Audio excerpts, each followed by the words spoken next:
bad there. Anyways, it's record. Anarchy, Nimby, Redogene, Edward, how's everyone doing? Getting kind of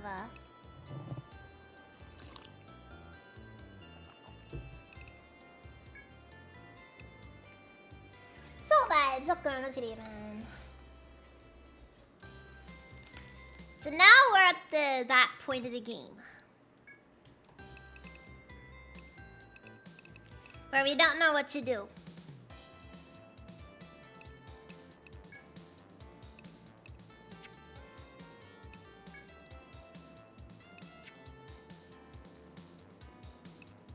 Because we're kind of just... Yeah, we're just in that spot now. A lot of stuff to do, but a lot of stuff that'll also probably just get us killed.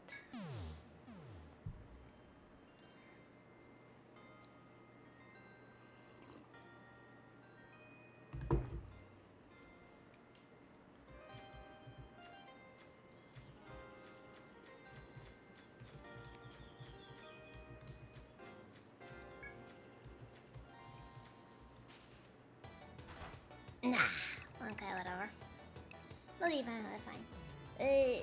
Yes, training arc. Because that's what happens at this stage of an Eterno Odyssey game. Because there's not really much you can do outside of just...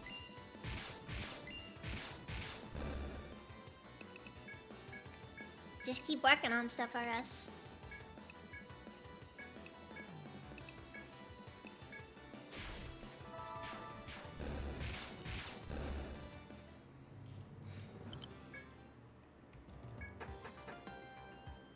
Biggest issue, of course, is also that we're looking for bosses. Actually, you know, it's a very good way to do a training arc. I know a good one. I know a good bit of training arc we can do.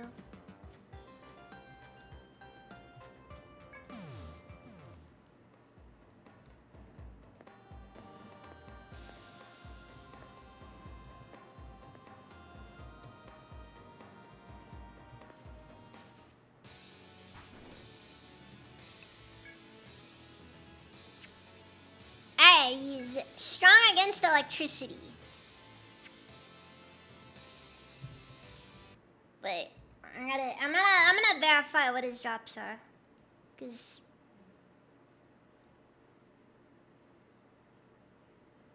look, I could be here for significantly longer than is necessary, or I can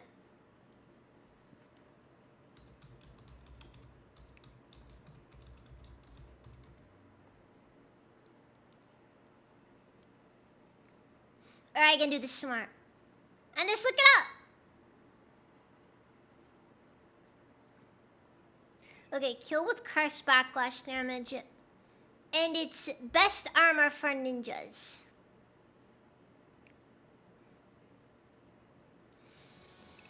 Not really anything that we have any use for, so we're not even gonna bother with it. I will, however, still attempt it though, because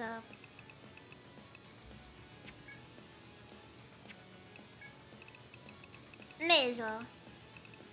We need the XP, and there's nothing wrong with us going around killing stuff for the heck of it.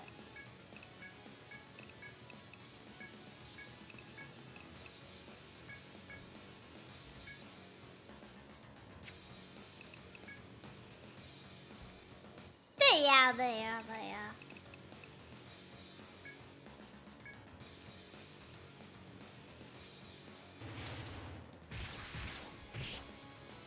I'm mostly just hoping we're able to get this sorted at some point.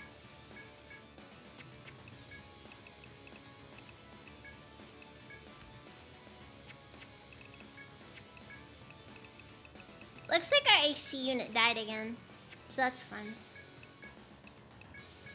Or Central Air is what we have, so. And that died, so we're dealing with this now. Any new exciting plans for the week? No. I never have exciting plans.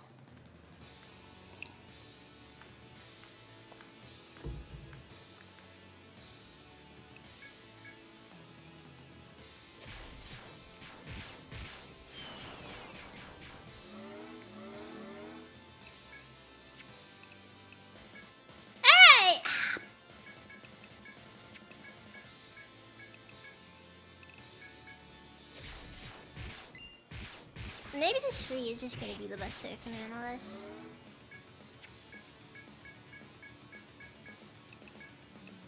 And we just do meteor. Any boring plans? And actually, no, I don't even know if I got my work schedule. Let's see. They decided in what way I shall be punished for my sins today, or for this week.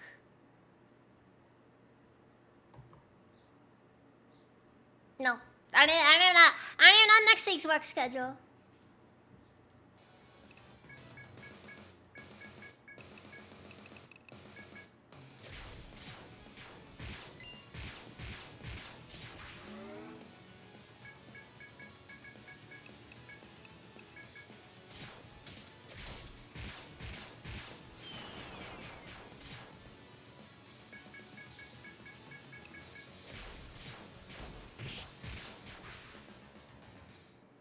Alright, well, that was a little yikes as far as just how little we had to put into that.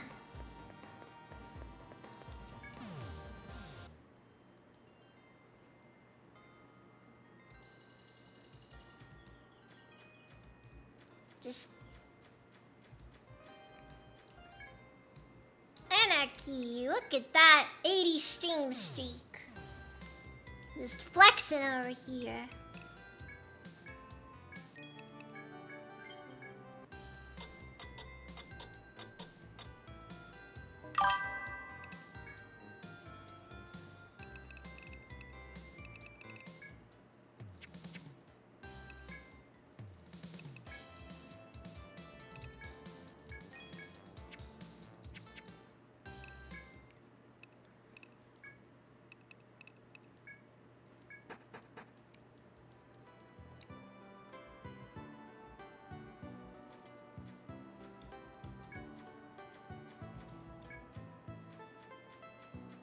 But that's just how things go sometimes. I got back into playing Baron. So that's a thing.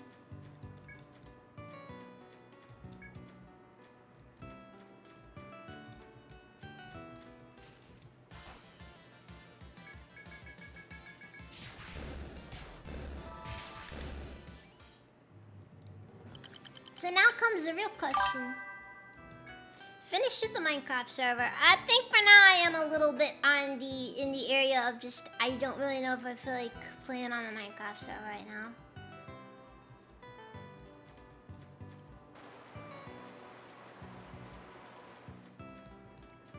I know. I'm abandoning everyone in their time of need. I'll come back with the milk eventually though, don't worry. Don't worry. Maybe.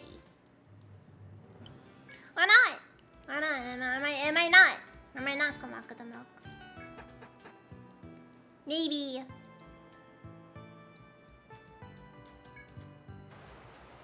Maybe the real milk was the child support we dodged along the way.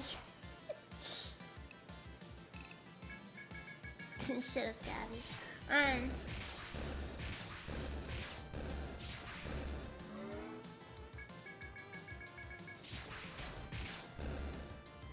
How's it, Gabby? Look, almost even.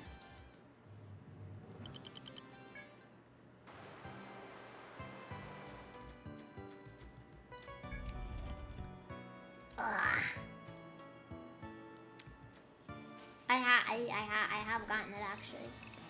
Oh, I've been kind of this guy before.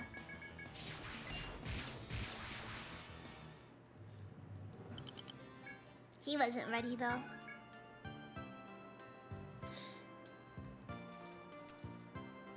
Yeah, I don't know if I'm a masochist as Atari is to be able to do that. I'm gonna be honest.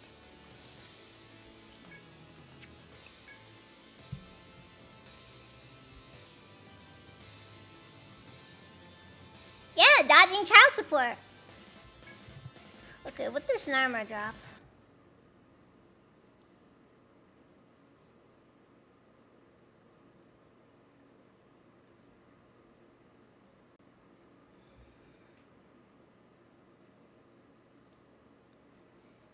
But yeah,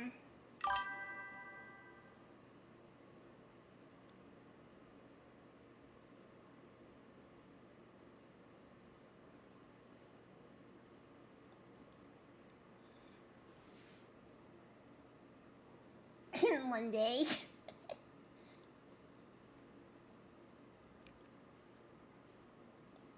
It's there.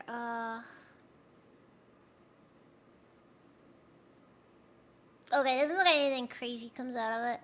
Defeat with only one party member. You know? That's an interesting, yeah, it's an interesting parameter.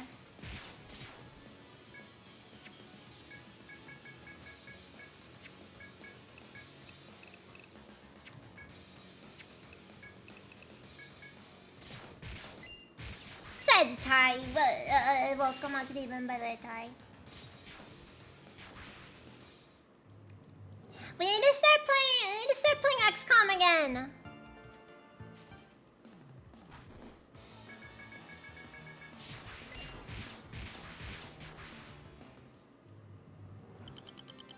I've always been in the base department. Some would say that my entry into the base department, however, is considered that I am a DEI hire.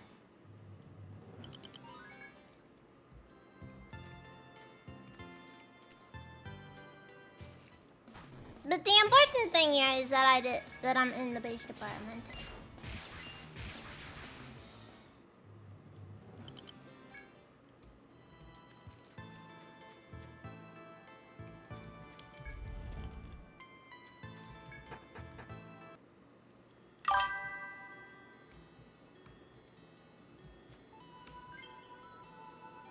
When will I do an XCOM teaching stream with numbers? That's a good question there.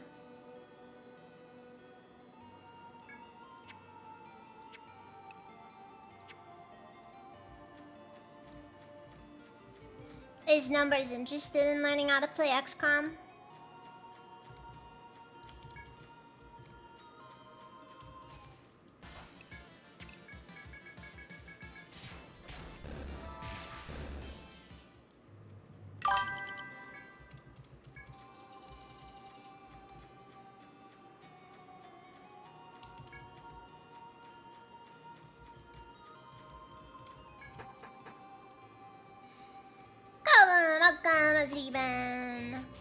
No worries, the notification doesn't matter because you just got in anyways.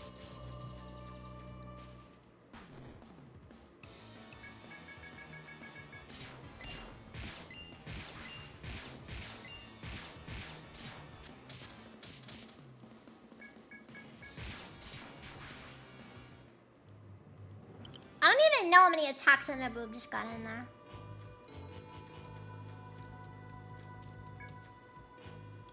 Oh yeah! I need to play more Barney. Hey Atari, on a scale of 1 to 10, how much do you like suffering?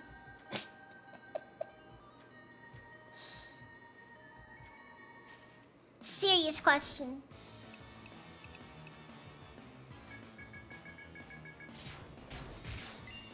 Don't worry, we'll get to the tentacle dungeon eventually already.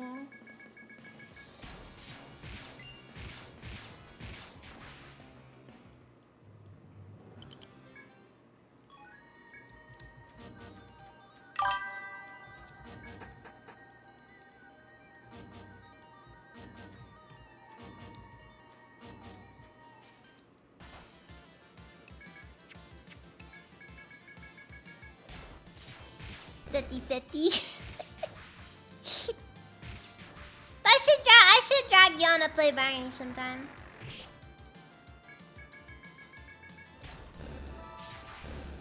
I need to play with that on YouTube.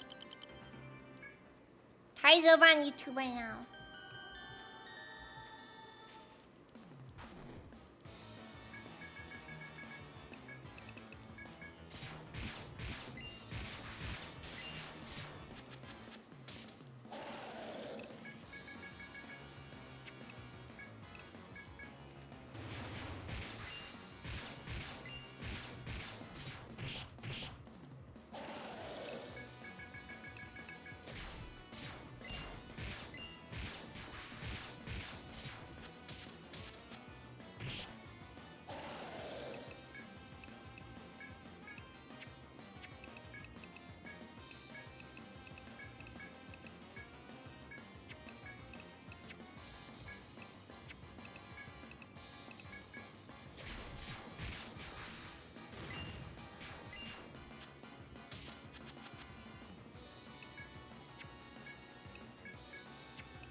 else like playing Barney because it's pure suffering sometimes.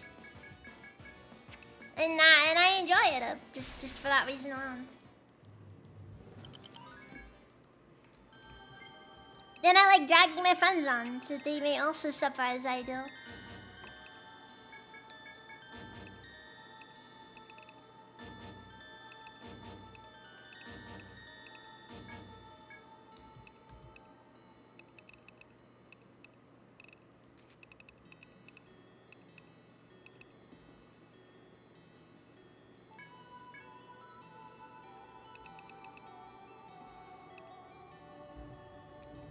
Oh, what? Blade Reef?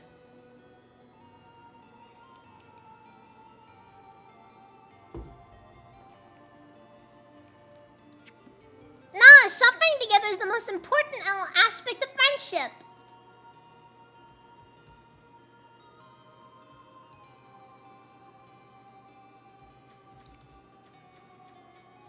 If you never have a moment where you both suffer immeasurable pain together, then are you even friends? The answer is no. No, you're not.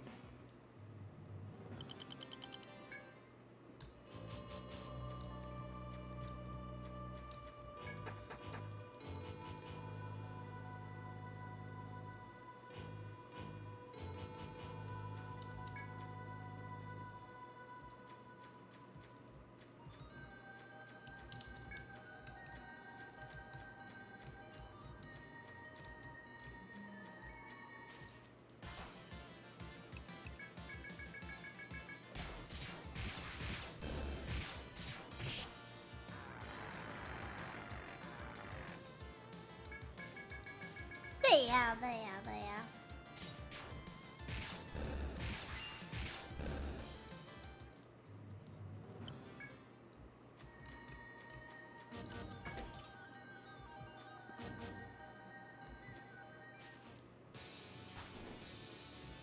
Okay, now I gotta look at Ketos. Is he on the keto diet? Is it tough membrane? Use it create the Calico Sailor. Best armor for Buccaneers. Defeated in the first turn.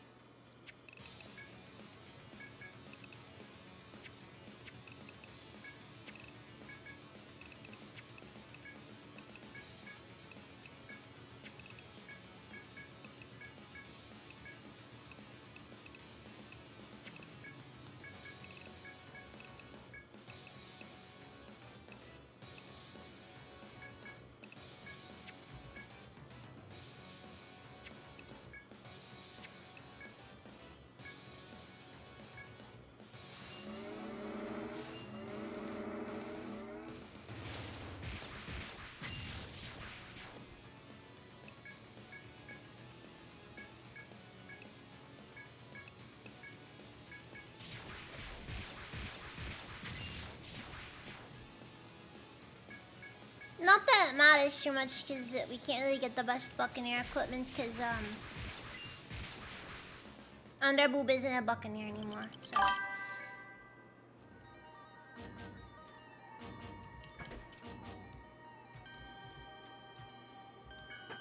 Yeah, I'm just going through all the bosses right now.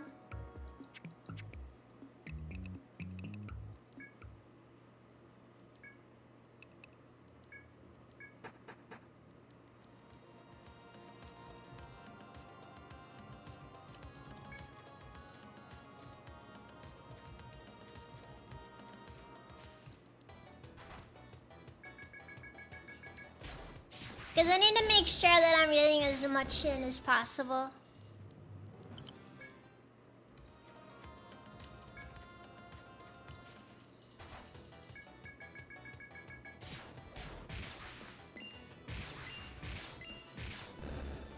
That game will race profile you.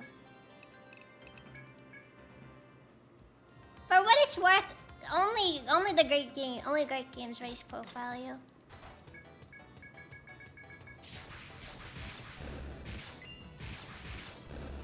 It's not a good game otherwise.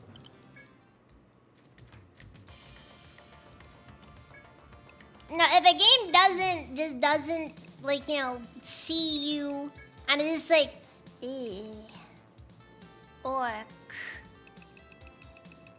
Like, isn't even worth playing anymore. It's not. It's not.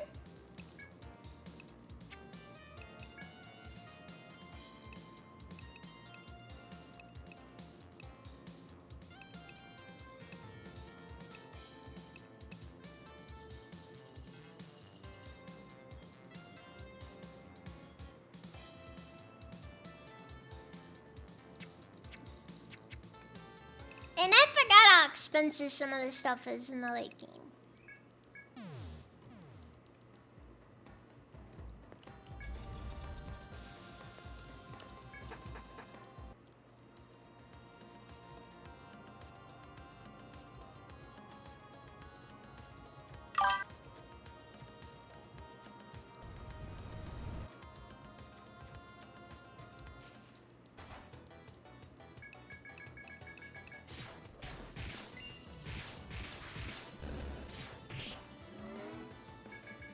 Pretty much are done right now.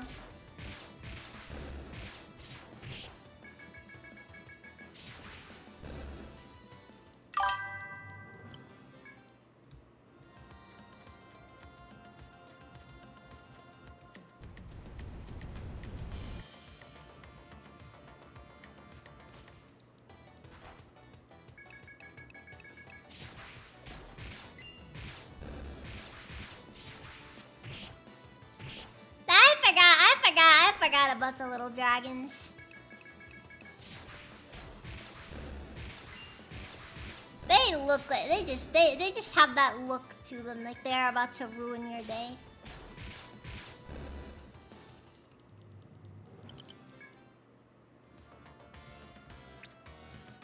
Anyway, that comes even. I'm doing okay.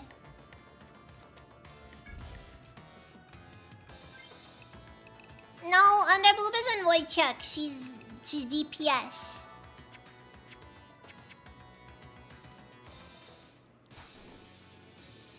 Okay, I gotta verify gatekeeper. What does the gatekeeper drop?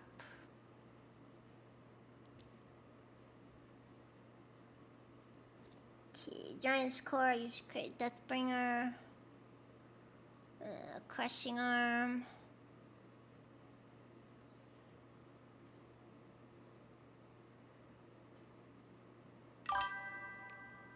Okay, defeat bullet's head is bound. Seems that's gonna be the big one to go for. Unfortunately, I don't have a really good way to bind its head, so, that's just not happening.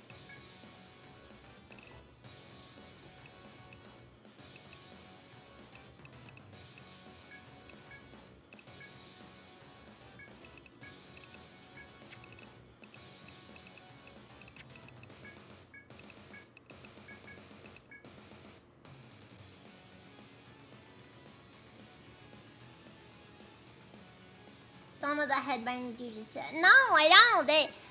The best I got is maybe I could use a summon for it, but like, for what it's worth, it's probably gonna be too expensive anyways.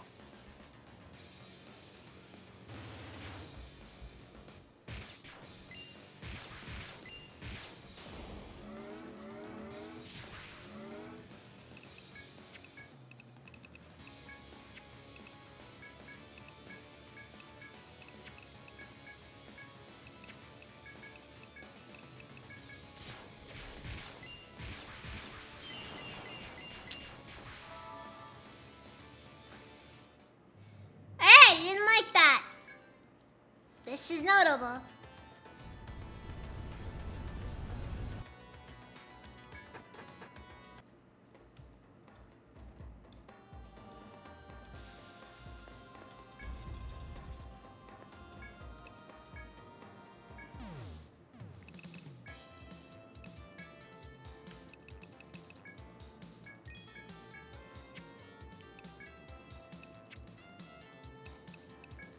Didn't expect it to be that easy. Those things are like easily pierce cheap armor. We use it exclusively when we just want to make a point.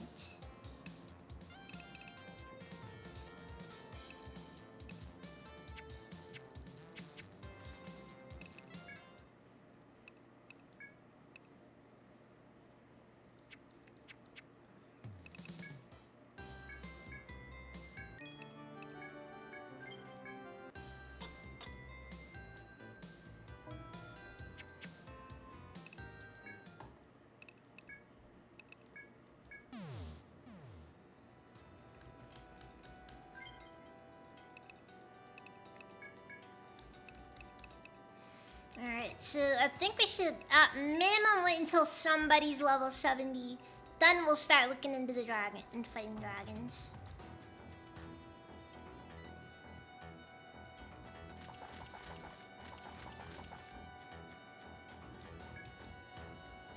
So I guess for now, we're gonna continue exploring. Alright, I forgot! It's one of those locations. Also, it's referred to as a blindly plummet into the void. Oh no.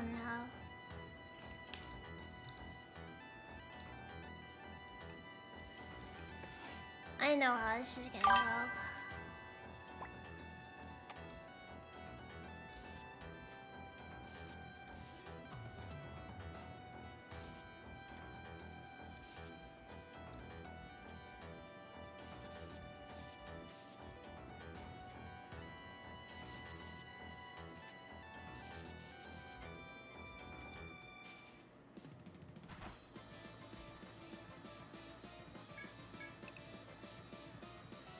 Also, suicide here? Should I be worried?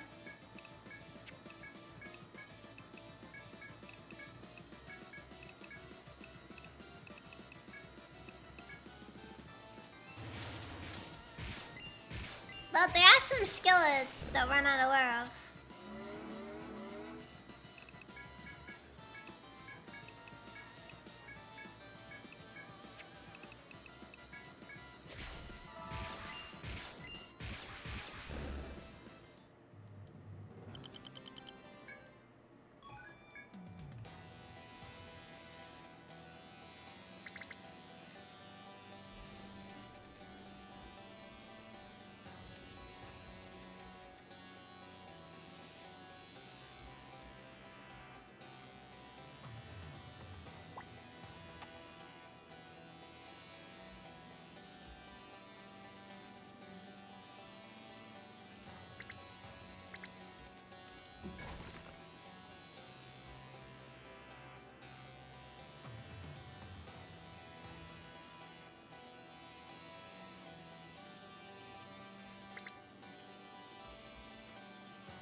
Wait, you realize you summoned Dibbled into a booby trap.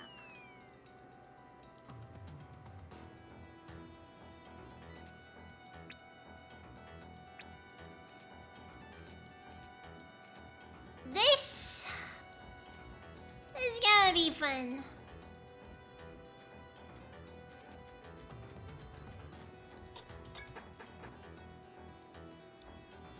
Well, it's time for our obligatory pitfall section of the game. Do the pitfalls even... Dude. there's nothing to distinguish between pitfalls and not pitfalls.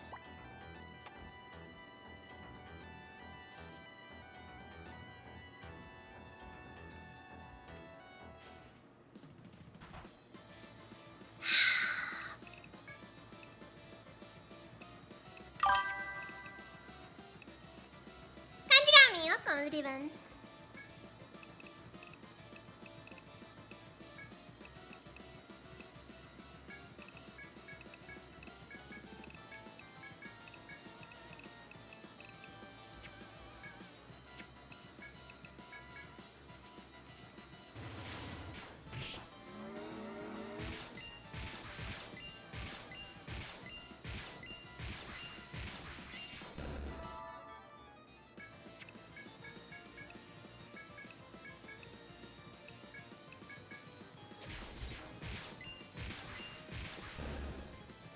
Alright, those guys aren't too scary to deal with.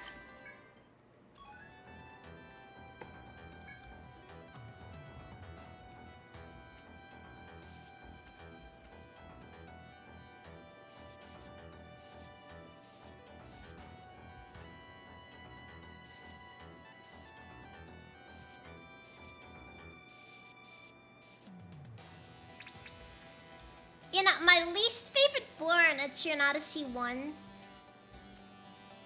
was also the one with all the pitfalls.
This isn't looking like it's gonna end too well for me.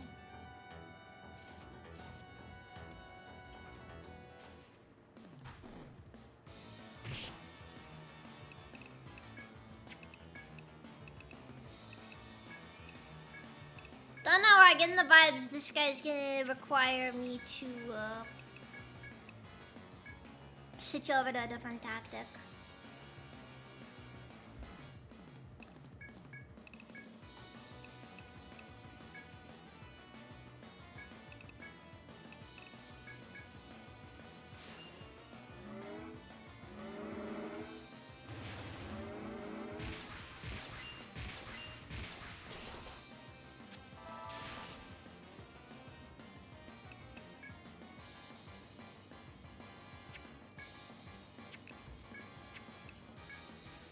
Alright, let's hope for the best.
killed it at least. Atrocity Sigh. It drops exclusively the it's just a complaint.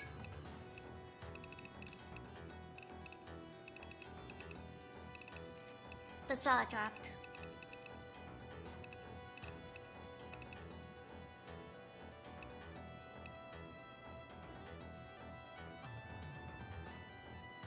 So then my bed is recovered more or less. Yeah, I mean, yeah, I'm still. Problem is, I still have a couple of hours. I'm a little bit ish.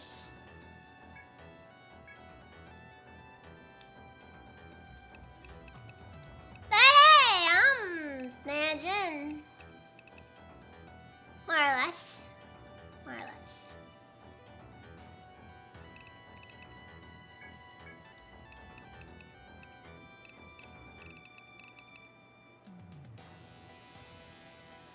It's like I can do Cold Bird, and that actually does give us a headbind.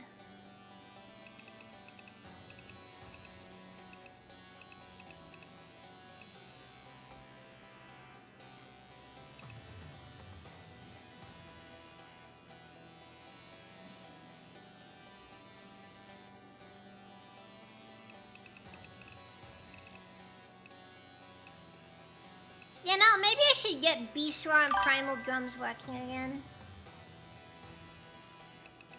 Kensuke, welcome, Riven.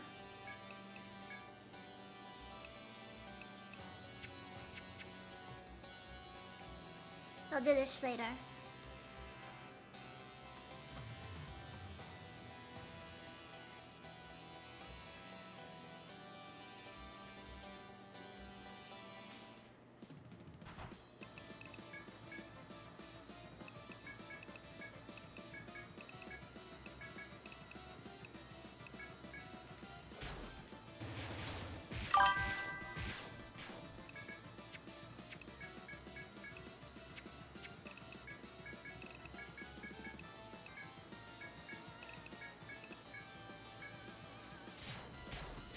Then I working a game. I'm trying to achieve the goal. Say it's on so this is the game. That's going okay. I don't know what the Suicide Fairies do. They self-destruct.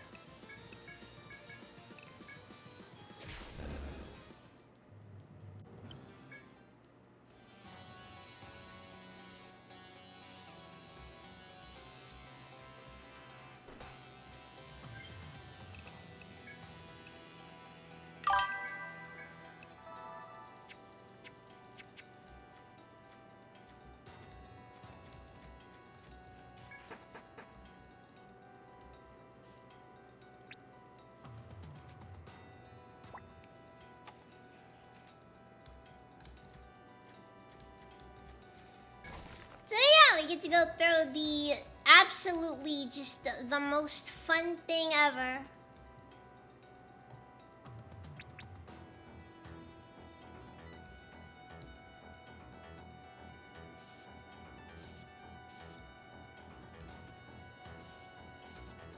Which is, not only can I not see where I am on the map, there's also pitfalls.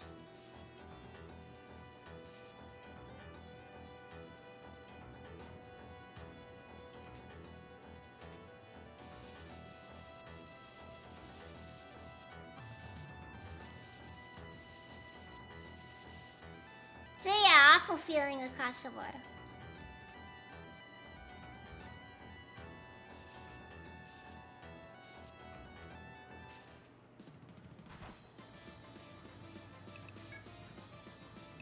Look, just because it has suction cups doesn't mean it's bad, okay?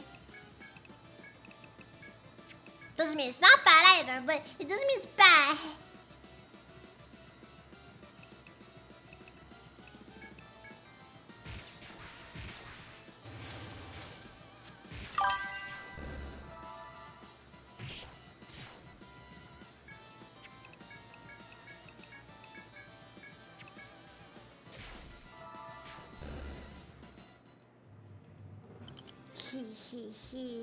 I got the suicide here to kill itself.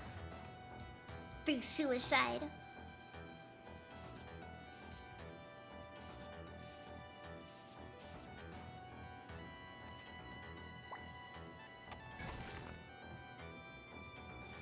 I can see your guy! Took you long enough.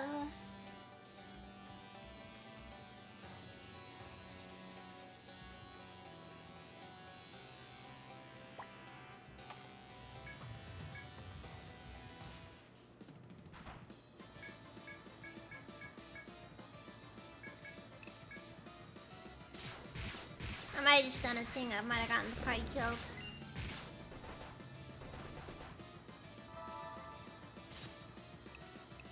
Well, probably not killed, but you know, definitely not gonna be well off on that one.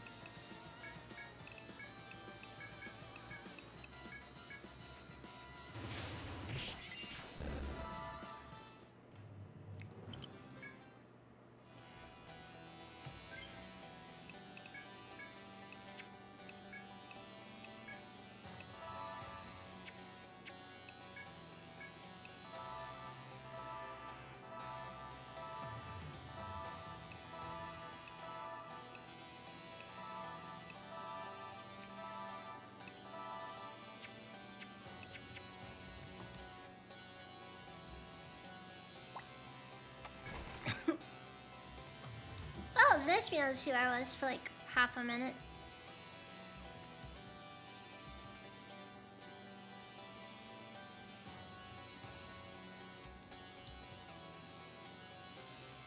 Okay, but I'm gonna be honest. This isn't as bad as the final floor was in as the death floor was in a Trion Odyssey 1.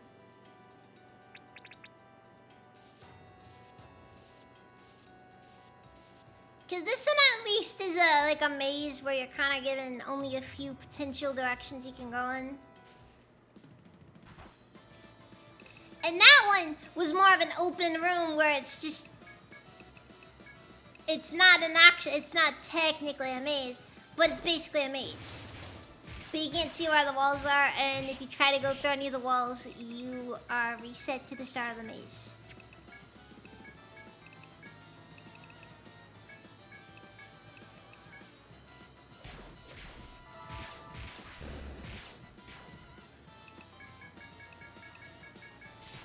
Truly, it was among one of the more painful experiences in the series. You know what the best part is? I didn't even look up a guide.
I can't risk any farther. Because we already killed one of those guys, and if we can't kill another one, it's gonna cause problems. Formaldehyde! Let's freaking go!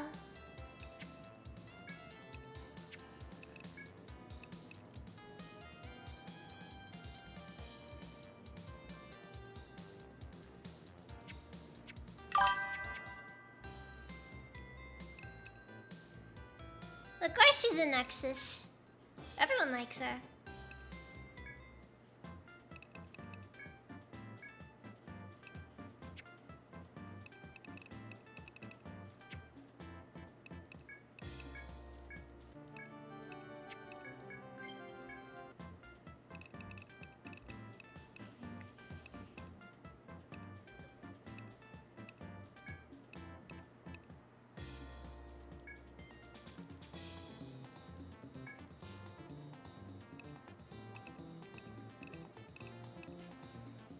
Maybe I can give it a shot.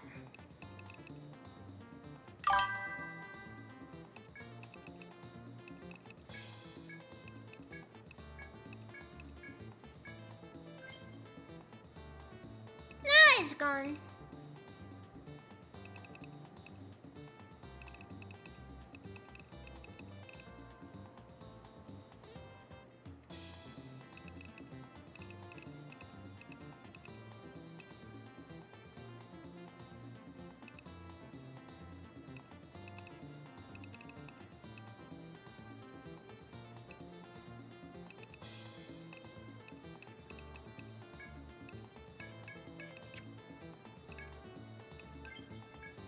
We're gonna do Sungrazer and just see what happens, because the part of me is a little bit interested.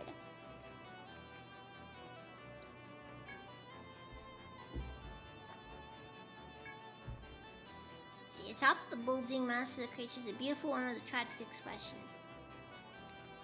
You're quickly back to reality when the old soldier yells at you. His blade is already drawn. Join him in the fight and capture the indomitable spirit as you challenge the grotesque beast. I remember her from Eternity too. I take it she's a little bit less.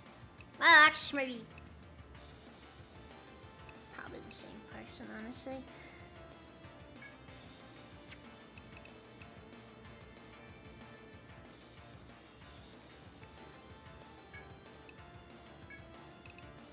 Also, did not bring the team remotely prepared for this.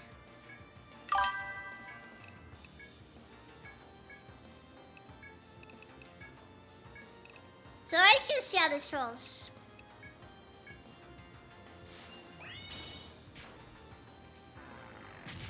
$754 damage. Not terrible.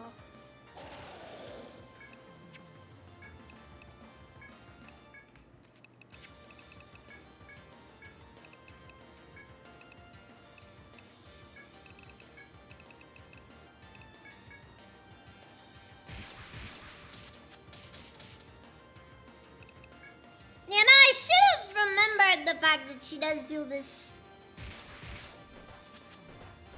She does that. Oops.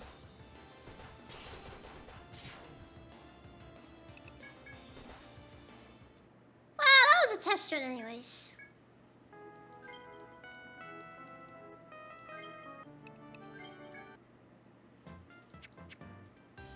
Bro, it's work though. I think we can take her.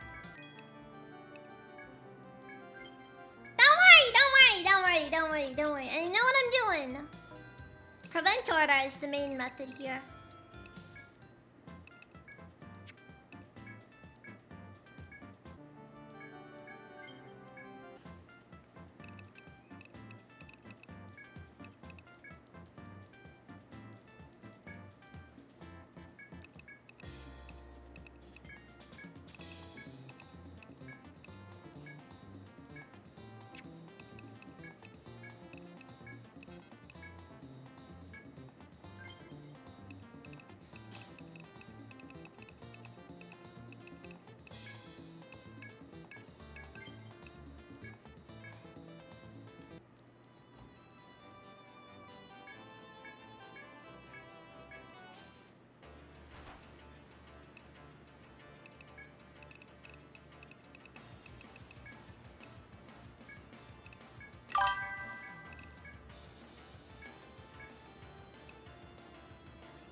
Alright, Diablo.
That's such a strange way of doing things.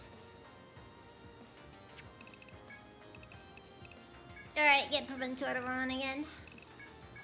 And Sungrazer, of course.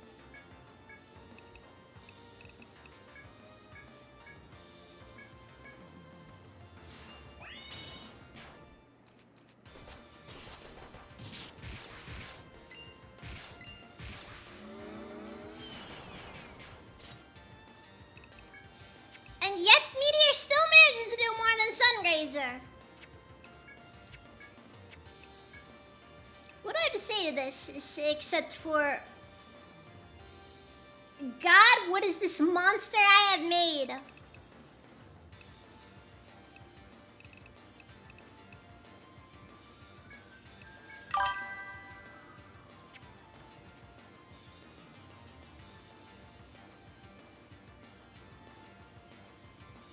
I thought that was every day.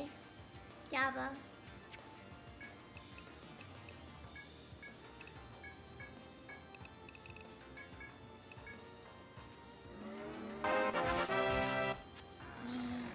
Thank you for the 2 gifts, Java.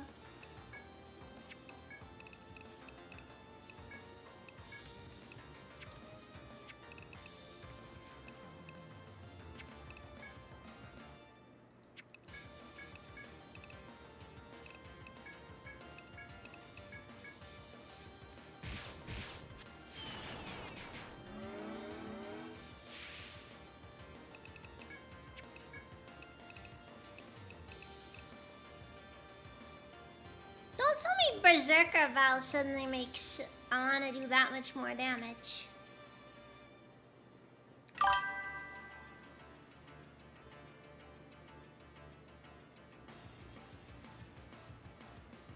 That doesn't surprise me too much, but I'm gonna be honest with you, Cryax. I am not gonna go that far with that meme, because I'm gonna be honest. Just switching Underboob to Shogun has been absolute suffering getting her into working order again.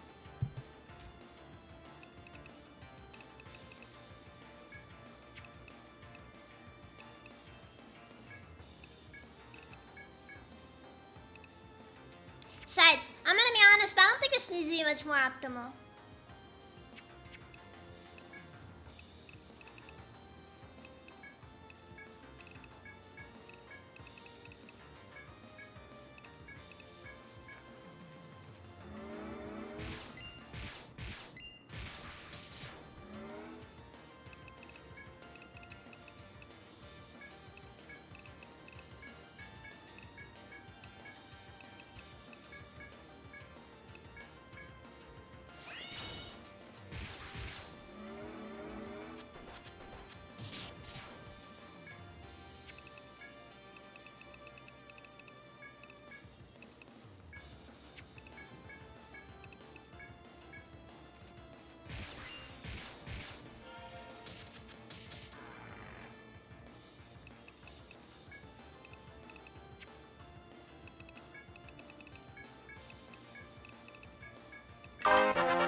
thank you for the 35 bits, Java.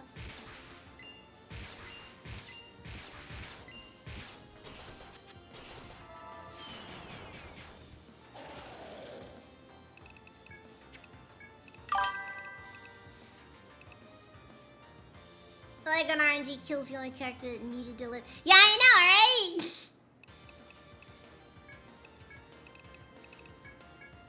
I think we're all good though.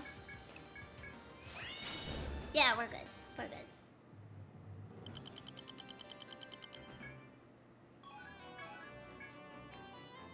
After a fierce battle, you finally succeeded in defeating the monster. If only there were friendly mermaids or whatever that thing was. Nah, you gotta remember, mermaids mostly just eat flesh, you know?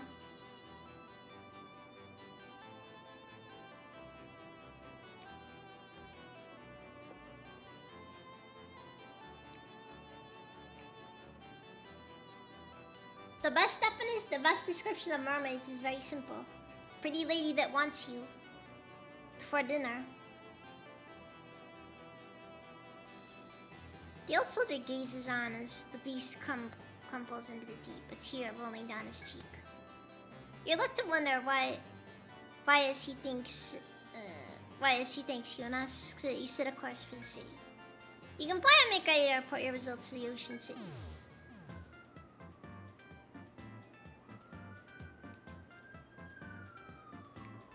Ah, you are. That must mean you subjugated that sea monster. Thanks to all of you, the trade ships heading for Aiyo will no longer be threatened by the beast. In other words, the trade route between the Ocean City and Aiyo just burst wide open. And that's no minor feat. When I think about how much you've grown, it fills me with pride. Anyway, thank you as always. This came in from Aiyo as a token of our gratitude. Please accept it.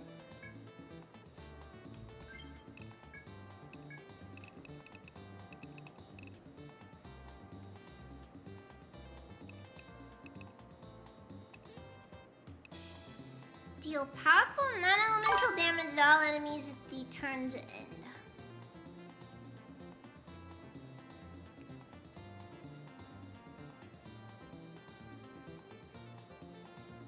It's like on one hand I get it, on the other hand it's so much.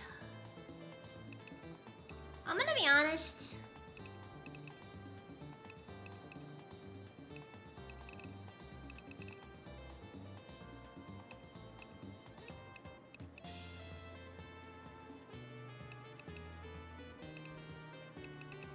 I don't like the limit system.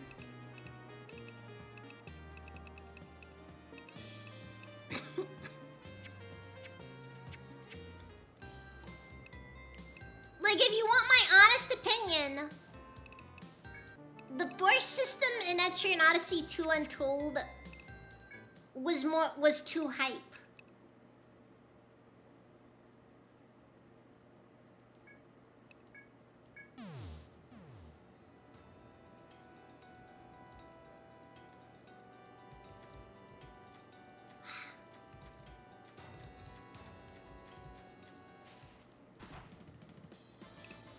You know, it actually makes me wonder what they'll do when Etrian Odyssey 6 happens. Oh god! I didn't know the X could hatch.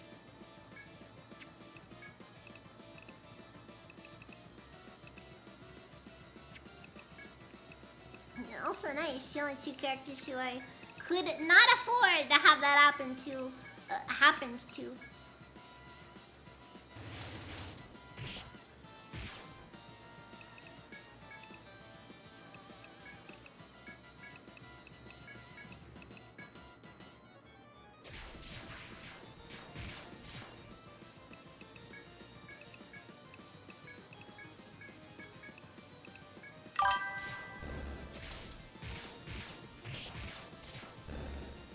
Did I bite a Kraken my chance?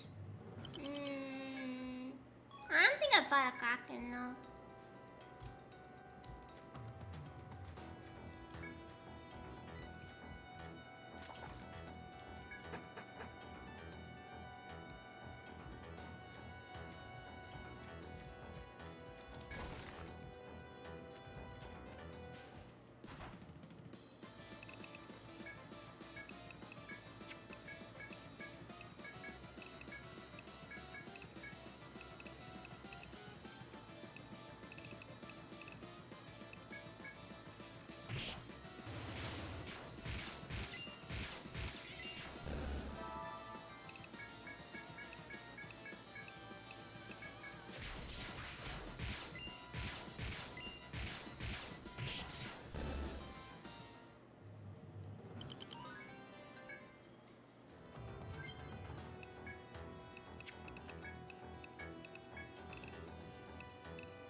slipped okay, I guess.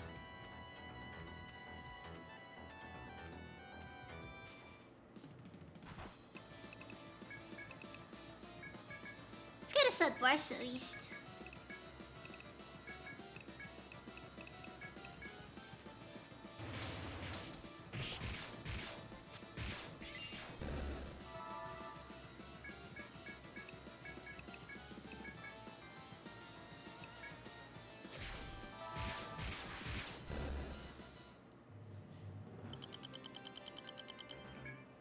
Yeah, I went to bed around 5 a.m. last night.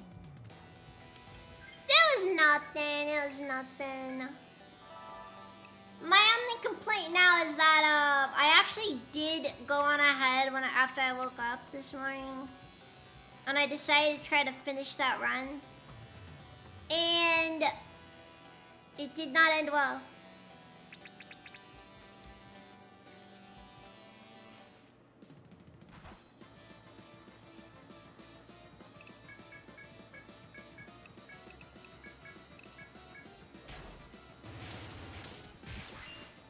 Like seriously, I get to the freaking crystal caves, and you know what kills me? I decide in my infinite wisdom to start fighting crystal golems because I may as well.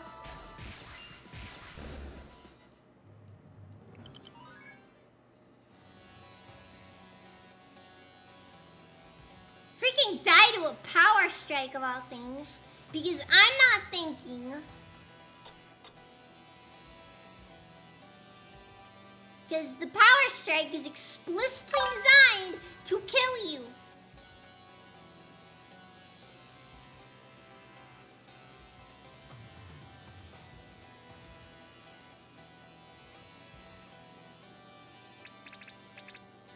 So yeah, I've still got a bit before I finish my, before I can finally successfully beat the game as a Mycenoid.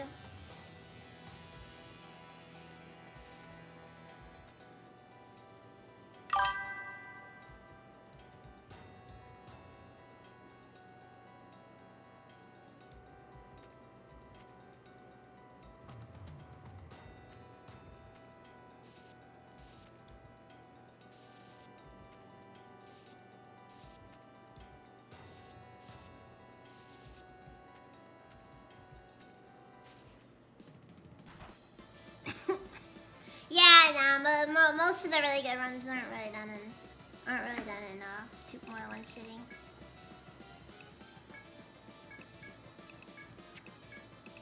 I can't even disagree with the statement. It's just true.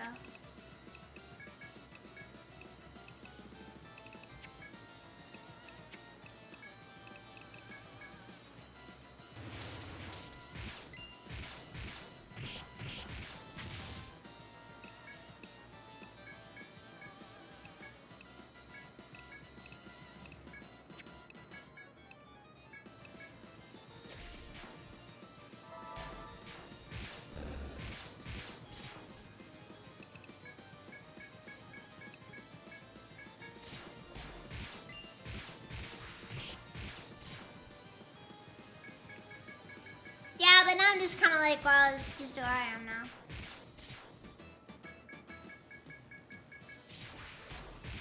The Mycenoid is like the last race to beat the game as for all the classes. And then from there, I think it's just class-based wins, which I don't have to worry too much about those.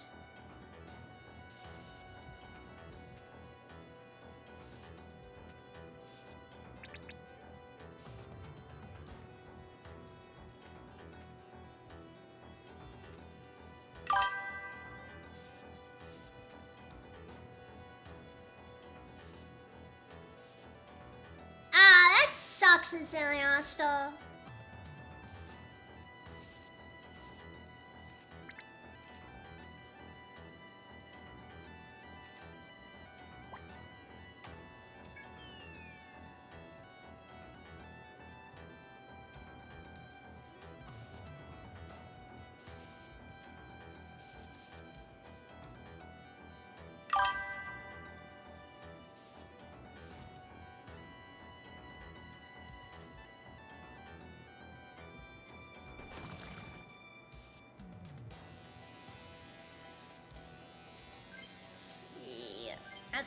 really have enough TP to be able to take these guys on.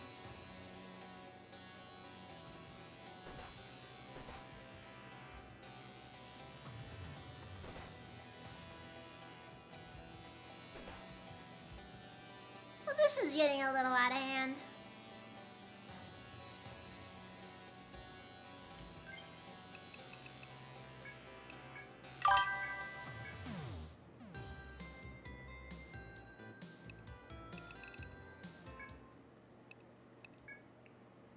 One of my only regrets today.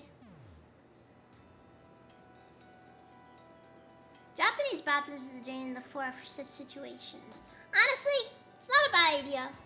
Though at lower elevations, it could be a problem in the event of well, flooding sewers.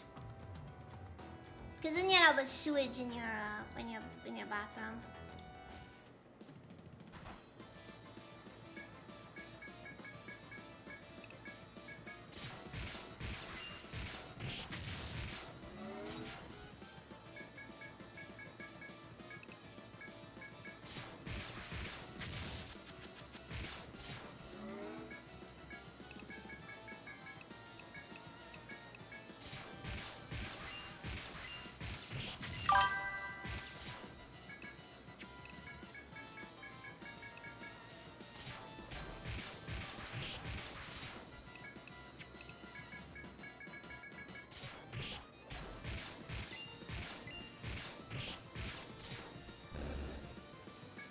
My impression of what I think of when I think, oh, well, yeah, CP. I'm just sad though because I don't have any snacks on me right now.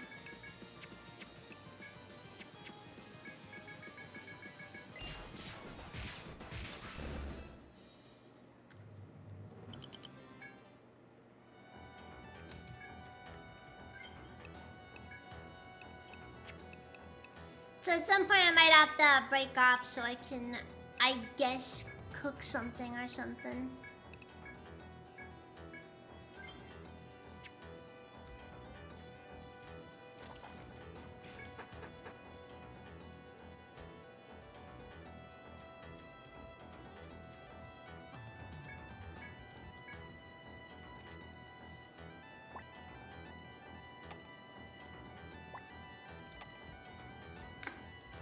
If it comes down to it, I might just go on ahead and start maybe making some fries or something.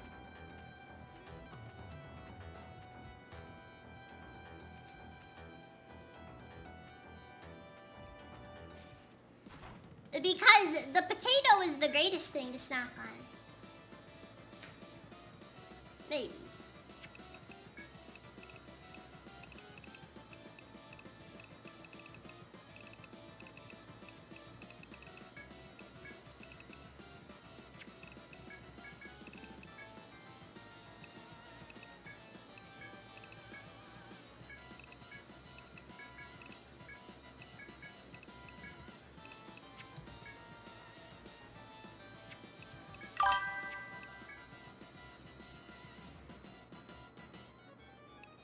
But I prefer myself potatoes. I don't like sweet potatoes.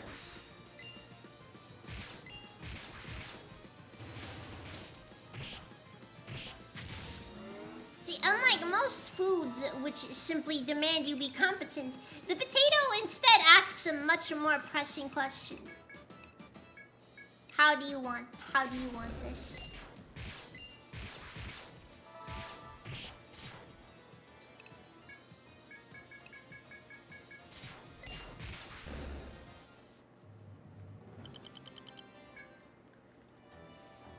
My main thing I've been enjoying just throwing the potato in the toaster oven.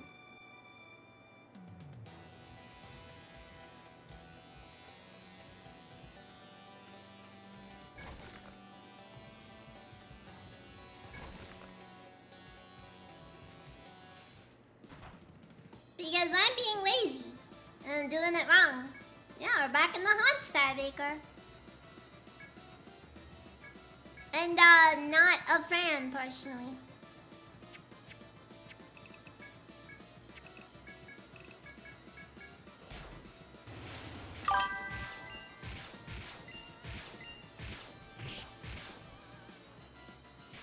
I don't care. I don't like sweet potatoes. I never liked sweet potatoes.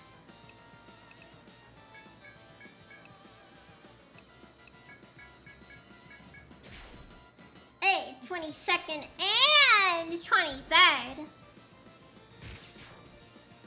Cause that's just how Yggdrasil works.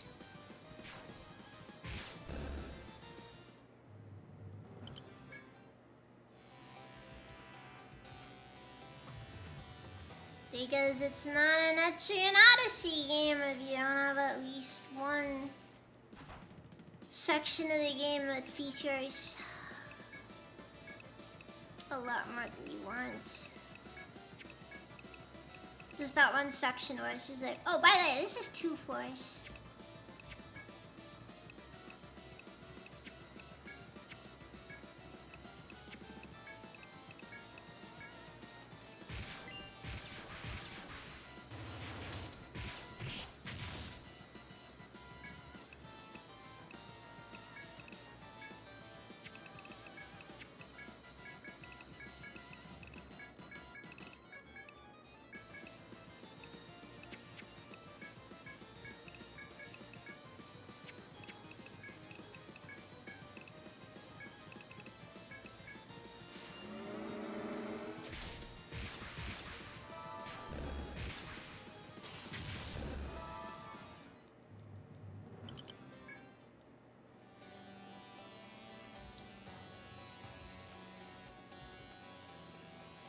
The Diablo!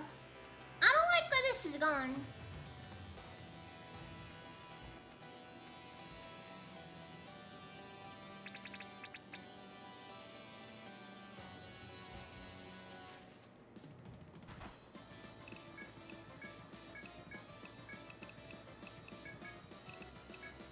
So apparently the majority of fat activism originated from fat fetishists.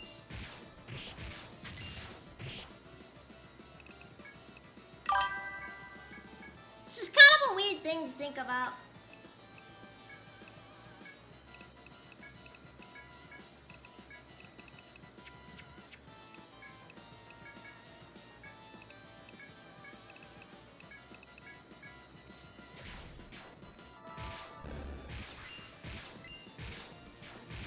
Like, it's always gotta be the weirdest people. Redeem stretch but horizontally. Nah, this is Moe fetish. It's totally different widening. Ah, okay.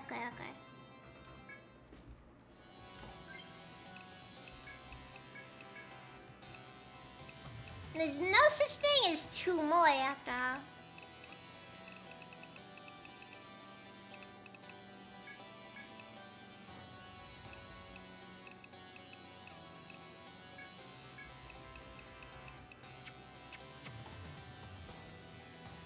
The Mistales seek to encroach upon even greater levels of Moe-ness.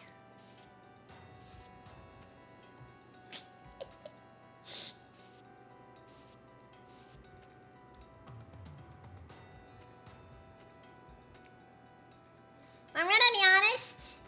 That one is probably that one probably is my favorite, at least one of my favorite Iosis songs.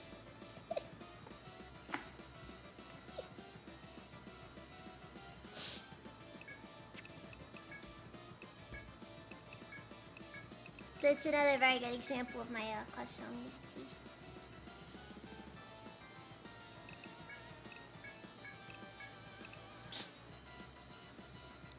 Ugh.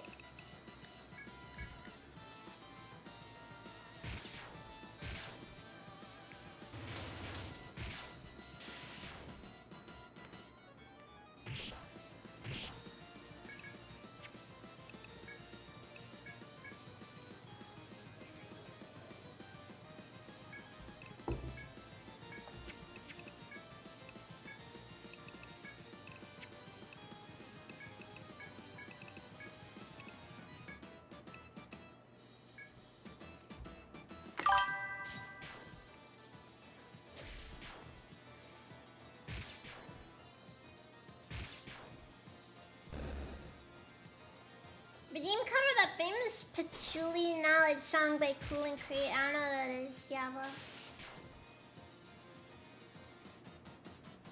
I'm gonna be honest. I am not crazy impressed as far as the difficulty is concerned. My main issue is I'm afraid I'm gonna get too far, and then I'm just gonna hit a freaking brick wall. Like, I got stuff to do right now.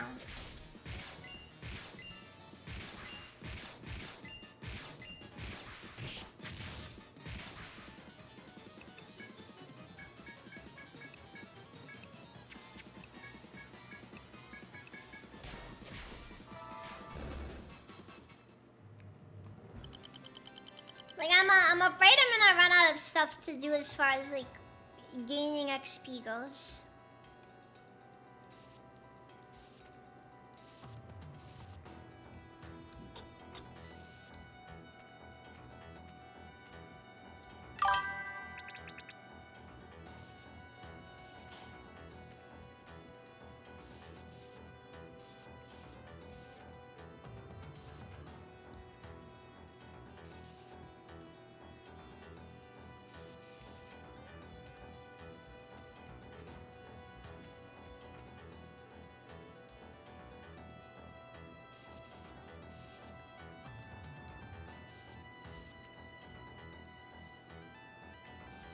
Can I just farm the penguin? Yeah, one thing I will say is I'm not a big fan of when farming is necessary.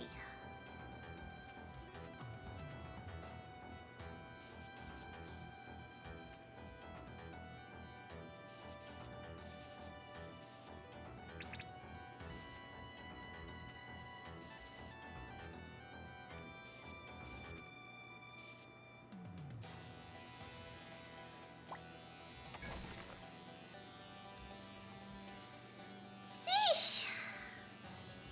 I was a bit close, but I still managed. They could tell that you're in pop your cool and create flying ANC and CD player.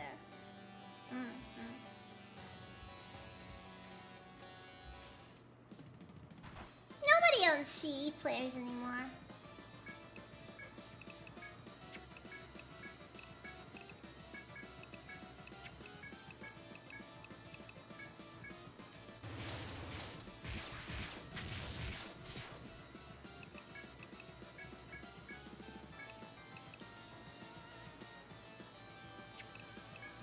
Well, I didn't say you were somebody, Diablo.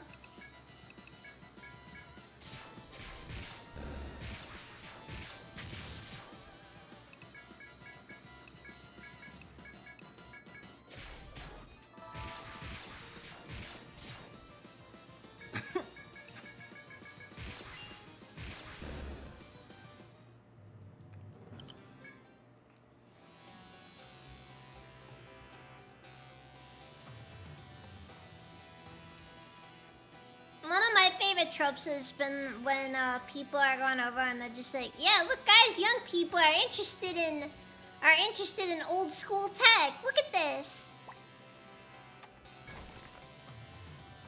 And then like, it's kind of the case, but it's also kind of not the case because I think they're more interested in the aesthetic than the tech itself, or even just the whole not having as much tech surrounding you in your day-to-day life.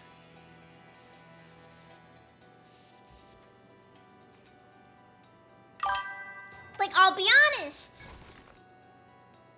Kids these days, they'll sit down, they'll buy like a cassette player or whatever. And then it's a conversation piece to act like you're more than you actually are.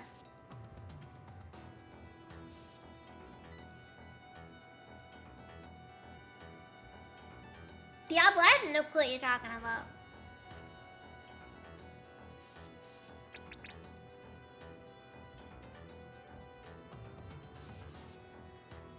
Have I ever played Elden Ring? No.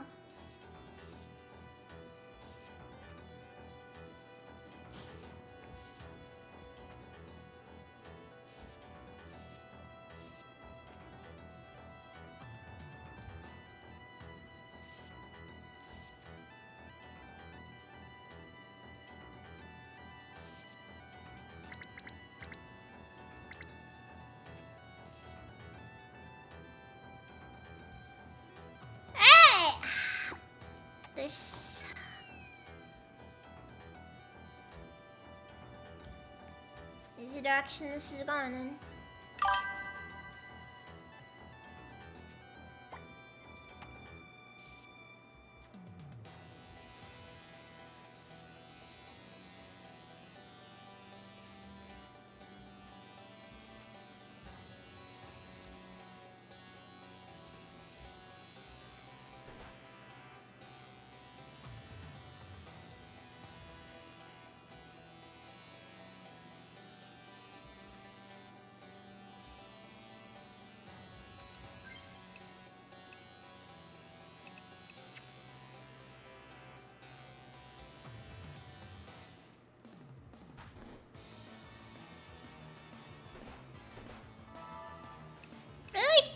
Till we get party was blindsided when the party was very clearly not blindsided.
This is not an ideal scenario.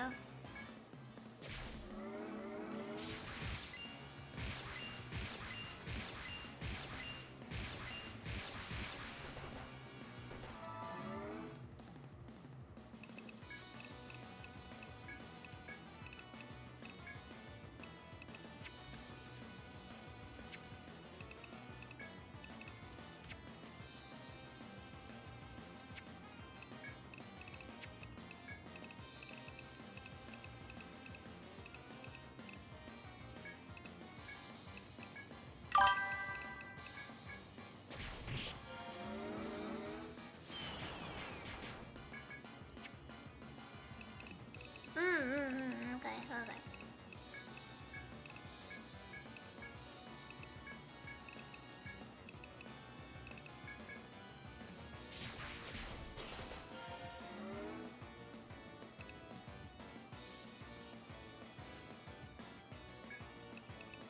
Alright, well. The Plague God is at least somewhat effective.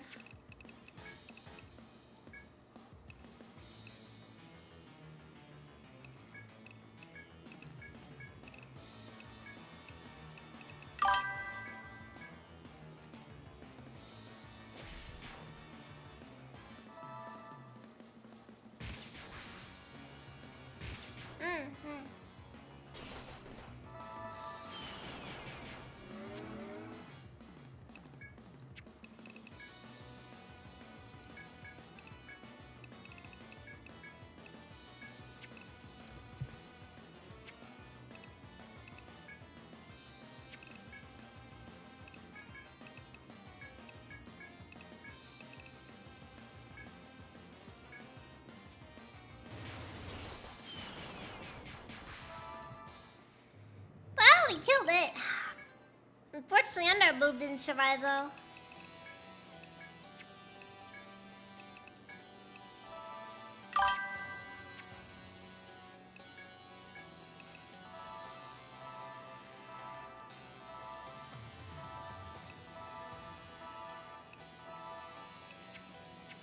And we also burned through pretty much all of our resources, which means that we gotta go back.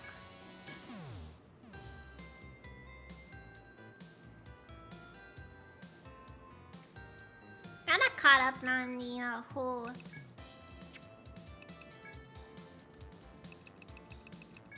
This floor doesn't matter because there's another floor anyways.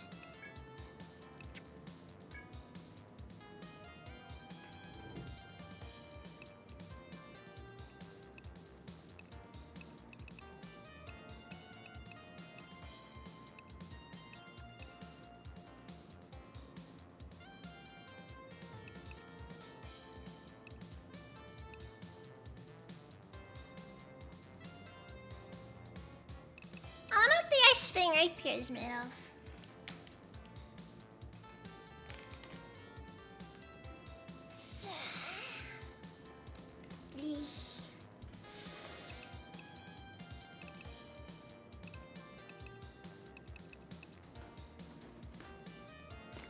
And yet not enough of a boost to overall damage to really justify it, I feel like.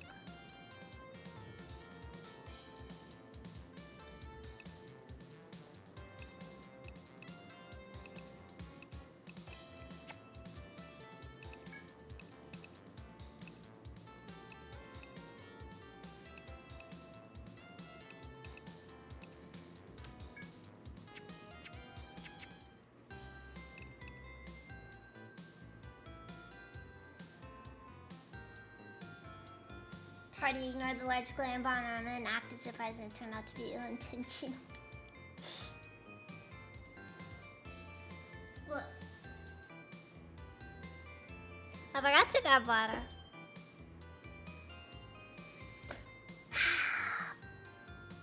Today's kind of one of those days where I feel like I haven't had the best time for most of my stuff.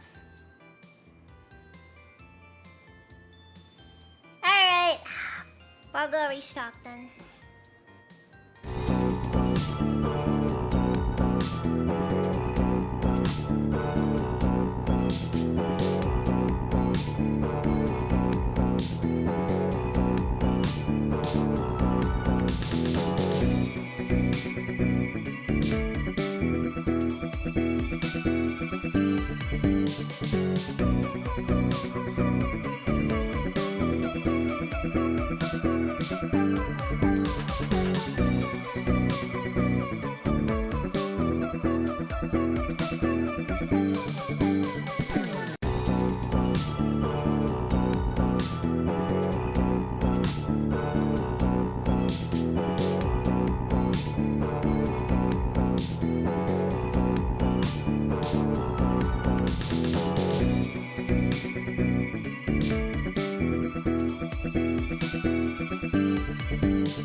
I got a hold of both. Some water, and I got some saltines. They stole from Razor.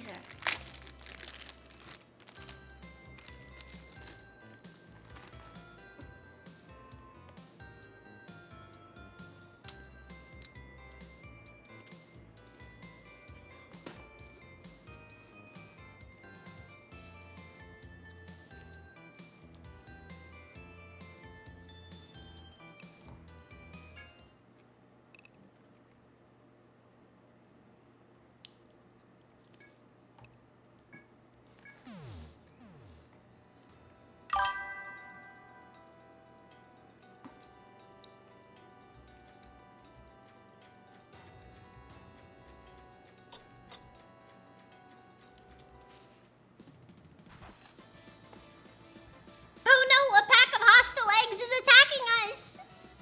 Ah, Peck, I forgot to actually stay at the end. I want to see those eggs give chase. Nah, really, I do. I look up, like, just, you know, they're just aggressively rolling towards you.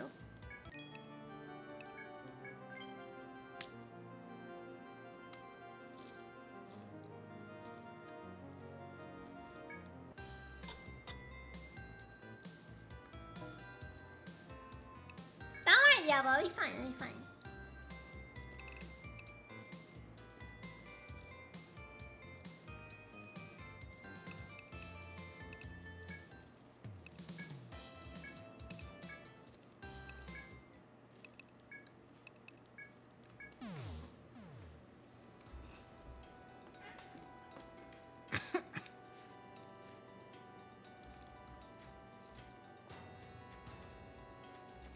But yeah, they,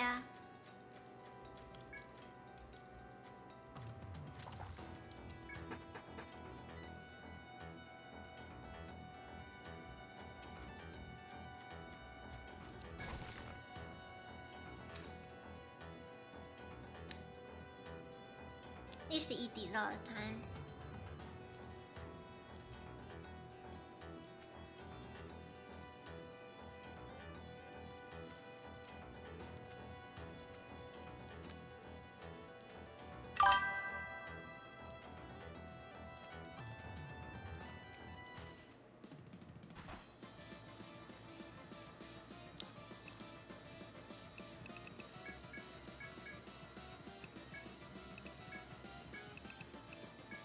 I'll stand by though.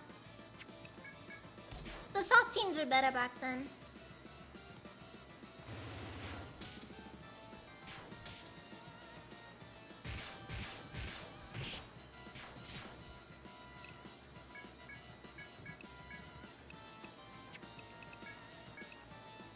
Though this may just this may just be me unironically eating hardtack.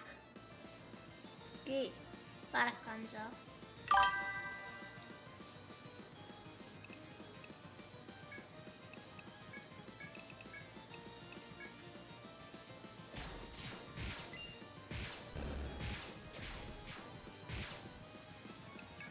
And not even a single Weevil to help add some texture to it.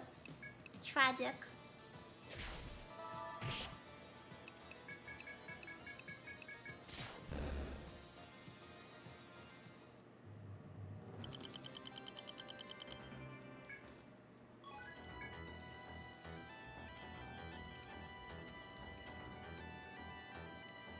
They're water bugs, Diablo.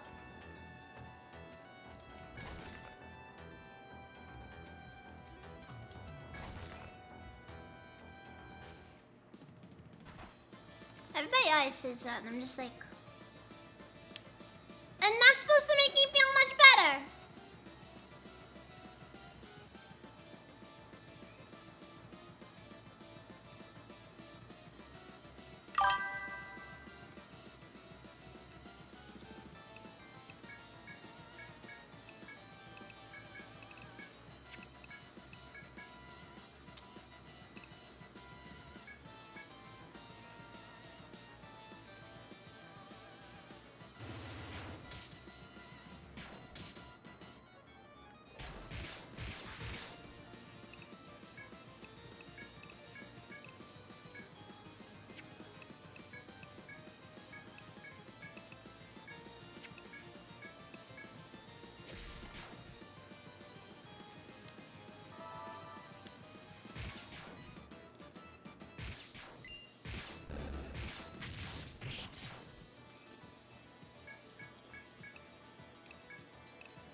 bugs are common and you can't really do much about them.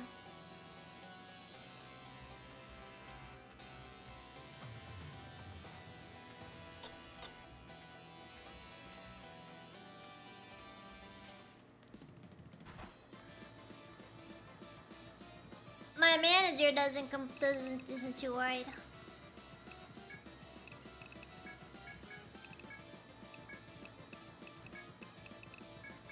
So I don't be worried either.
I knew it.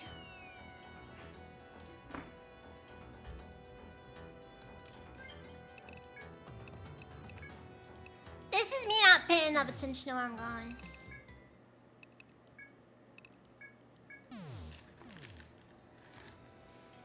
So,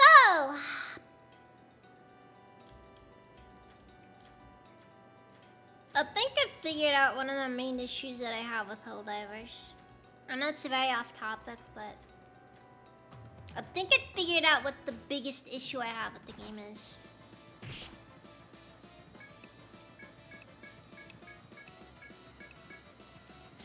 It's the fact the players and the enemies are treated so differently.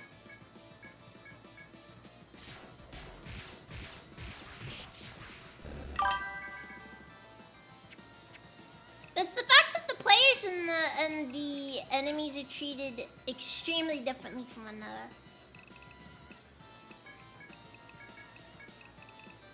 So like, one thing that I found very frustrating. Players don't have armor. Enemies have armor. And then alongside that, players are affected by physics. Enemies aren't affected by physics, however. Like, have you ever noticed how it's like when you throw a grenade into a crowd of like bugs or automatons, they don't go flying afterwards. They just stay firmly planted where they were.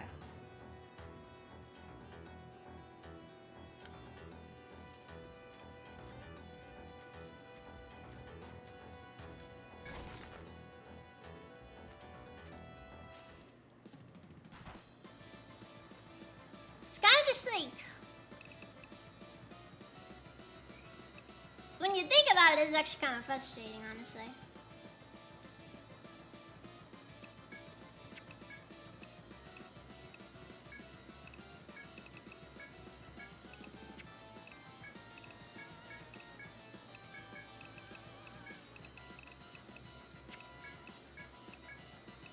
It's like, why on earth? Why would people not be annoyed by this?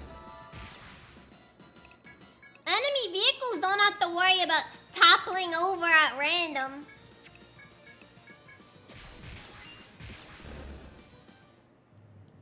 Rules for thee, not for me.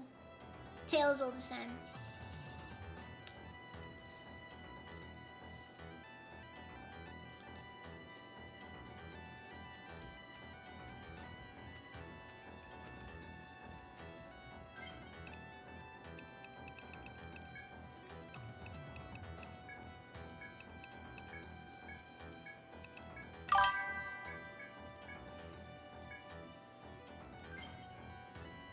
You know what sucks so much, Zararodin? That's never happening. That is never going to happen. Because you wanna know what the problem is? The problem is fundamental. It's fundamental to Helldivers. Ah, fuck.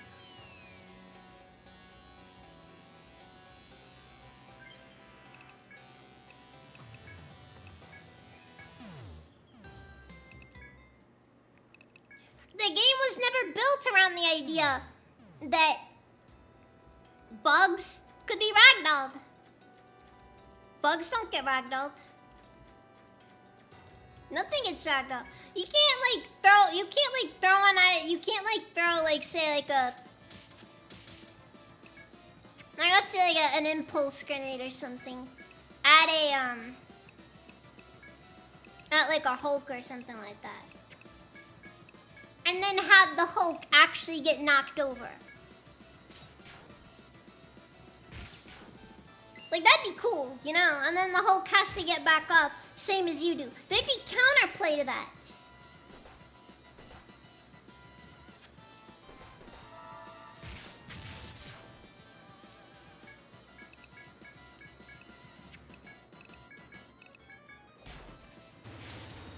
Instead, you end up with whatever we got now, where it's just like...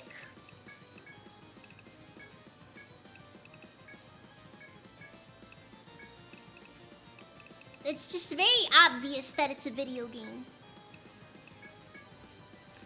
I feel no immersion in the game. Because they go out of their way to make it as insufferable as possible to play. And I know it's ironic as a Barony fan. They didn't see me. And then is that I know what I'm doing. And I enjoy every minute of it.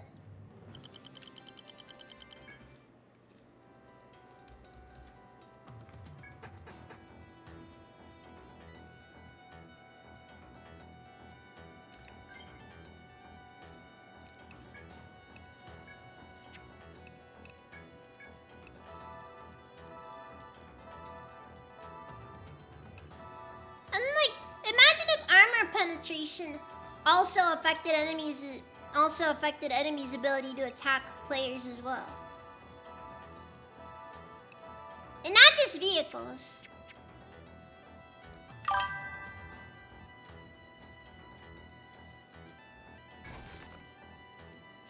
Shut up, Francia.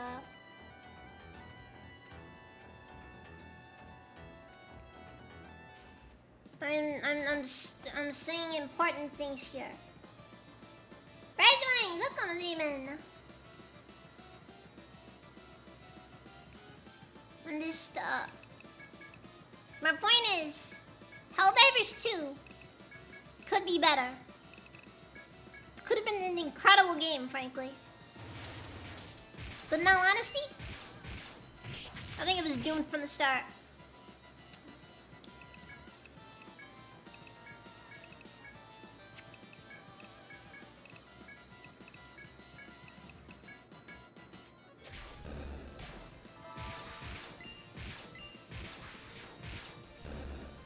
It's Assassin's Creed 2 all over again.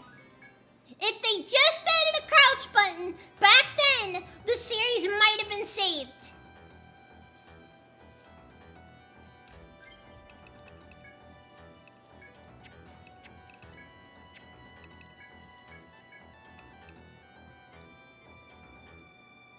I should check out Defense Force.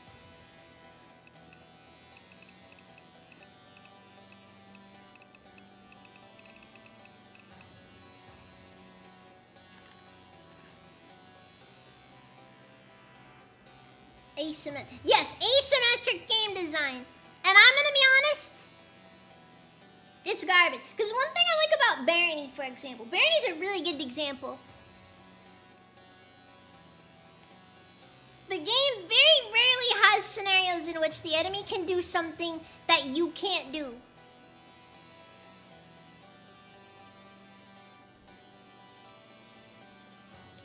Now, yeah, the game's more simple. But my point is, pretty much everything in the game is something that exists. Or better yet, XCOM. The original XCOM.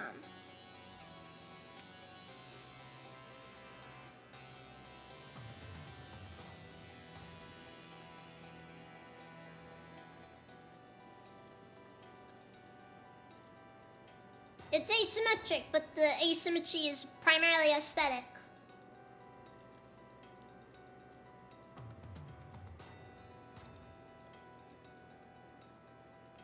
And then another thing, I keep seeing. I was mentioned Assassin's Creed earlier. They are just destroying Black Flag right in front of us. And then you have these mongrels, these absolute heathens, who are cheering it on.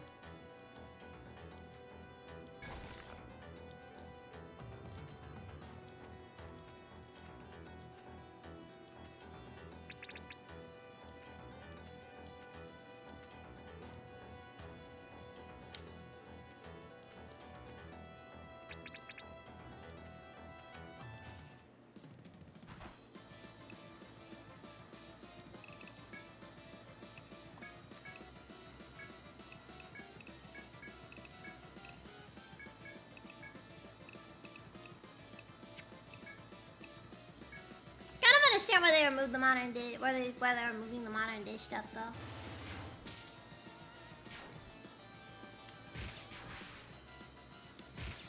Cause like, why would you include it if it's not even gonna be like, if you're not doing the remakes in order?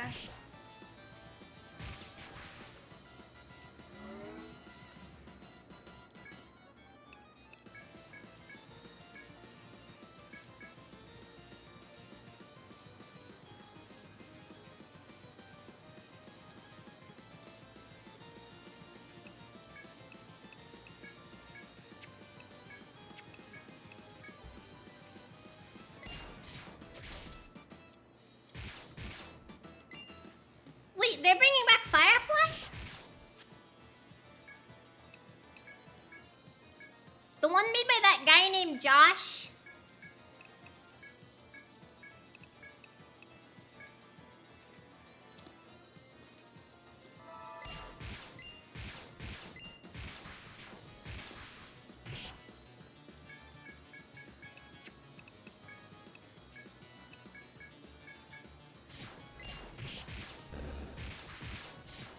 You know that Josh Sweden guy or whatever his name is?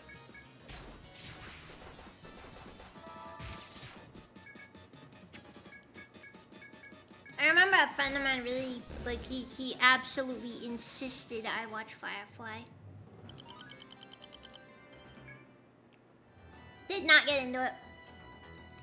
Did not get into it. Just did not get into it. Now you want to talk about some good? Damn it! I used the wrong skill! Why is there no confirmation for that? You want to talk about some good sci-fi though? Rebel Moon. That's some good sci-fi right there. I've not watched Rebel Moon. It's...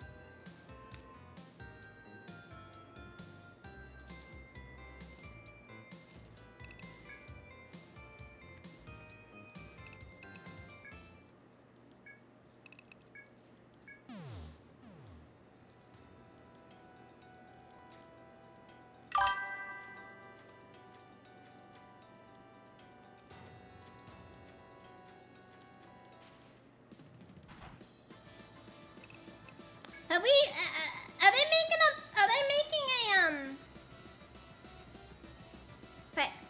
Are they making everyone? Are they making a Mass Effect TV series?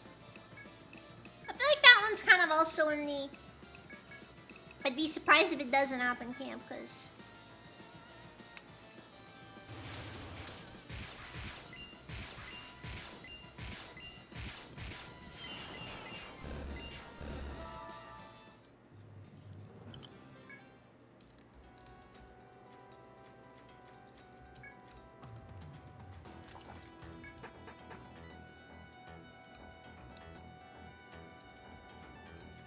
Hey, if you want to hear the honest to God truth about like whether or not something is truly good or not,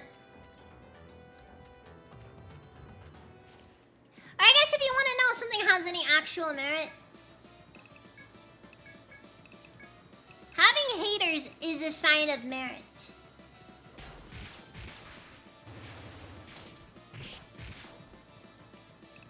Like, you want to talk about like this, the true sign that you have failed as a creator? When nobody cares.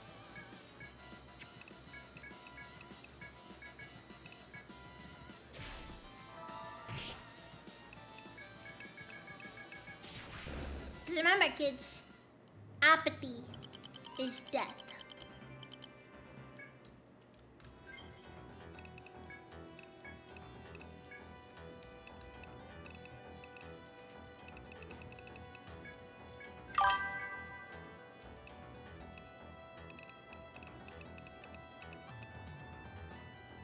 I'm gonna be honest look, I'm just saying, Anarchy. The line itself is a significantly more important line than I think people give it credit for.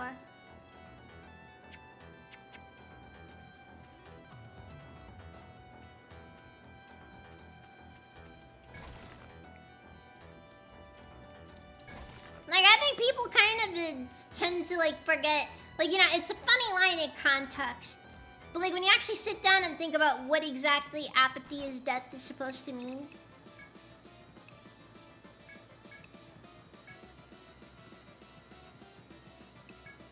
It's an incredibly important line.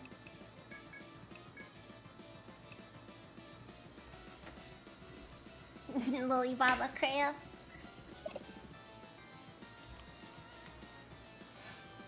Apathy is death, Oni-chan.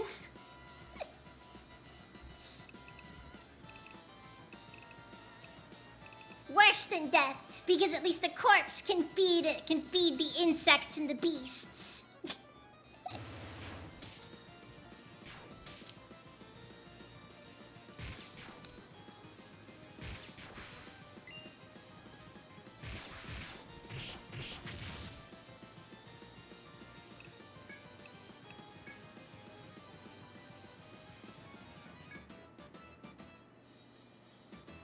Unbelievably anime!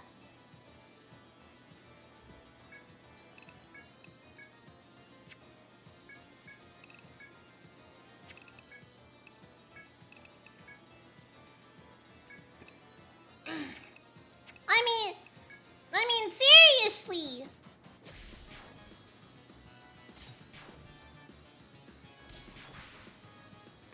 No, then you get the disciple who's just like, guy looks like Prince Charming from Shrek.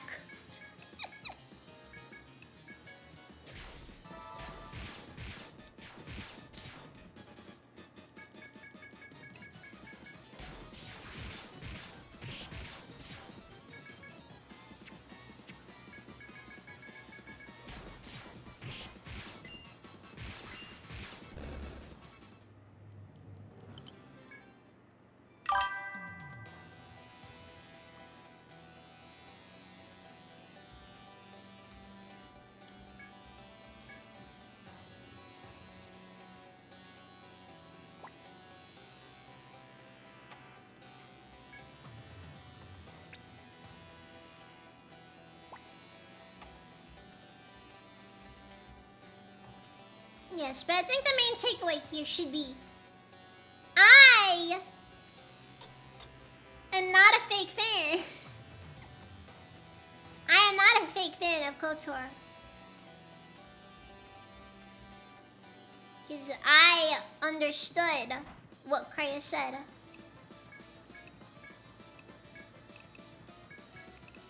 You know, you get some people will be like, oh, apathy is death. Lol, it's a funny line.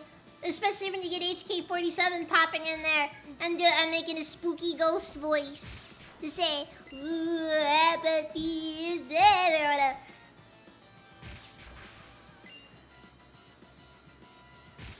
Yeah, but anyways.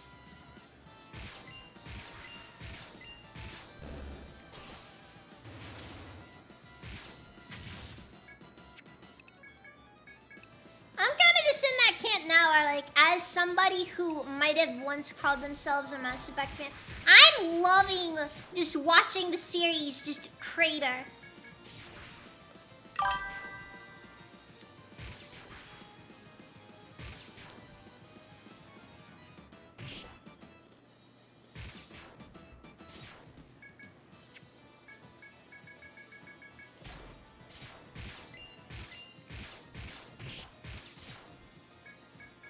Great lesson of strength, fact. Which one was that? Was it the one where she asks you, like, what your best skills are? And then, like, she wants you to sit down and improve your best and weakest or whatever?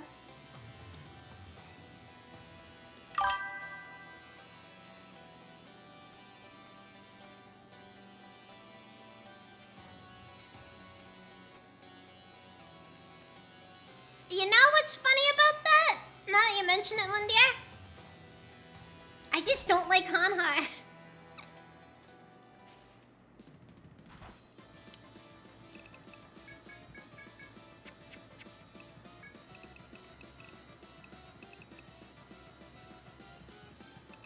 Never used Hanhar.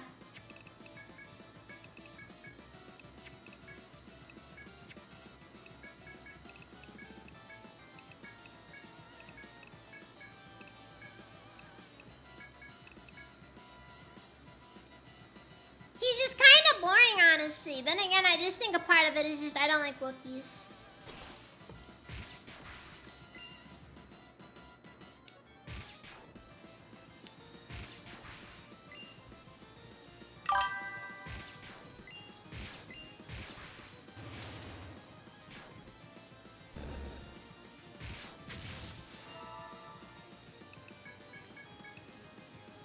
Also, Night Diablo.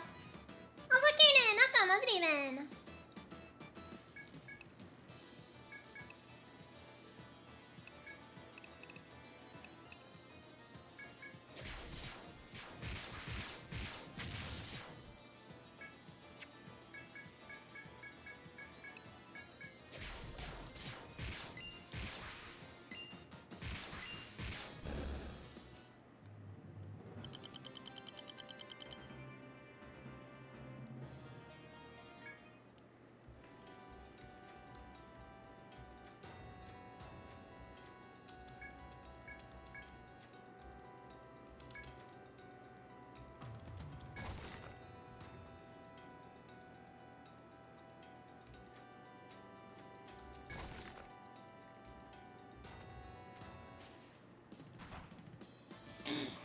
That probably will I still my biggest Star Wars hot take though. The fact that I just don't like Wookiees.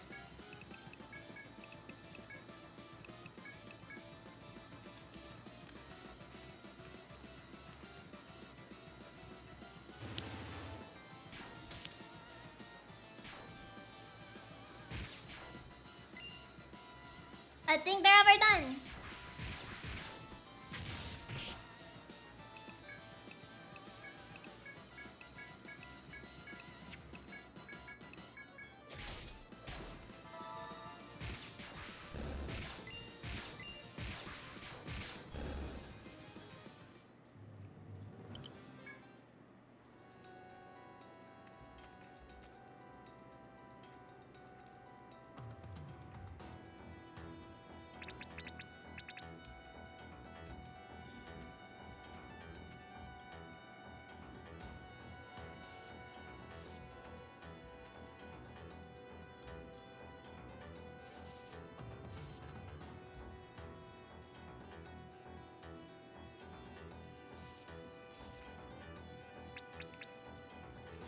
That probably isn't wrong, honestly.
kind of Star Wars hot take I have that isn't a bit mild.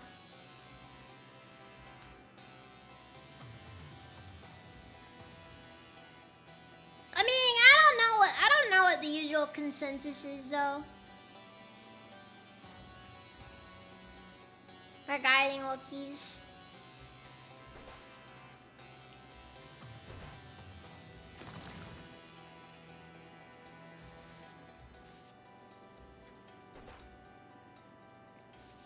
I just know that I personally find them quite tiresome.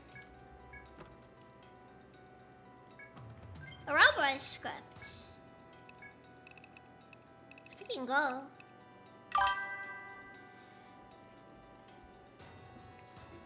At the start of each turn, all allies will absorb HP damage for that turn. What?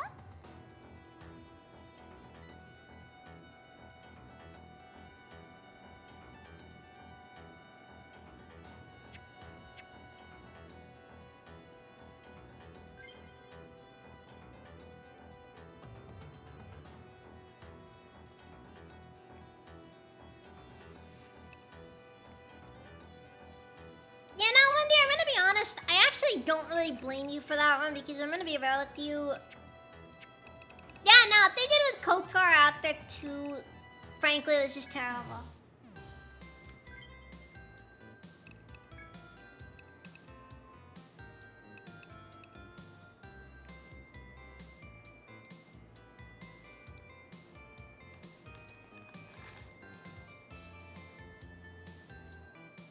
Like, it's like, of all the things you decide, like, you can make the way that, like, the unknown regions are described, and it's like, we're talking about, like, going into an area where people don't go. Like, dealing with some esoteric, beyond comprehension Sith stuff. And then you just make it a random white guy? Like, come on! Doesn't even look like, doesn't even have that Darth Sidious aesthetic. Nothing!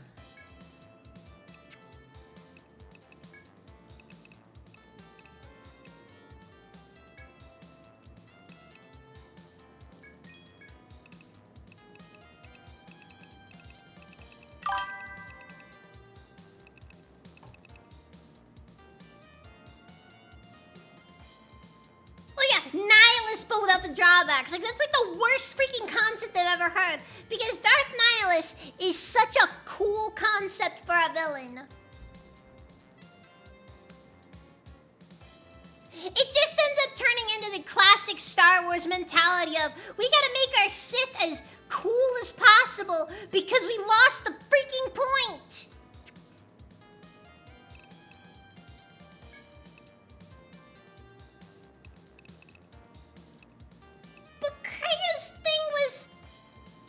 Kraya's thing was the exile!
Like, seriously, one of the things that upsets me the most, especially in Star Wars, is when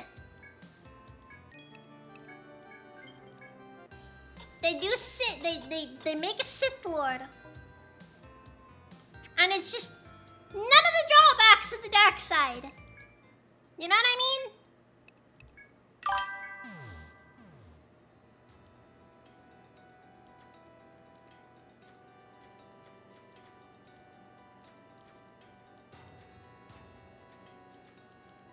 like the freaking light side and dark side are the same thing, and there's no meaningful differences between the two. Cause that's what everybody wants to do nowadays. Cause we just can't have our Sith characters not being just so freaking cool.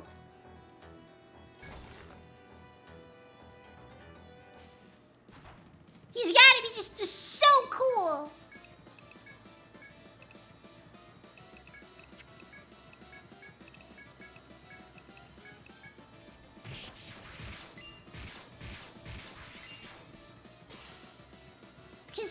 Cause that's how the Force works.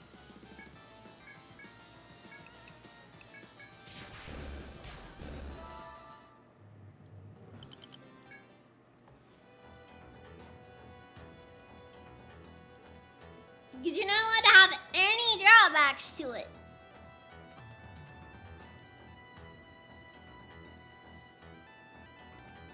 Oh, you want to freaking talk about gray morality? Let's talk about gray morality. It's just so frustrating to me specifically because I'm just like, dude. Eventually Sith characters get their own Glubshido plucky sidekicks and it'll all be over. I'm pretty sure that already happened, but whatever. Apparently that's happened in the new Maul series, because Maul has a plucky Jedi Order 66 survivor that he interacts with apparently.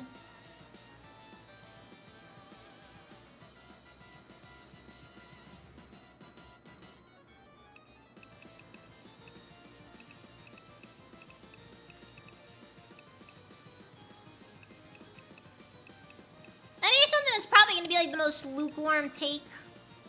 Maul is overrated.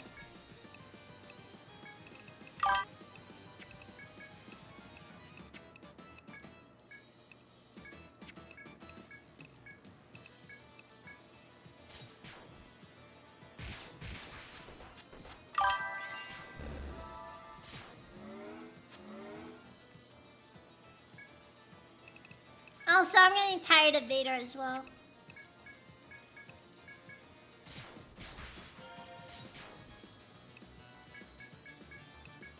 Because you can't have anything set post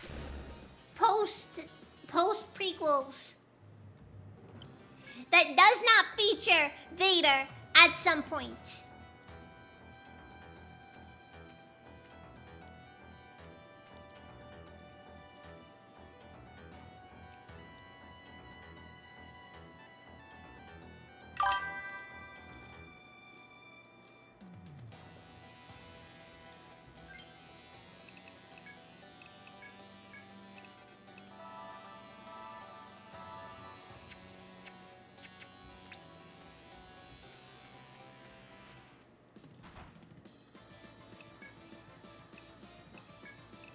Like at this point, it feels like half the time all they have Vader doing is just freaking aura farming.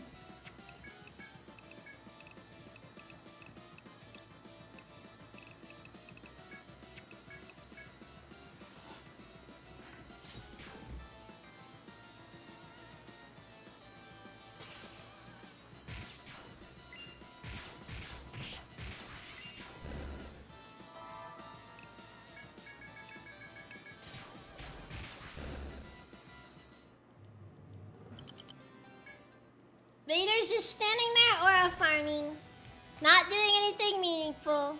But we need to have Vader because it's freaking original trilogy time.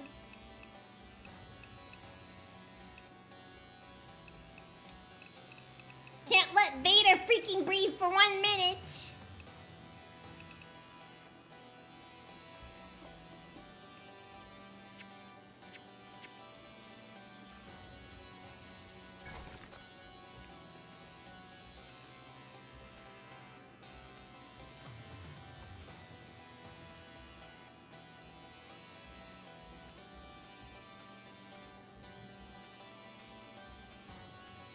I admit that is a bit of a petty one, still. I stand by it though.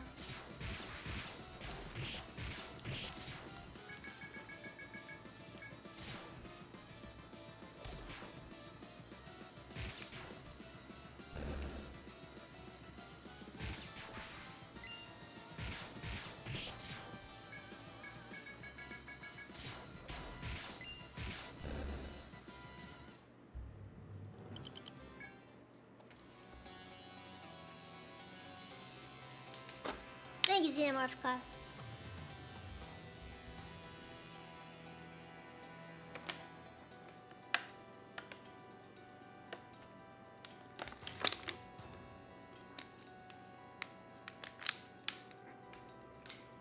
I think another part of it is also just that, honestly, the Imperial setting is kind of dull.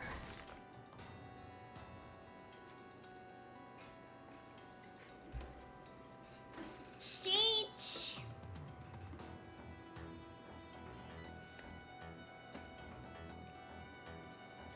Like, in my opinion, the problem I have with the Imperial setting is it's the one setting where realistically you can't do anything. Like, Clone Wars, at least it's kind of vast and like there's a lot going on. Then you get the Imperial setting where it's just like...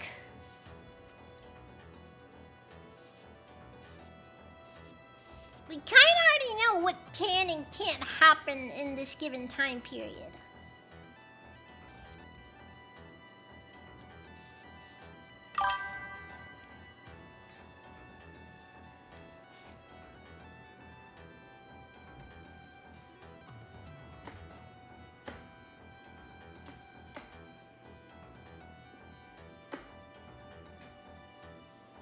Well, you're supposed to be able to give him a run for his money. I'm sorry, Vader's pure aura.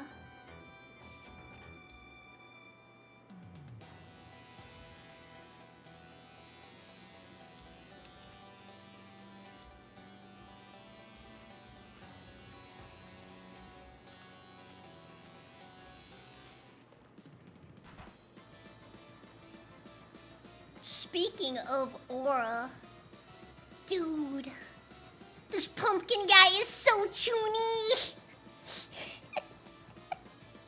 Look what he's doing with his hand. It's so chuny.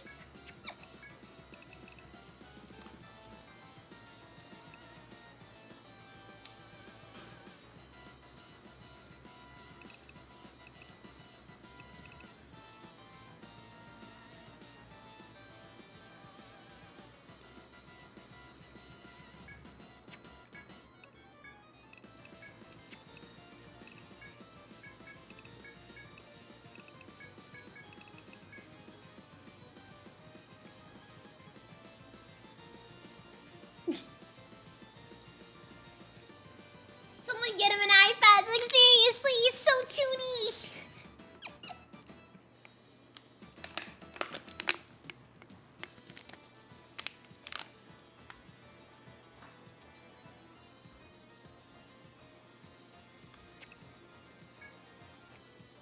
I can't read, like, anything that's going on with this guy either. That's, like, the best part.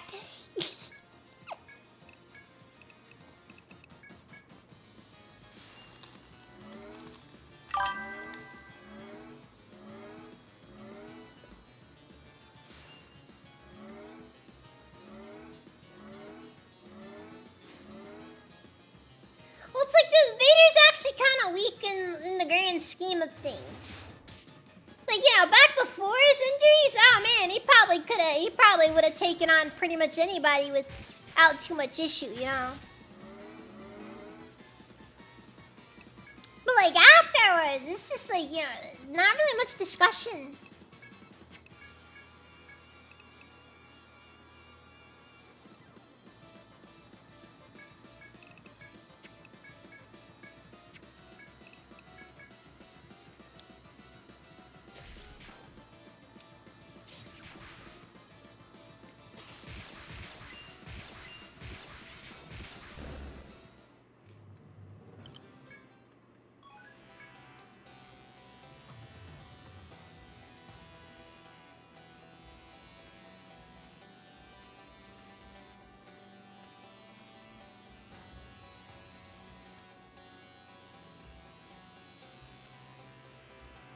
Like, ironically, he might be almost about, if not more, crippled than Grievous.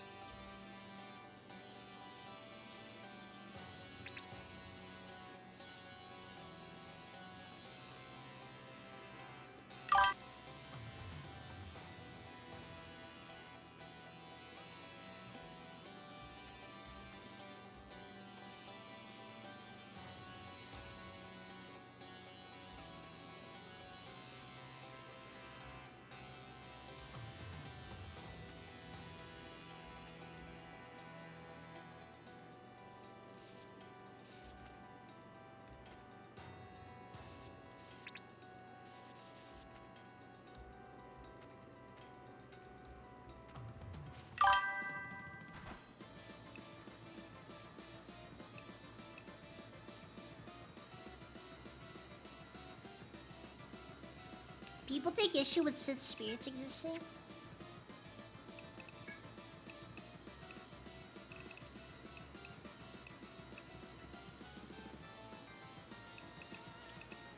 I don't mind the concept myself, honestly.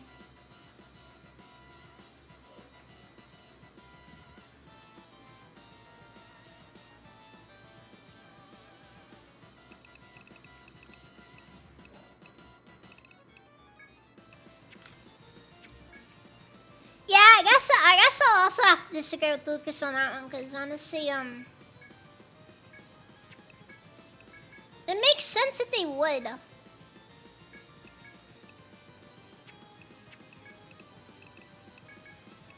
Like, I kind of get where Lucas is coming from like a, you know, Sith never really end up going well scenario, but like,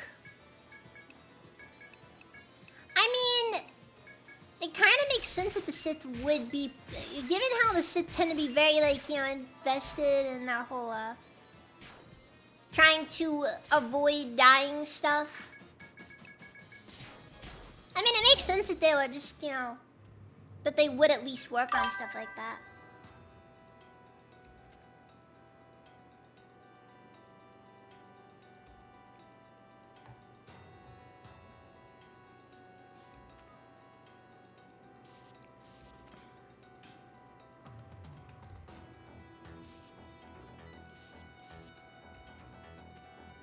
Okay, wait, so we're here. Okay.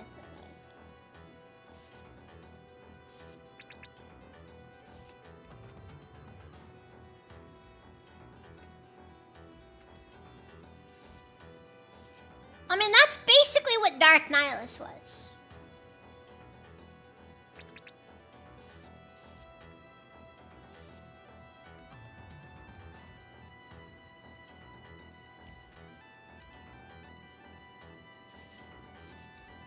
Like, Dark Nihilus, in essence, was just a still living Sith spirit at that point.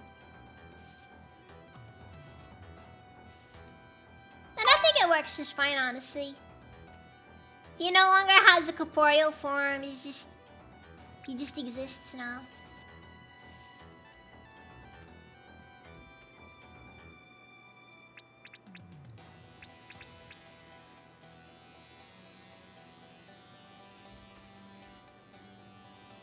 Oh yeah, no, I'd agree with that sentiment that Sith spirits definitely should be beneath Force ghosts on the totem pole, because like Sith spirit, like Force ghosts are like an actual thing that matters. Whereas like a Sith spirit is just a guy who's just the man too angry to die meme. Or just some guy who bound his soul to his corpse and is now basically living in what is in effect eternal agony.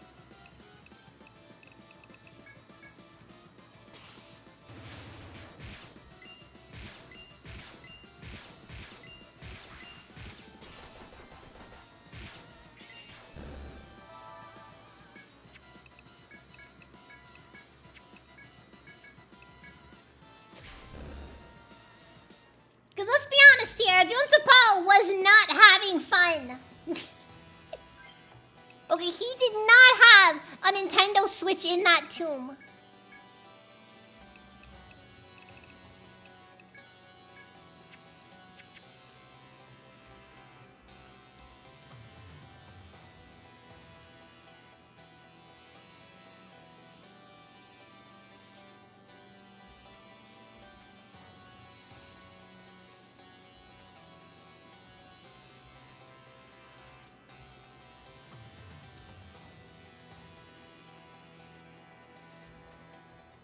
like, I don't think there's anything wrong with doing, like,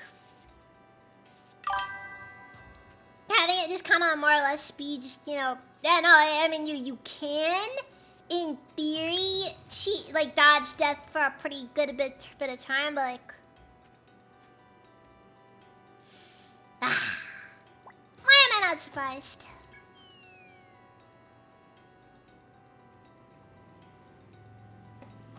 Honestly, yeah, no, Juntapal is kind of, yeah, he was kind of a loser, I'm gonna be honest.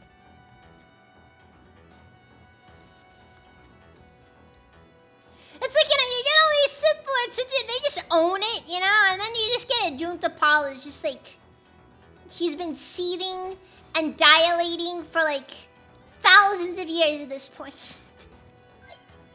It's horrible.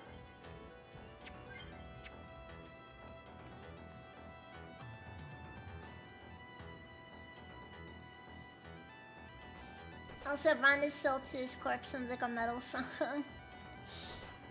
Maybe it was. Maybe it was.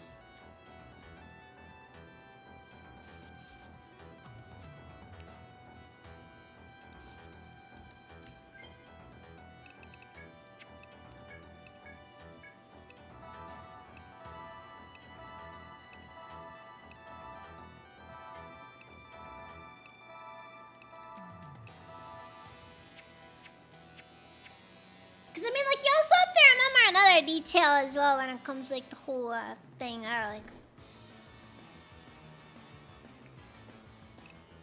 Jedi who have been able to become Force Ghosts are able to kind of pick and choose when to be Force Ghosts. In comparison, the Sith spirits don't really get that kind of stuff because they just have to. They just gotta either live with it or not live with it. So I don't really think there's anything wrong with it personally.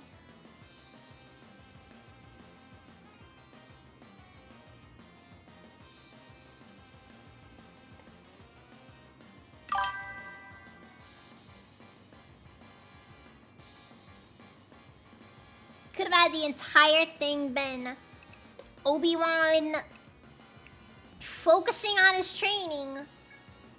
But we all know they're not going to.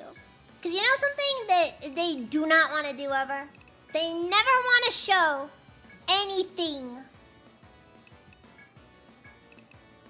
They don't want to show anything from like the spiritualism, the spiritual side of Star Wars.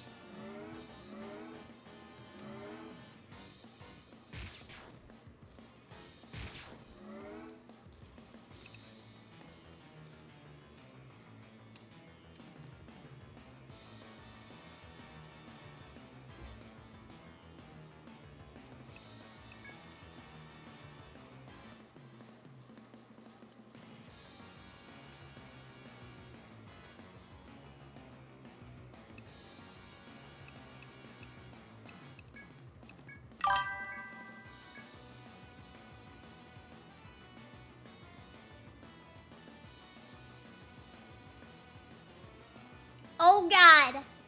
Reconnecting to the Force. I'm gonna see her actually.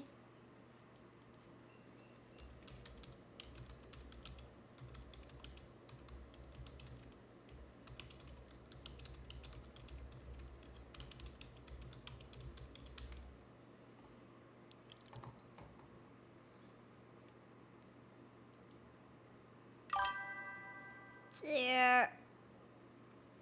Freaking Jedi who have to reconnect to the Force is probably one of the most tiring things possibly ever.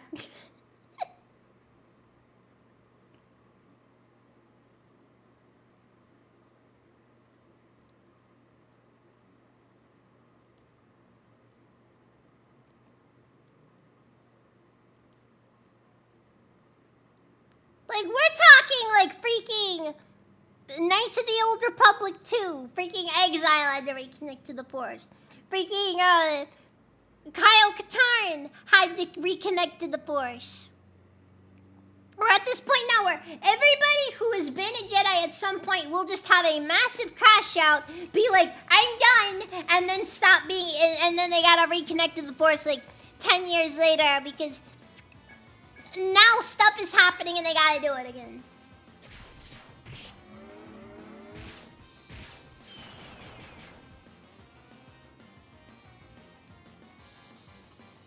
Obi-Wan in that show looked like the Jedi Jesus head in KOTOR 2 and that amused me. That is pretty funny, actually.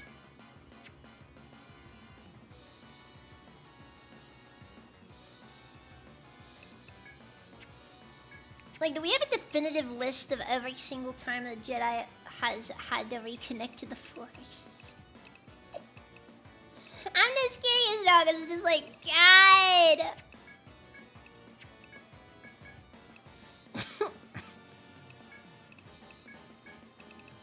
It's honestly tired at this point.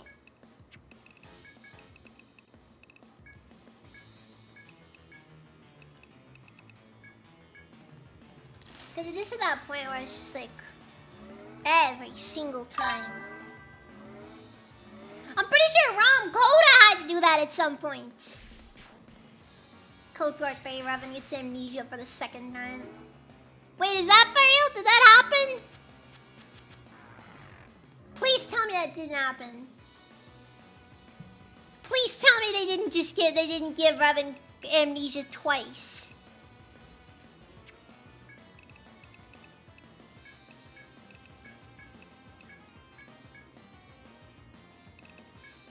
Okay, thank God, because I did. Dude, I'm just over here like, I wouldn't be surprised. It's also kind of stupid. You know, something that upsets me. There's another character that's overrated in my opinion. Revan.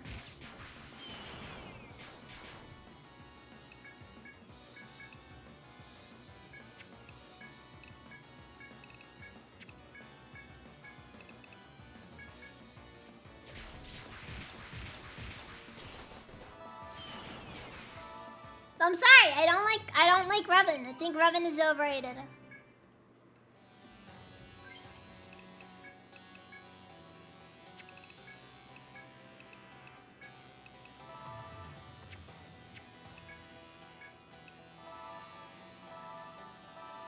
Because I also think that they sat down and they took a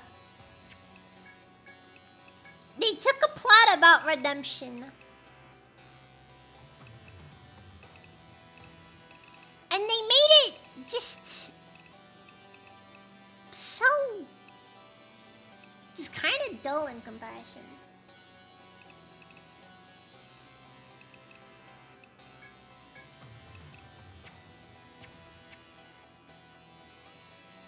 Like they took a plot about redemption and they just they instead decided to turn it into like the freaking morally gray garbage that we see everywhere.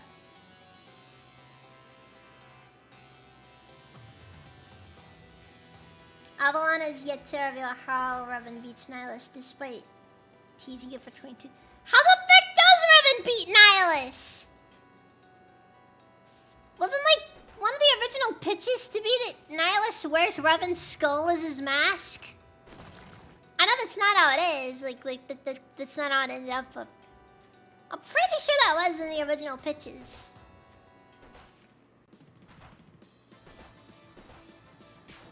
Boog!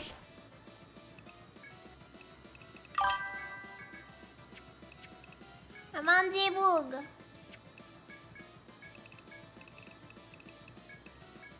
He looks like he's going to try to sell me something. And it's not going to be high quality either.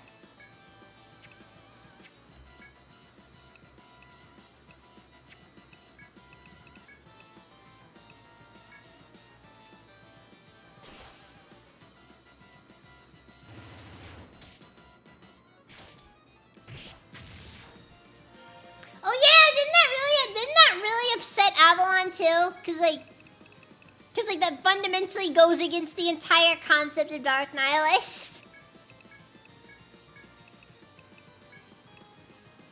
You know, cause there's not supposed to be anything under Dark Nihilus's hood.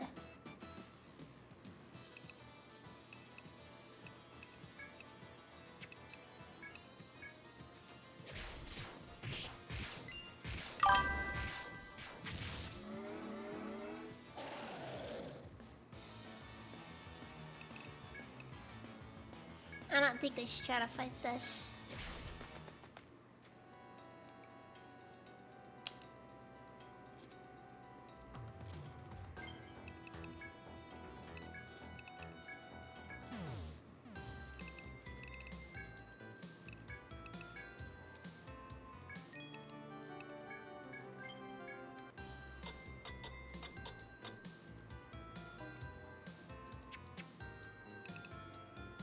Oh wait, no, it was the box art! Cause like in the box art, you can kind of see like you're gonna make out like that Nihilus is anything but just like just the robes. That's right, guys. Darth Nihilus is only the robes.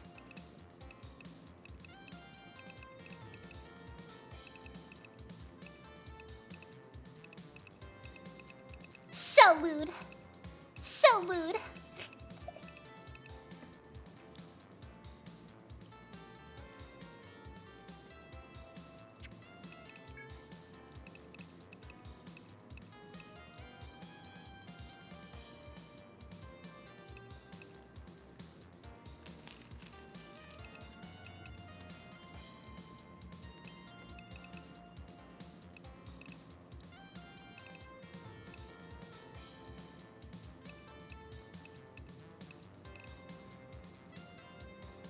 Wait, how do you get the tsunami thing?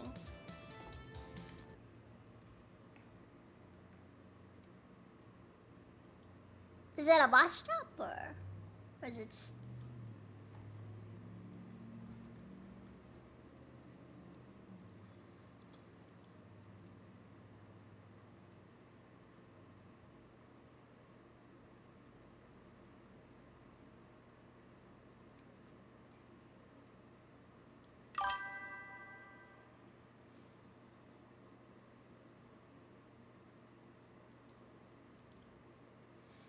Yeah, I got no clue.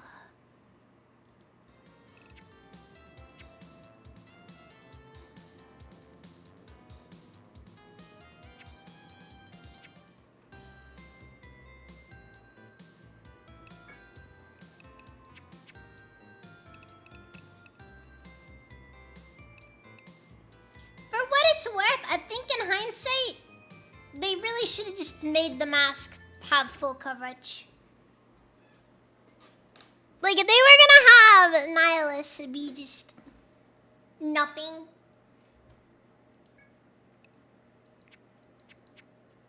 they should have just done everything in their power to leave as much to the imagination as possible.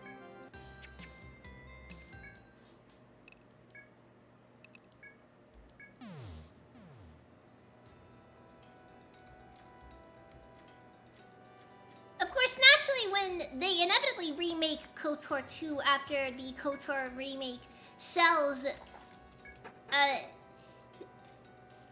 as many copies as hold on.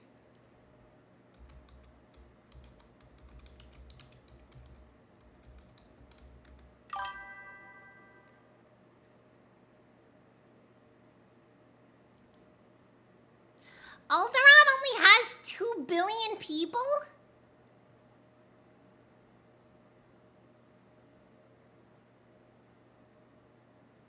What the frick?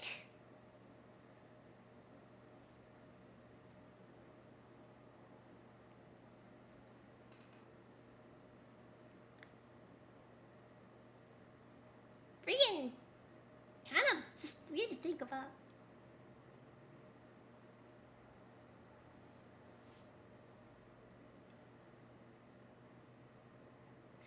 Wait, hold on. They added a Malachor story where the planet is a special material that can bind you to armor or something. Are you kidding me, Linear? Also, Caps is up was even. Grind's going. I'm just trying to get floor 22 figured. It's taking time because floor 22 is kind of terrible, but.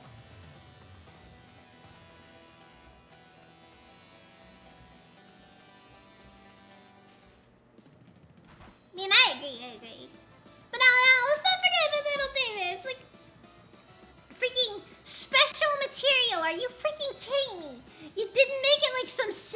alchemy or some esoteric knowledge. Or even just Darth Nihilus was different. He wasn't normal. KOTOR remake go out Force Awakens. I'm gonna be honest, I have no faith in the KOTOR remake.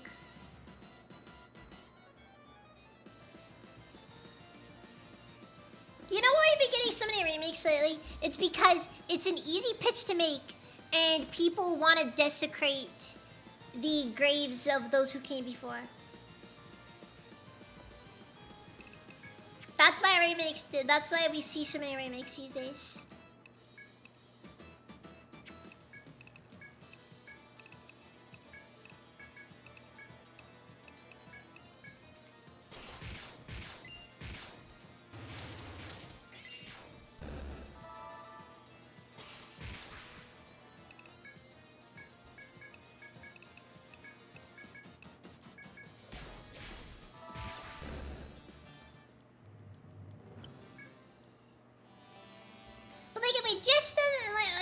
One of the things that frustrates me so much is just that I keep seeing so many remakes, and they always miss the point.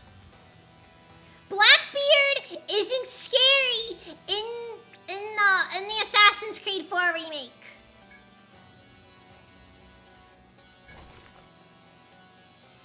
All vibes lost.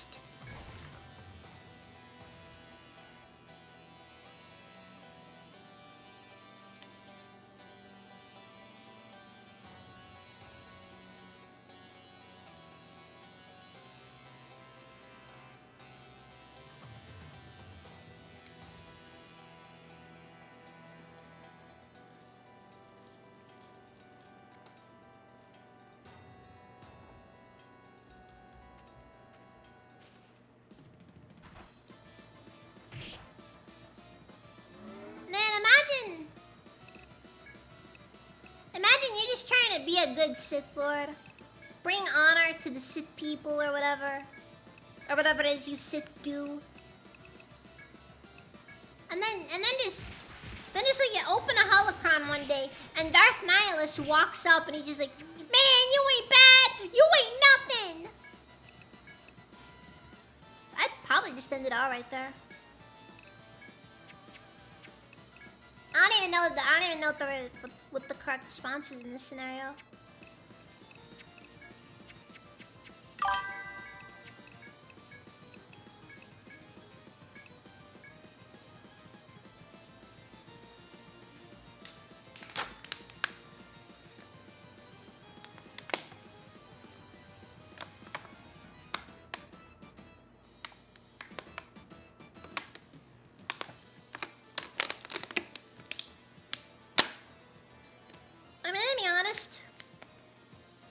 Rule of 1 sounds like a significantly worse idea than Rule of 2 ever was.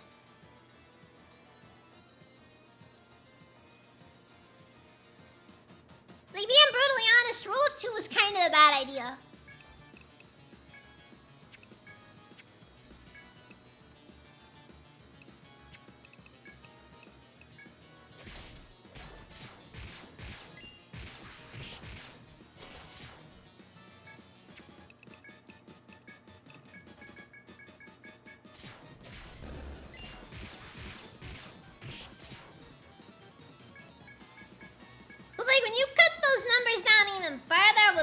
Freaking 1, it's like...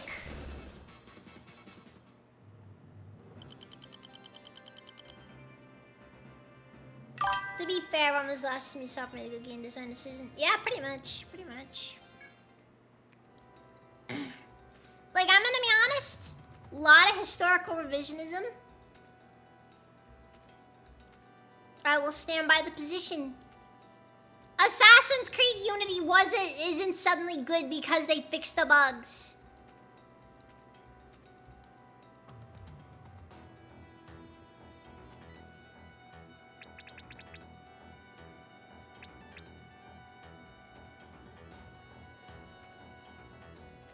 I'm just saying.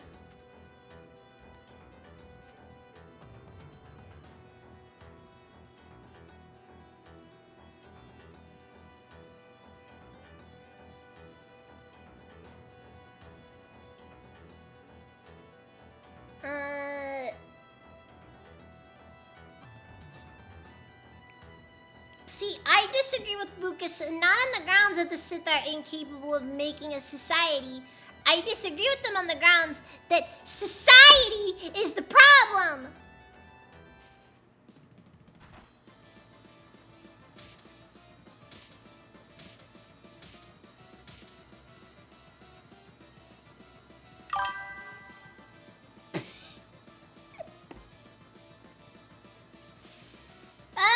The Acolyte was terrible. I can't believe they actually did that. But hey, you know what? Who doesn't like lesbian witches? That's my favorite trope. Everybody loves lesbian witches. Nobody's ever complained about lesbian witches in media.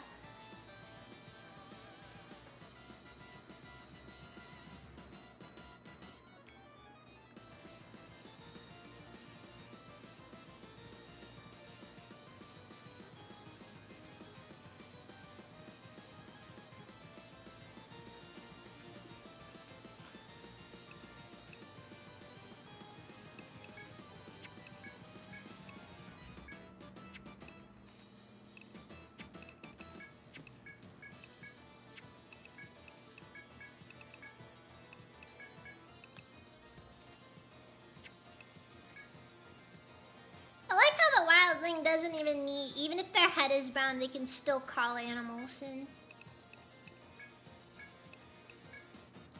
And that, guys, is the power of the whistle. I assume it's for calling in monsters. Or it's for other uses. Like when you're in a dark alley or something.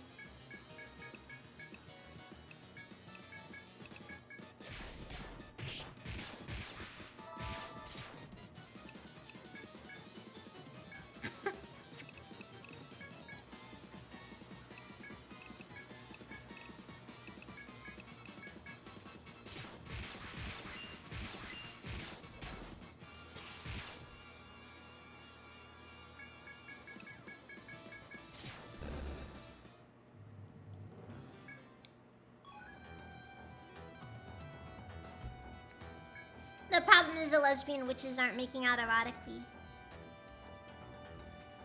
Sadly, reality is often disappointing.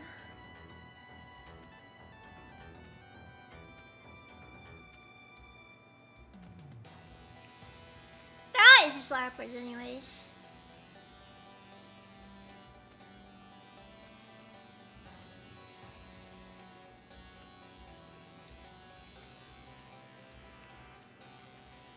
Not like they're sitting down here, just LARPing, being all like, you know, ooh, look, I'm a witch because my daddy didn't buy me a new car for my 21st birthday, and I'm trying to get back at him by not being Christian, even though I will consistently express Christian ideals in everything I do because that's just the culture I grew up in. I don't know how this is. Oh, I need to signal to the dogs. Well, our wildling is a white girl, so you know.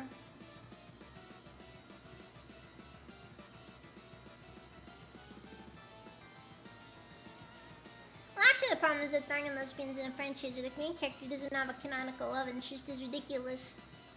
Forced romance BS, but I want to go. And that's fair, Kowsis. That is fair. You are allowed to goon however much you want, because you know what? It's a free world we live in.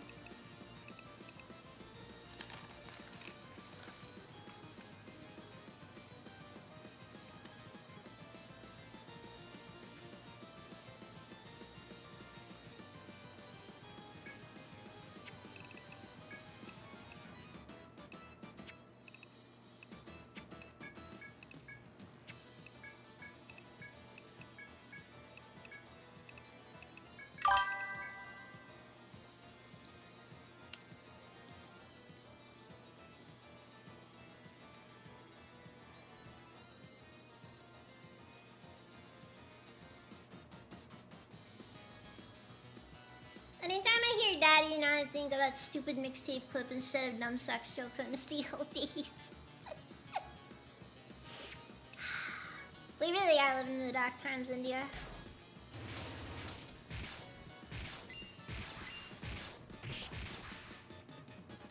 When I say it, when I make those jokes, though, it's typically going to be in reference to like a middle class white woman who's mostly just doing everything she does to get back at her parents, because that's just what you do.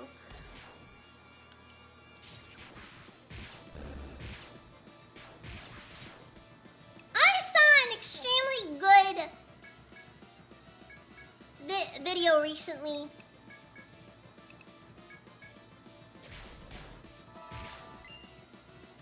where somebody analyzed how Skyrim handles paganism and compared to how the average person nowadays does paganism. It was very eye-opening.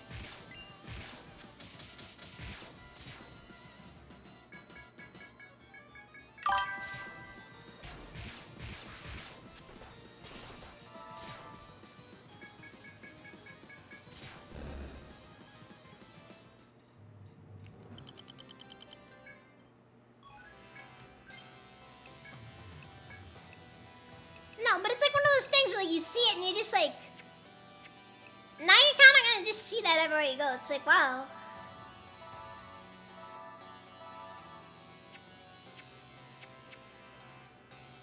Because it's like, you're not actually like, you know, following a different religion. You're just engaging with your same Christian beliefs, but with different names attached to it. And that's like one of the craziest thoughts right there, you know?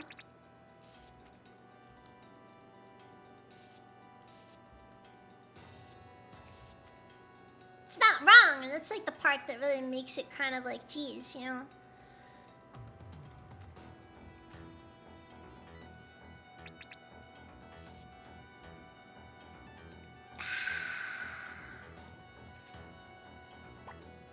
I hate my life.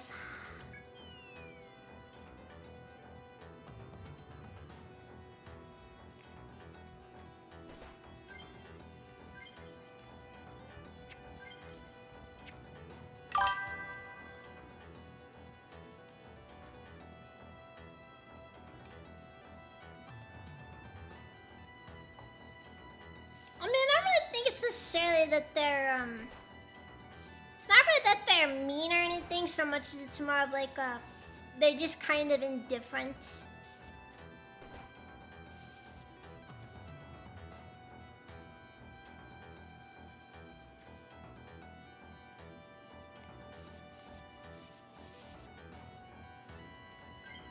Alright, let's kill it. Yeah, nah, that's an important thing I should remember. No matter what you do, NPC is gonna NPC. You can't make that not the case.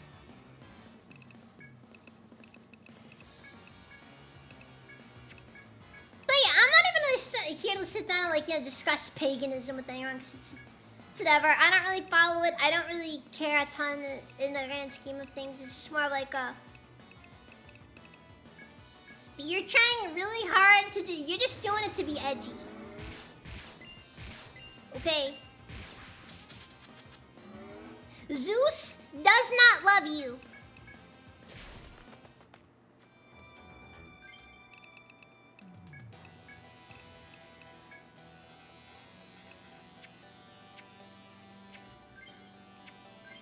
And I think that is the most important takeaway here. Zeus does not love you.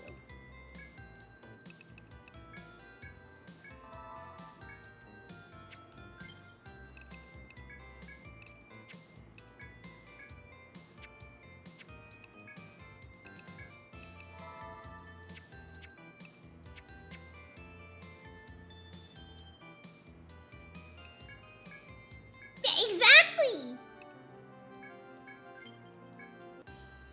Like, you either sit down and you just, like, go full-on Satanism, which is unbelievably cringe, by the way.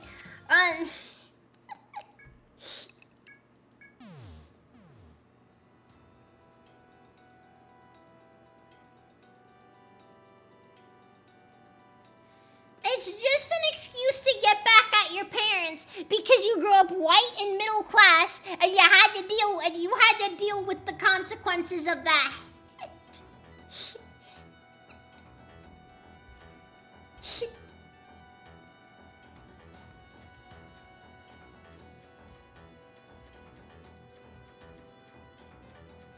But make no mistake, I'm not really too crazy about Catholics myself, but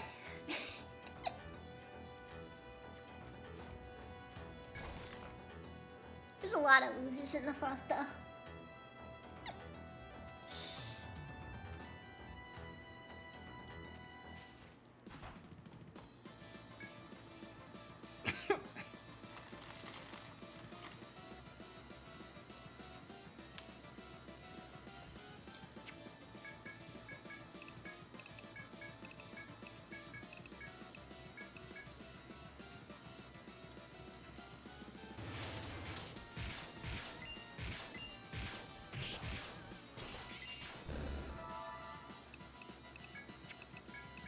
And I really think that is the big takeaway here.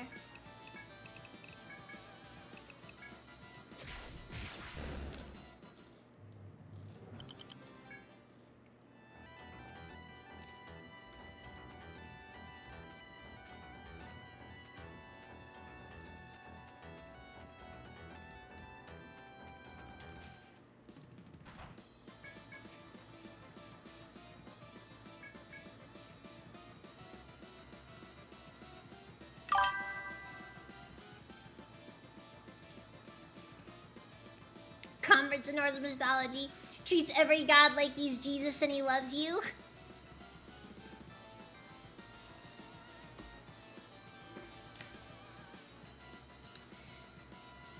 Like, typically the difference between most paganism and Christianity is that in Christianity the god kind of actually cares.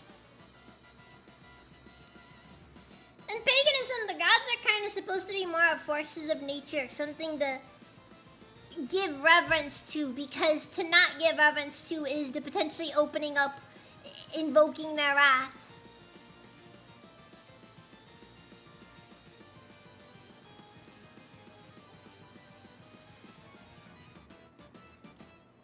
Because the sailor doesn't want to be punished because he forgot to give a sacrifice before going out sailing. Then you get Scott. Like,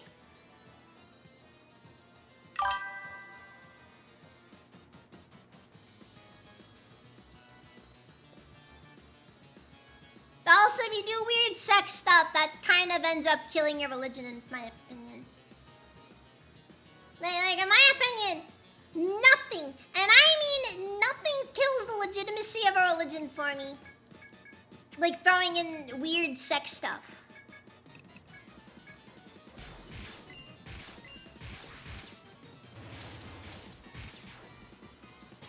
Because God, you don't need a God to justify your debauchery.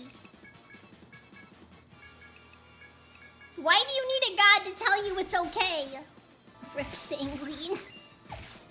Sanguine isn't even a real God!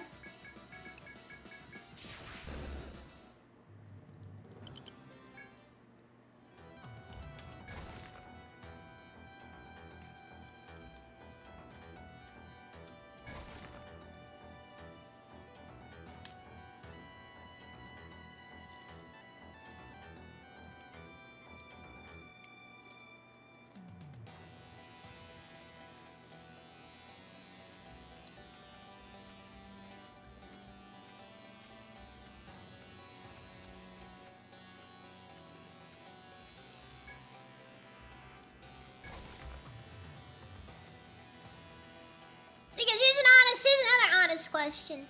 Who wouldn't worship the weird sex god?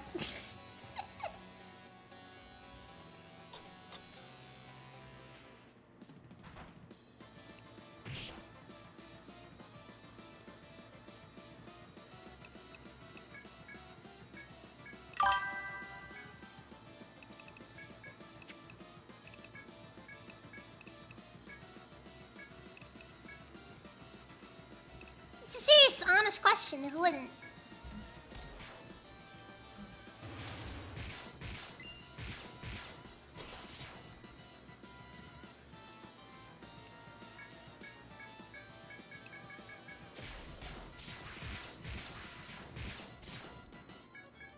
No, who wouldn't worship the god of Gooning? Who gives you only the finest algorithm pulls?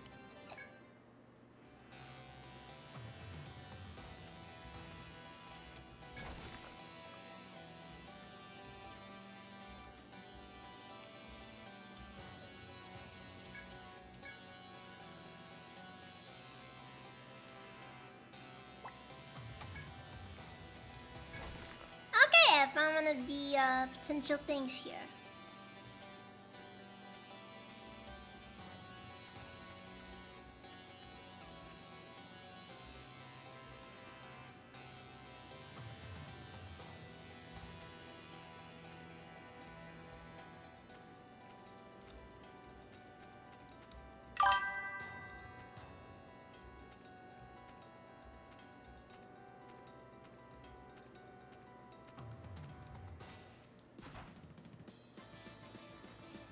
That reason you're forced to go first in every match.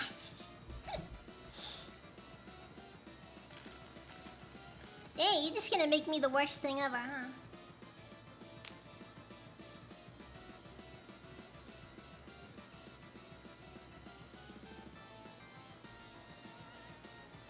Next thing you know.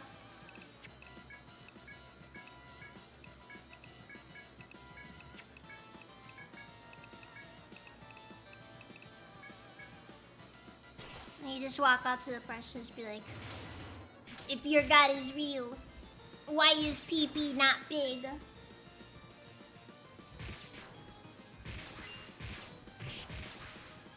These are the real questions we're asking.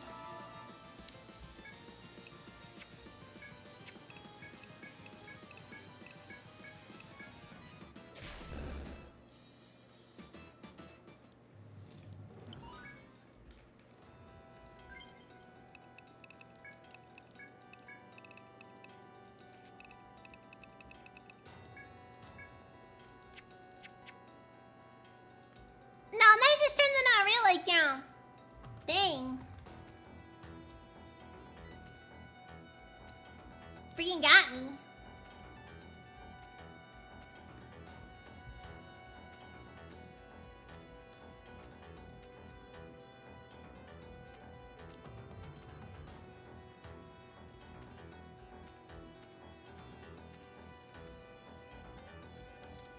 It's just like all the other tribals make fun of you.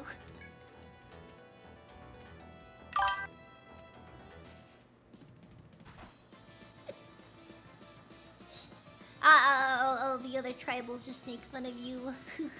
you worship the god of sex, but your pee-pee is still small.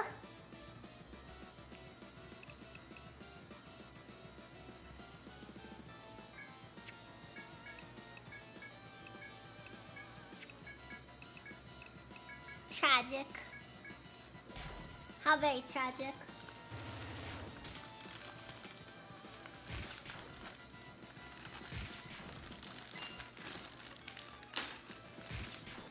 I feel like this is a very dangerous conversation topic to be having right now. Like of all the things we could be discussing, this is inadvisable on a good day.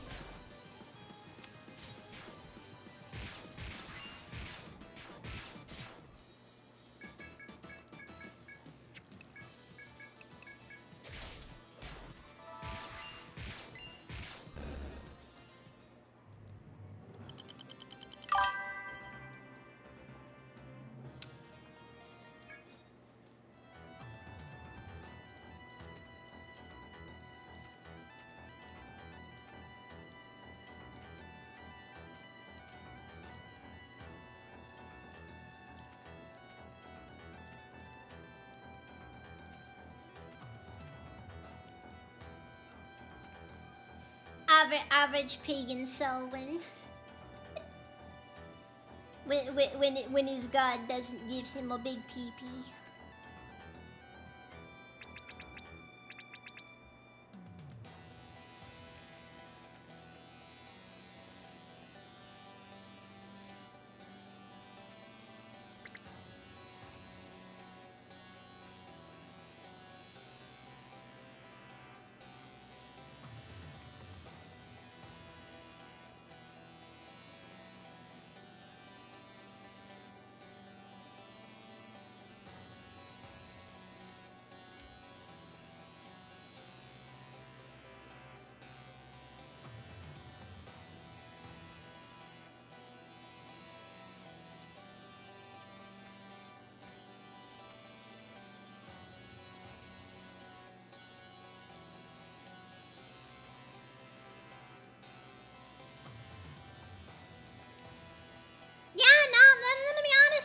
yeah, this kind of checks out.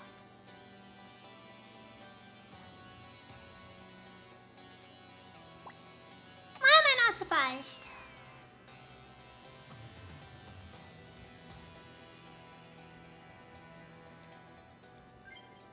We've already had somewhat fiction read out loud so far as I'm concerned. That is fair as well. That is true.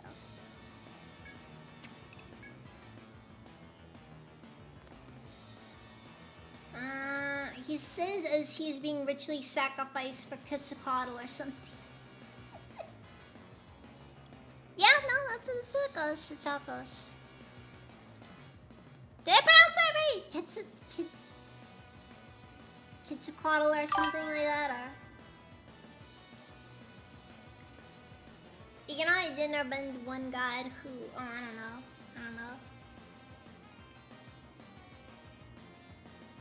The Discord stream discussion topics are breaking containment. It's hentai and it's art. You're not wrong, Kovan. You're not wrong. The Discord stream is supposed to be me being a little bit less, like, you know... Me being a bit more, like, you know... being, like, less... more open. Just talking about stuff, and then...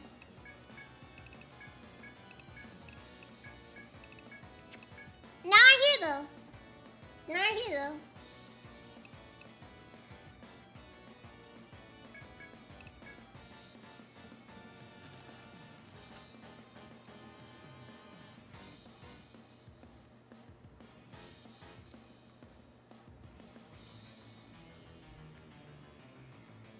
Yeah, I got no clue on that question, man. Yeah. Still seems pretty teen to me. Yeah, I guess we are just talking about paganism and what have you.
I guess the main point is that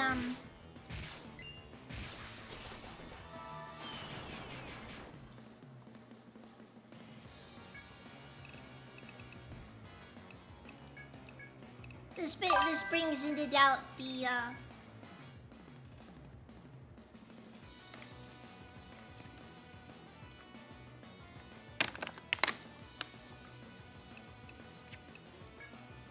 I always bring on myself.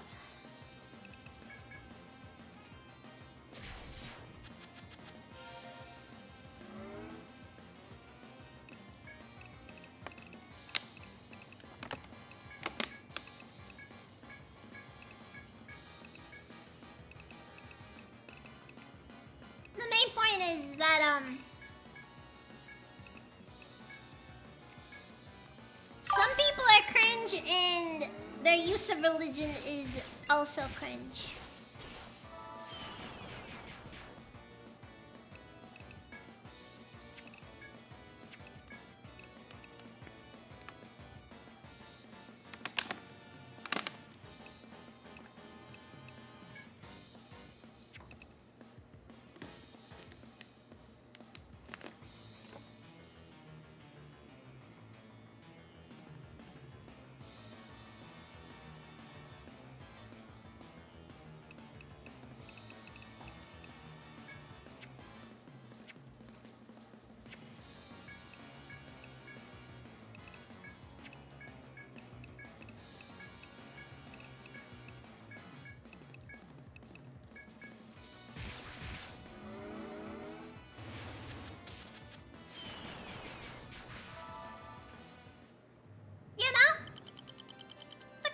land.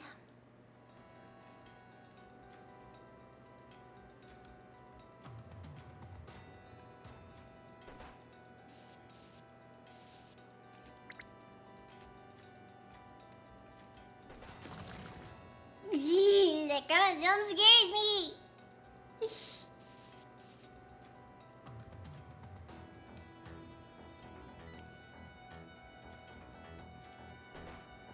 I'm guessing the eye alerts the FLEs that there's an intruder.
Wait.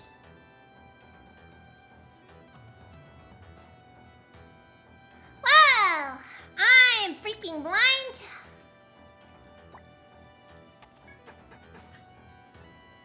Oh, I'm gonna be honest.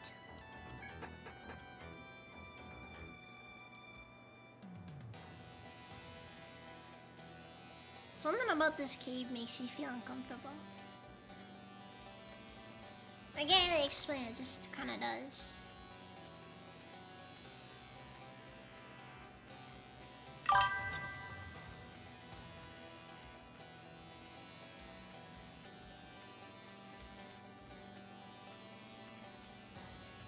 There.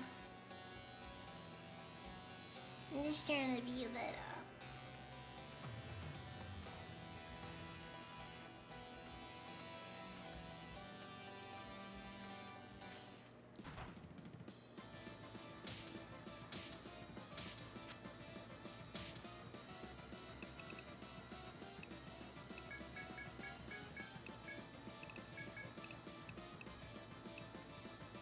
just gotta work on things a bit.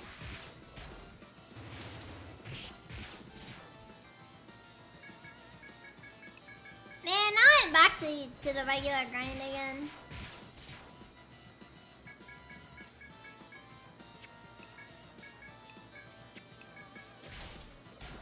I got book club with Dama tomorrow. I went up to Dama in DMs and I asked her just to verify that we're still doing book club.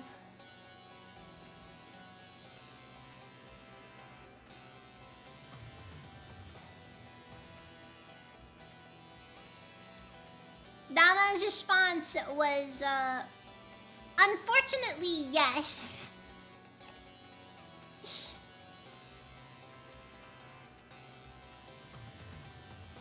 Or sadly, yes, whatever. Point is,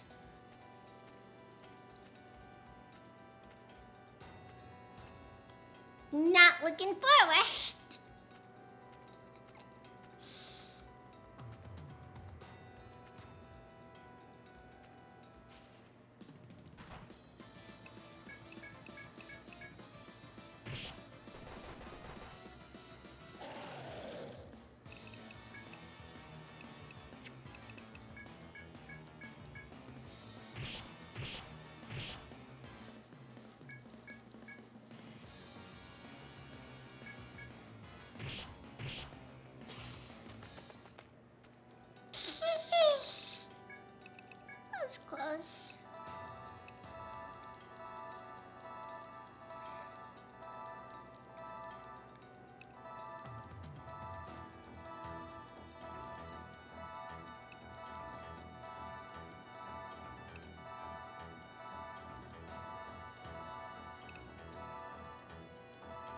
Like, we could be watching fashion shows or playing games that Dama doesn't like.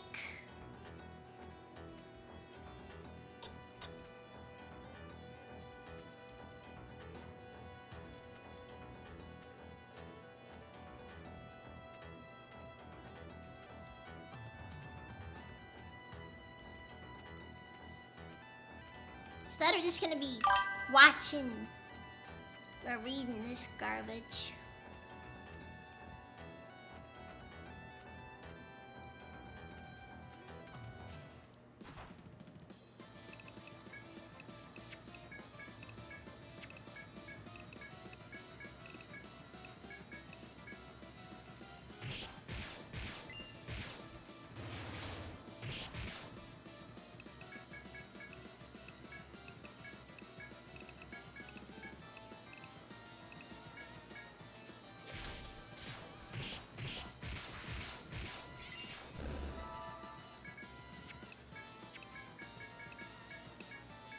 Needless to say,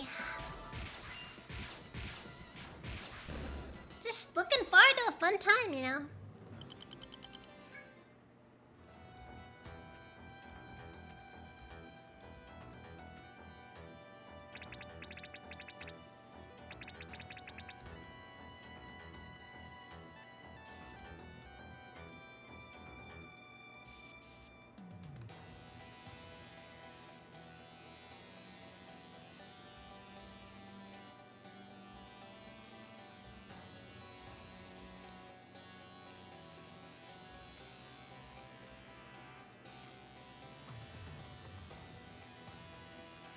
I don't like seeing wide open areas in sections like this.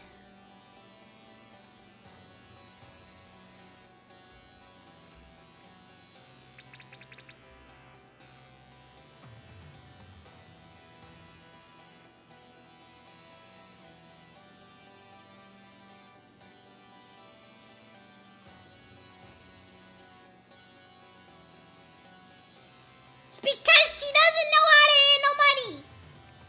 It upsets me. It upsets me so much.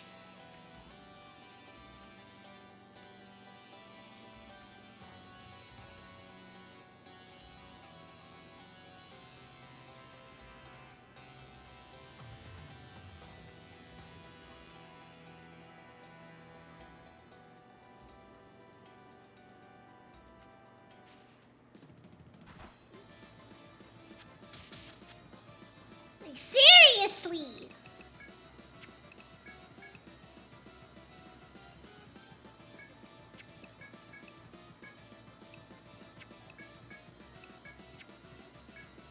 It's like, you know, you don't get it. You don't get where this annoys me. It does, though. So much.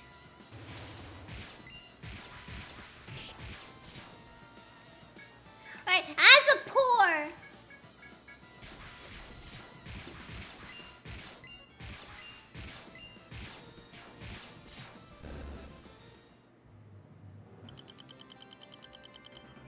Can't stand people that don't know how to handle money.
Oh yeah, we didn't kill this guy last time we saw him.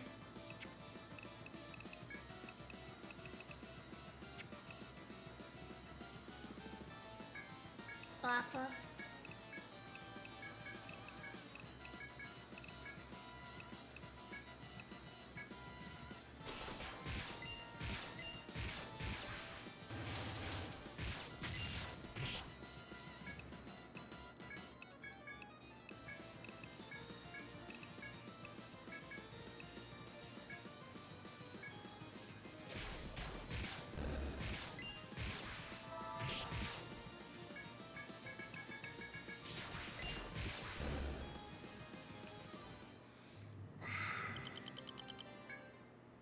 It's just like, it's like, dude, you get blessed with a good job, a well-paying job.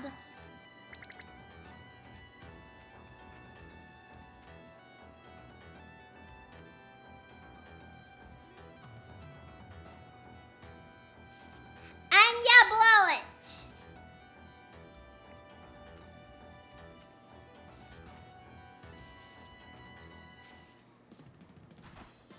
You constantly blow it.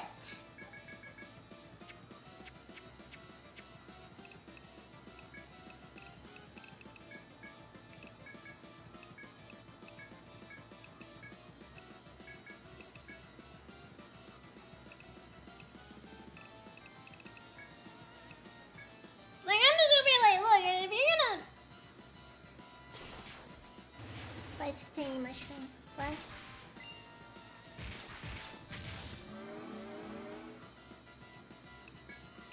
I mean, look, the mushroom deserves it, okay?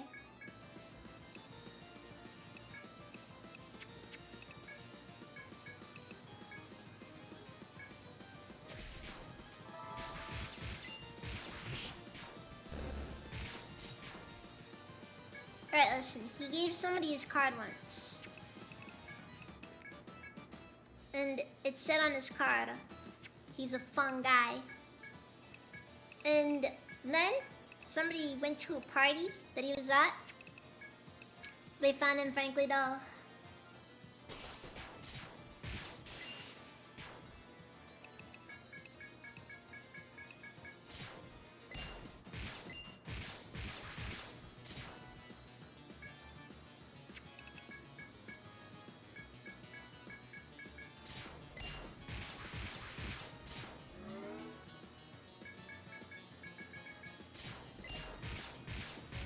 This battle was weird.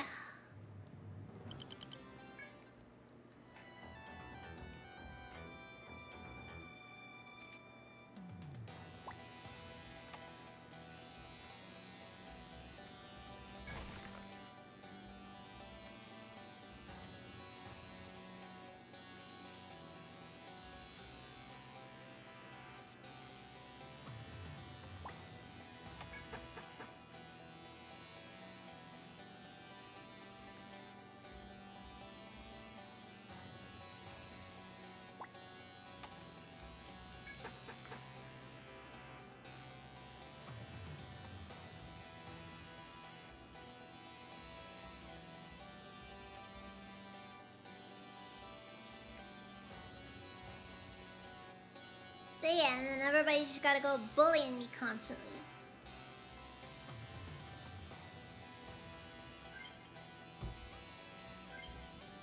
Because they're intimidated. They're intimidated by my natural superiority.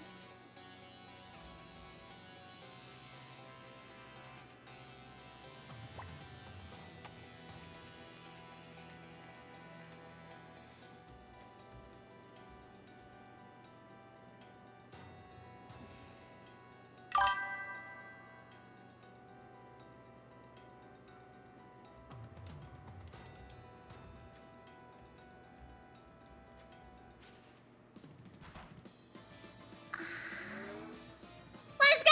He's back, guys!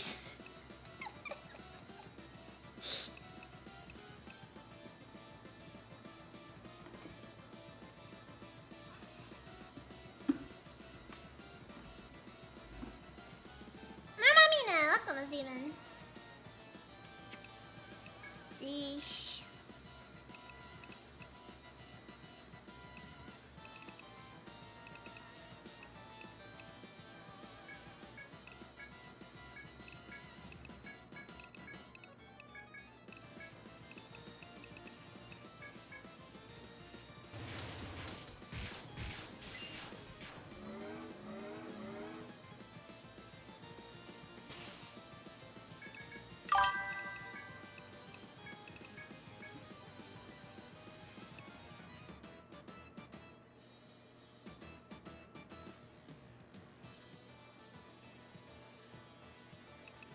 Wait, what did I ask earlier?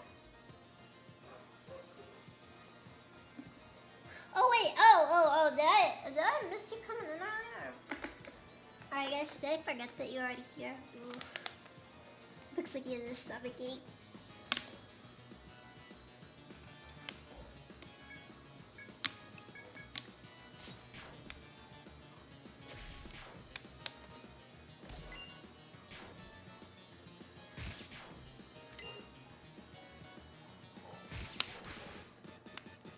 Look, he ate at a vaguely ethnic restaurant and he's probably not surviving.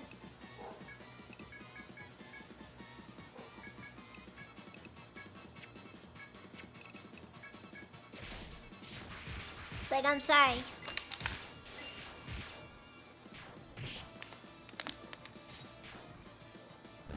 It's just like, you don't understand. I'm white, and then just the person, like at the front desk of the restaurant is just like, or at the register, it's just, she starts going pale, just like, oh no. You know you guys aren't supposed to have spice like that!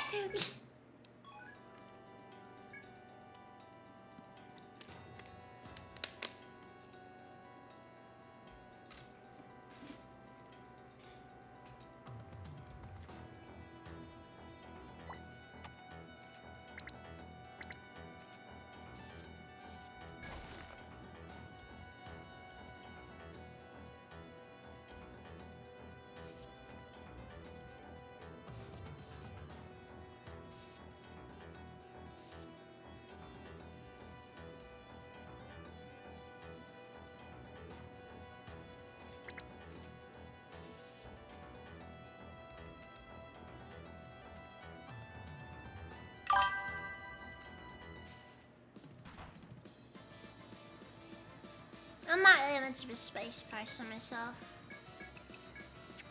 Sadly, I can't season day food. That's just how I am. It's how God made me.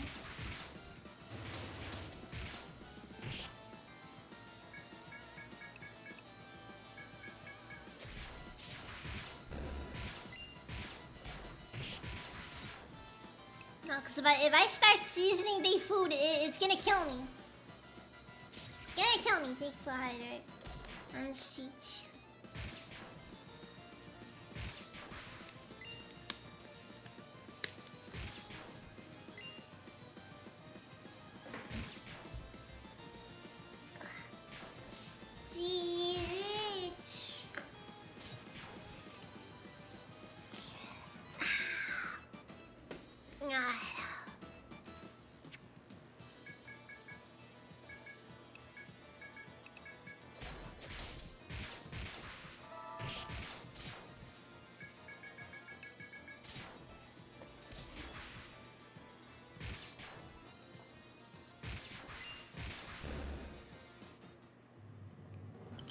But Yakubian design rejects the capsicanoid. The capsaicinoid.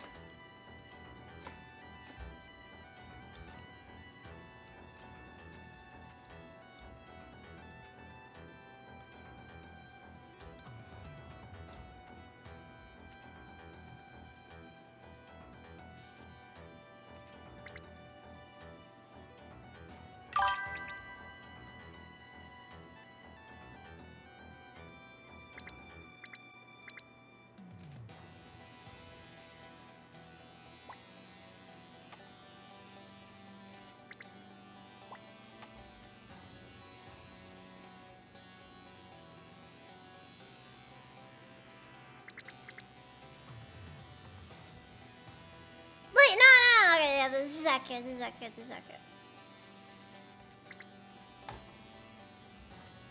The map must be perfect.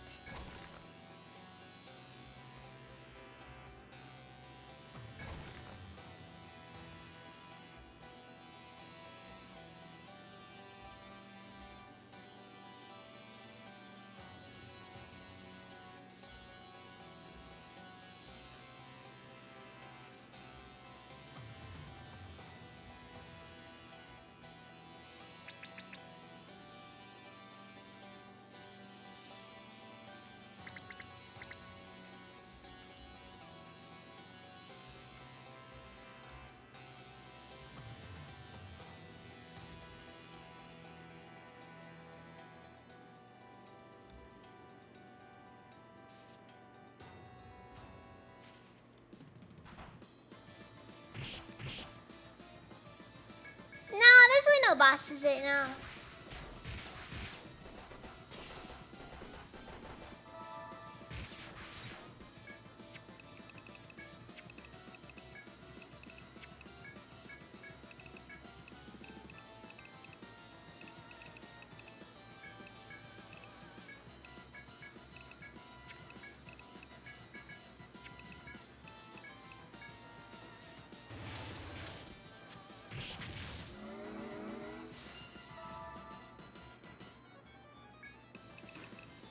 Okay, then we resurrect.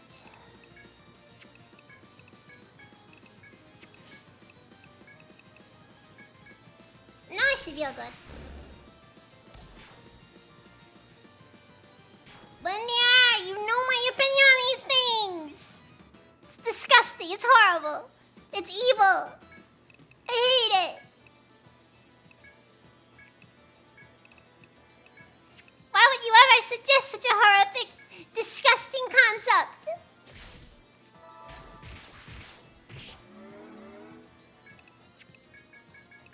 I don't care about the context. The character development haircut is terrible. Never liked the character development haircut.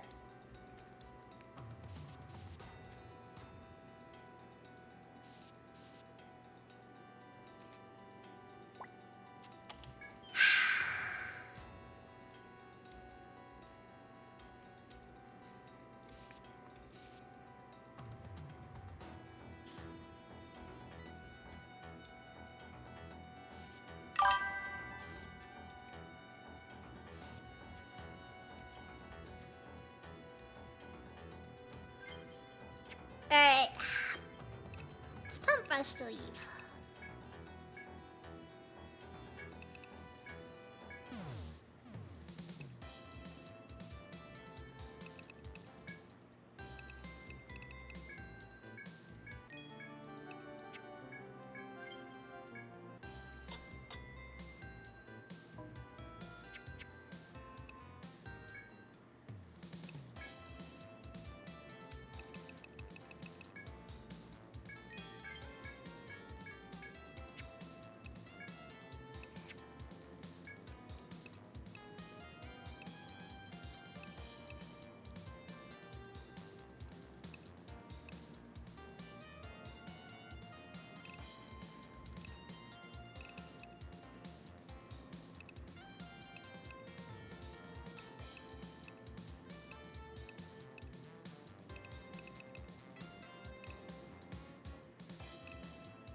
No, no, what's happening, Prince and the Sacrificer?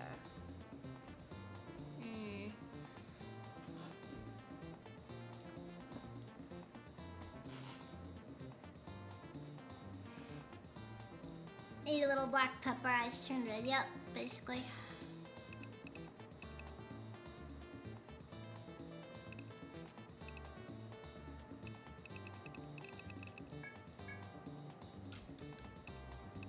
Yeah, sometimes Dax would cook. Now when we were living, when we were at the old place, and yeah, like my response is just always, yeah, the attempt on my life has left me scarred and deformed.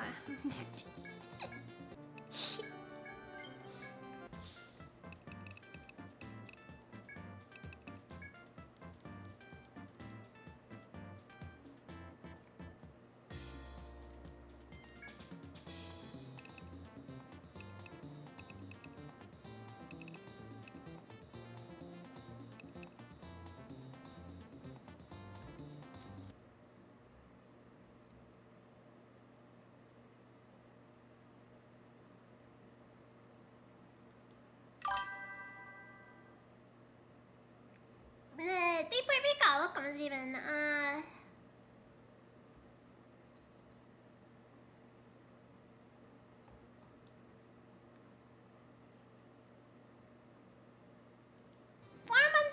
see.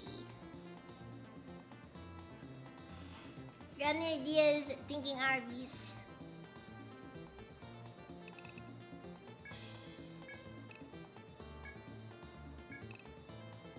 I don't know if I'd recommend Arby's, I'm gonna be honest.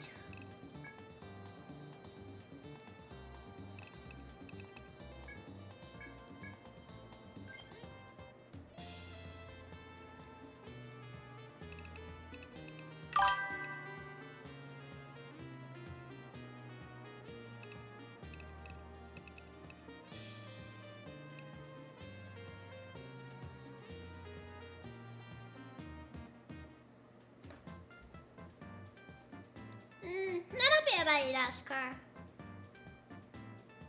Arby's has good mozzarella sticks.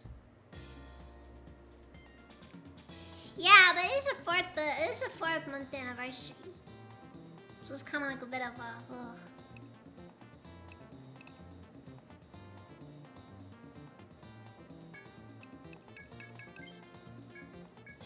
I don't know. I just don't know.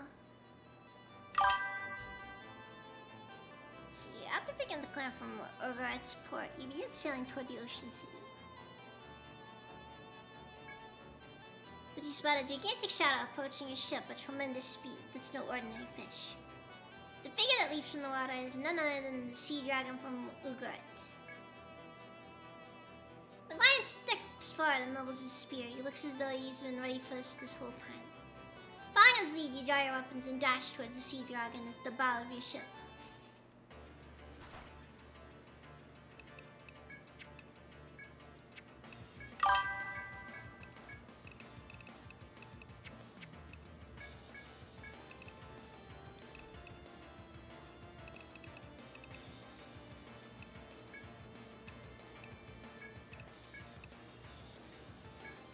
This probably won't end too well for us, I'm gonna be honest.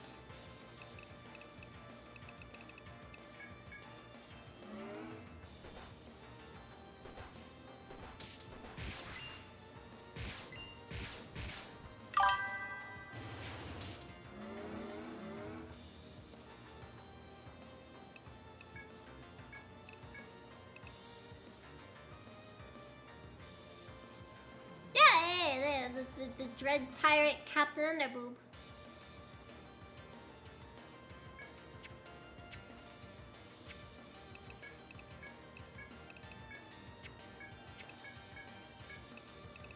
She's feared, you know.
Okay, yeah, let's just run a protect order.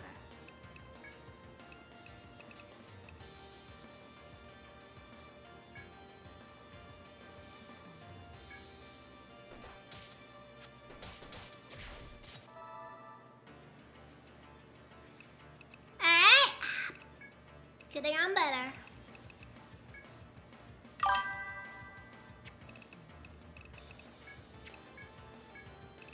I don't even know what this squire guy is supposed to be doing.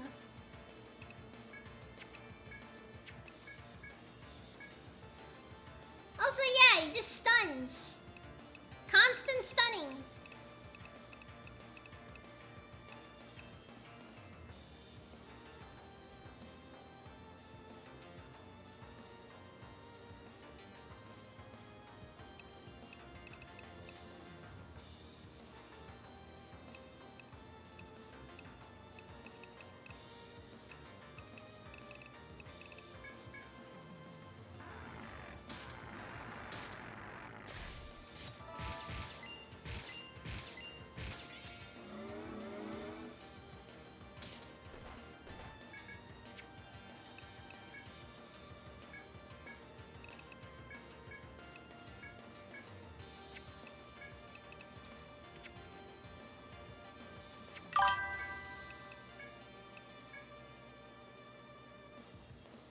Yeah, plague statuses, I don't really know. It's kind of a rare status summon, so I don't really notice it too much.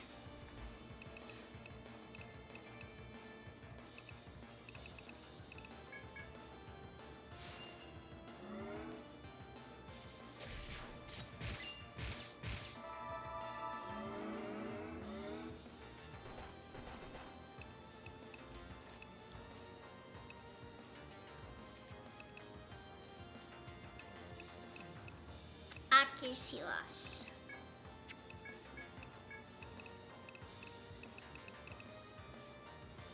I'm assuming I don't have anything specifically for...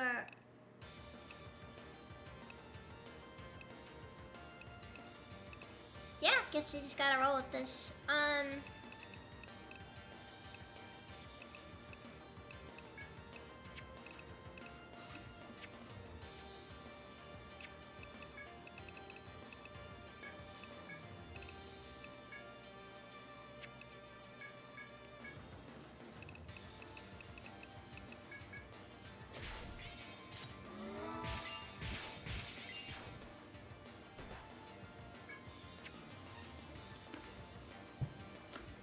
Yeah, it's gonna be difficult.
And it also boosts its defense. I can see why this is annoying. There's a shot. Look, from the demon.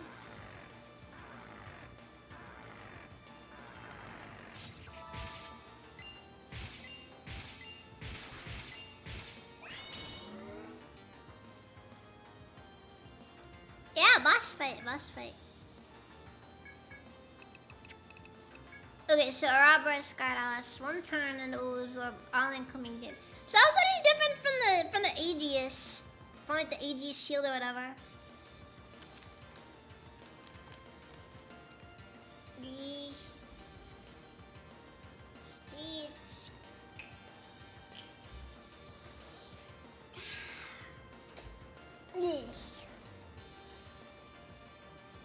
definitely unlurk workers.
So this keeps boosting its defense?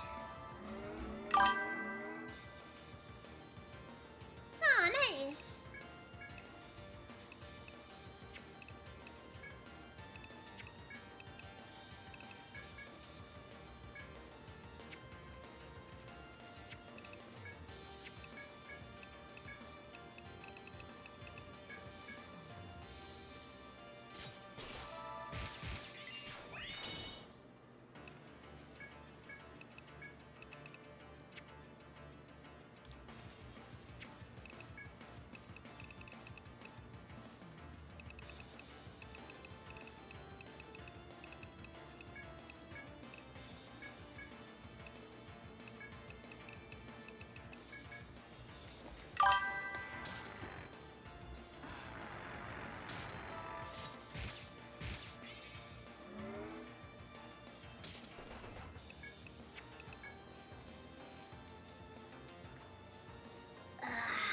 God. It's like one of those things where, like, my problem is I don't have. I never invest in the skill for removing debuffs. So I guess I gotta just wait until next level.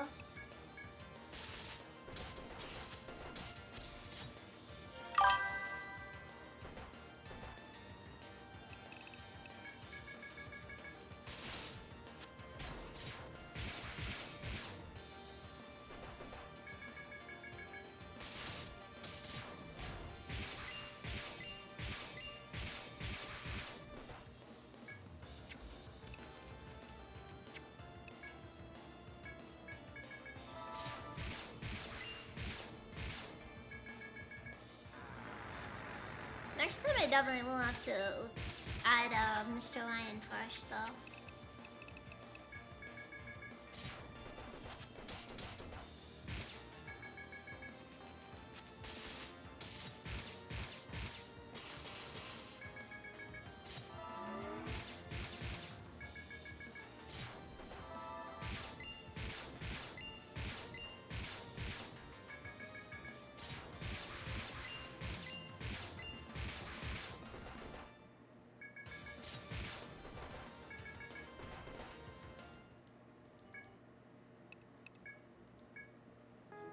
Bro, it's wet though.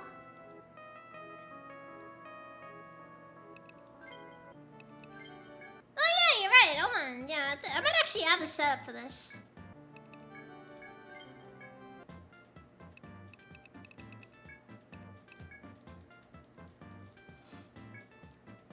Yeah, wait, so So same team comp, same team comp. So we're gonna do.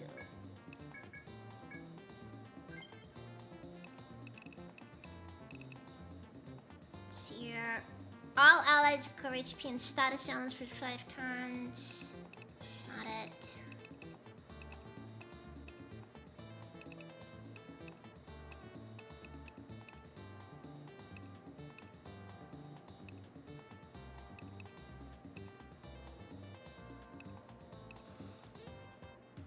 I don't think that this is... I don't think this is it. I think the term would be debuffs. Status ailments are like when everybody's got like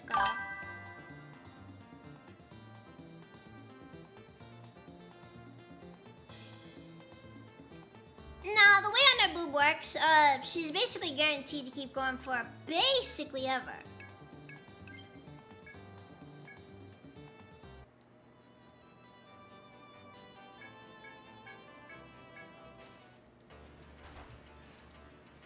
Because you gotta remember the most important detail about Under Boob.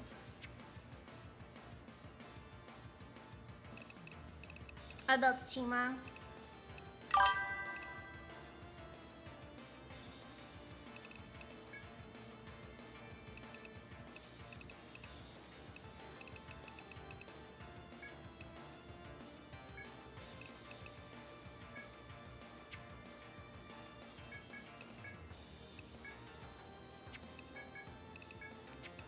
So now I call in Mr. Lion.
The way Under Boob works is double-sided teeth. Otherwise, there's too much risk of becoming full boob.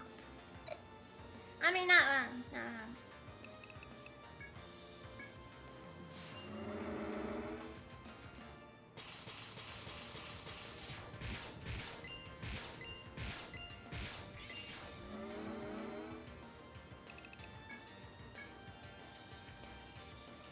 So now you got Protector and Regroup Tactic going for the whole team.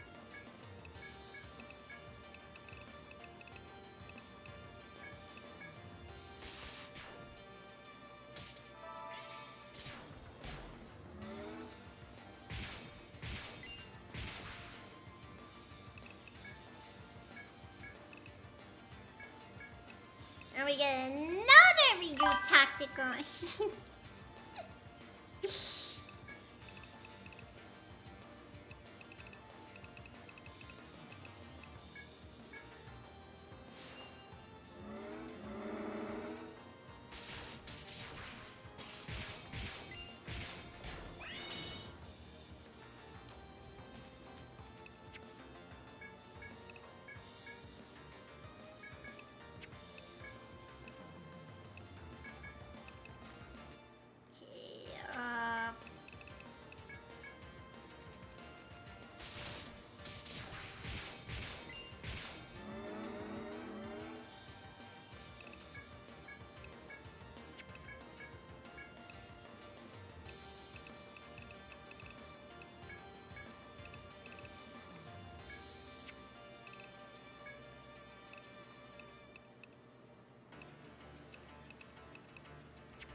honest, you guys. I think I might have just broken the game.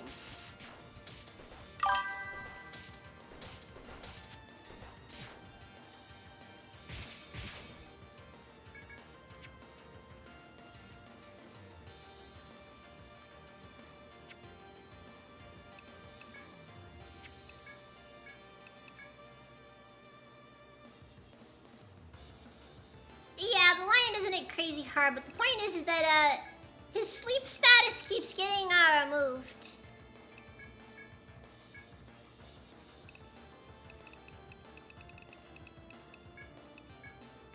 Which is, in all honesty, a lot.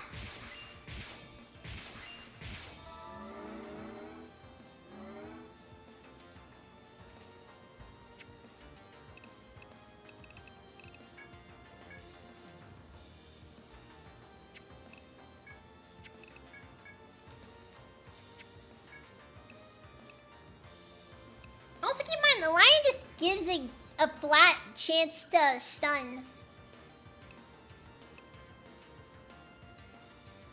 So I mean, even if it doesn't hit very well, they can still do a whole lot to the enemy.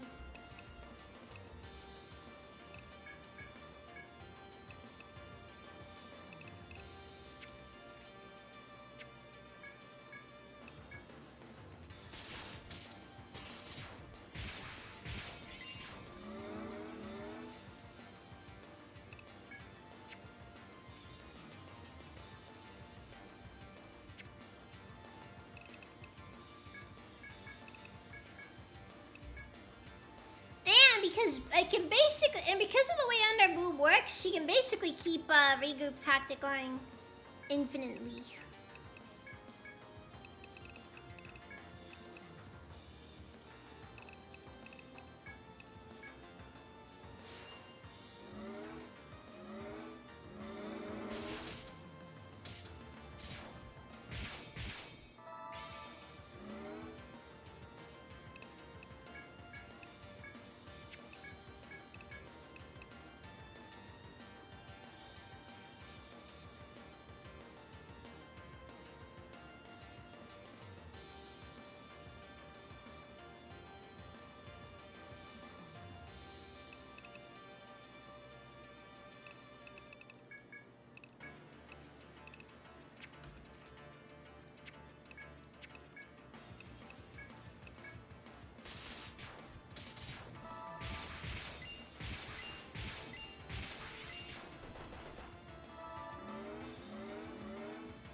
However, I do think enemies do start to develop a resistance to ailments the more you keep hitting them with them, so... There's a give and take here. There's a bit of give and take, so...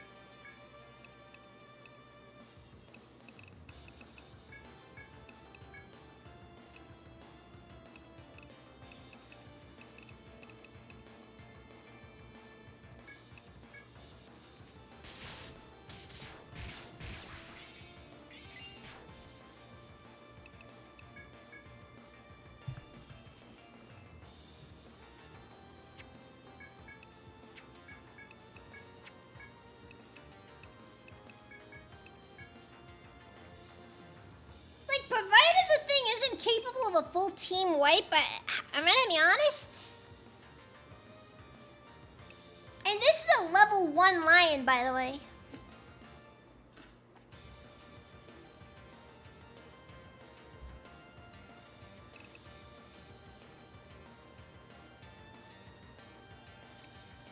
Like, I've only put enough points into where I can just summon the lion and not much else.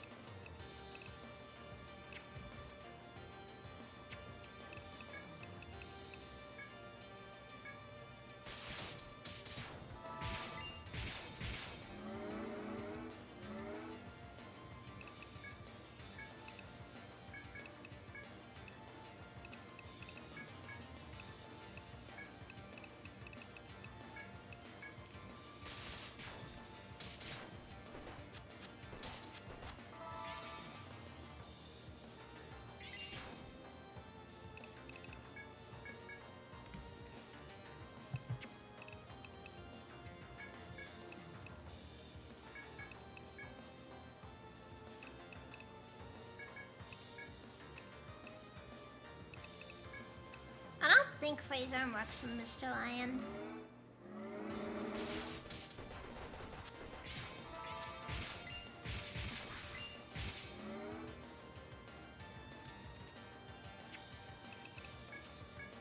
Yeah. If I recall correctly, it just doesn't work on him. Which is unfortunate, but it is what it is.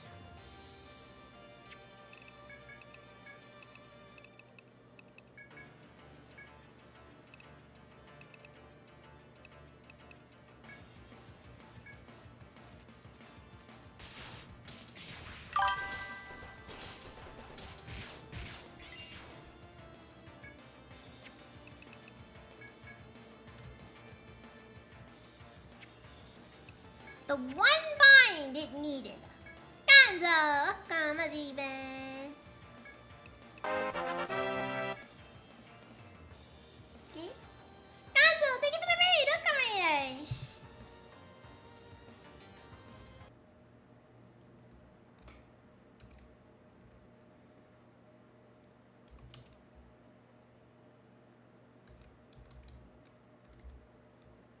There you go. Did some art. Let's get to here. It's nice that you're doing art again.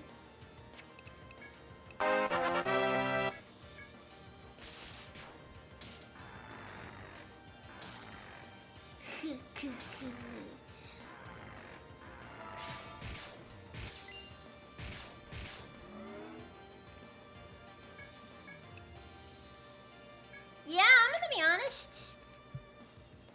I think regroup tactic might be the most degenerate strat I have right now. Because we can basically just have it going forever.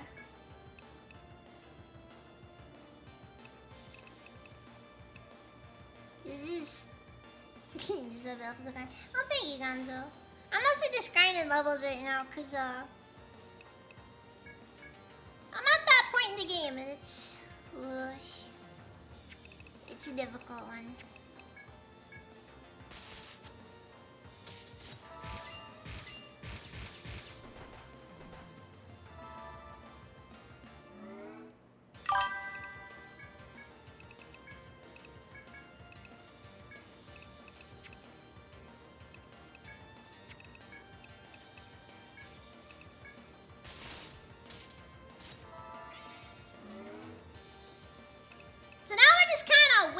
Because we don't really have anything we can do right now. Because the freaking stupid fuming shot managed to hit us finally.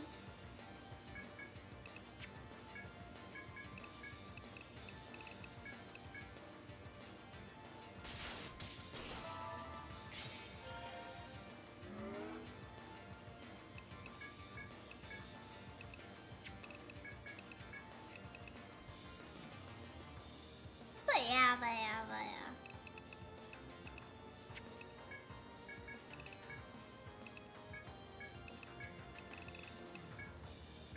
Protector on the front line.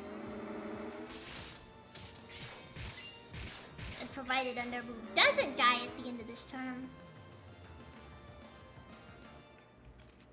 everything's capped off.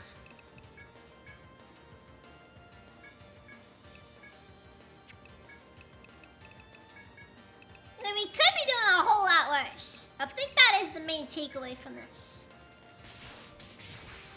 However, Shinana has run out of HP, or TP, so,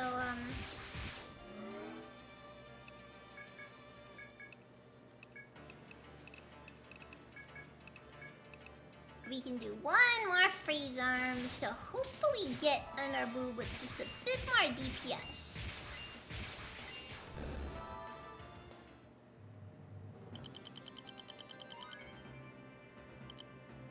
Take that, Leviathan! I'm gonna be honest, I kind of feel like we had no business winning that.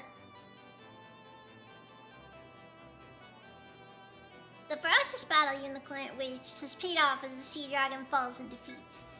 Based on what you saw of the client's skill, he should do just fine fighting an Yggdrasil. As everyone celebrates, you set sail toward the Ocean Sea to accomplish the task at hand. To Leviathan, Mark Leviathan, thanks for the XP. Evergarshi, welcome, how's you doing, man? How you been doing? Well, again, everyone. So you managed to defeat the dragon running rampant in Ugrat. Until now, that monster and the pirates were bothersome disturbances in Ugrat. But thanks to your hard work, safe route to the western lands has been secured. This is a gift from Ugrat sent as a sign of friendship. Well done as always, and you have my personal thanks as well. Now, I believe this should be the one that lets us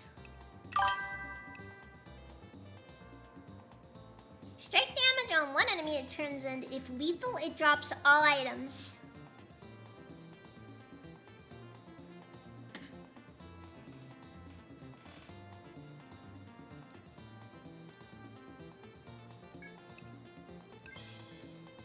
Okay, so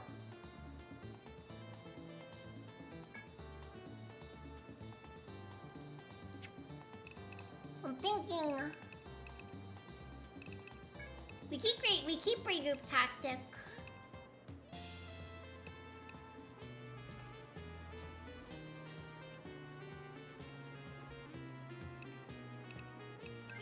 I think Tiny Feet is better overall damage.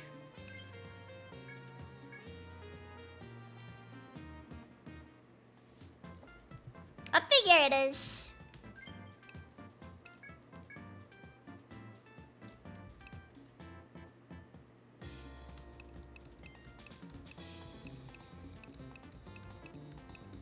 Yeah, nah, it looks like, next to picking Underboob, which would have been the obvious choice, this Tiny Feet with a 39 strength stat, which is not perfect, but definitely decent.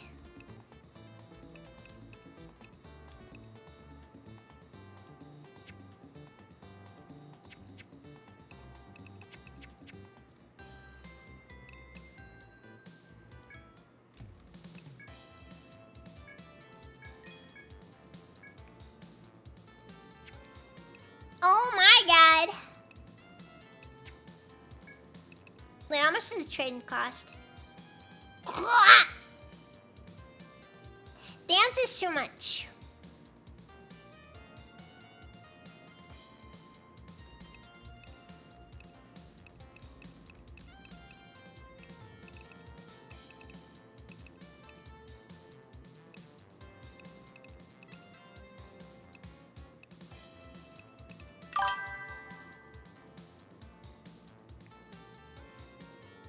The team has too little male representation. Shut up, bigot.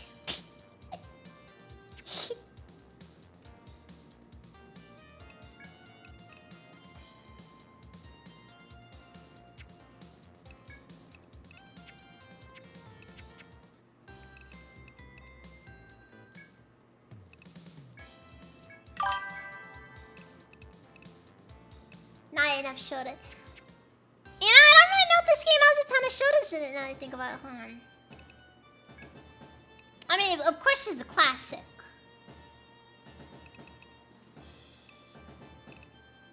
But I mean, of course we had to do Metsugaki Sovereign.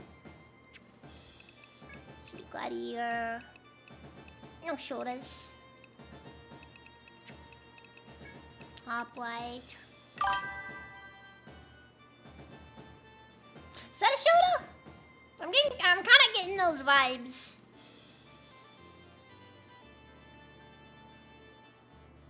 I miss Fed Boy.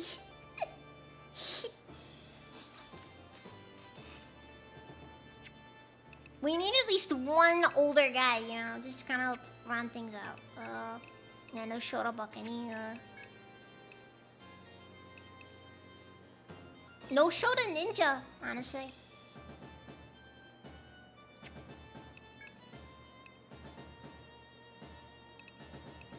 I wouldn't classify that one as Shota.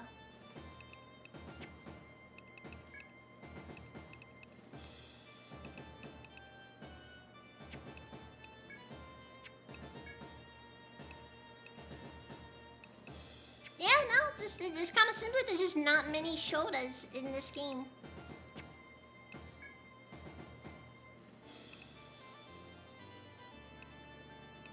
There's the farmer.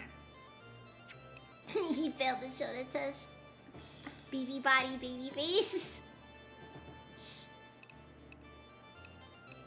Look, I'm pushing, I'm stretching here. Not enough Shota representation in a Trion Odyssey 3.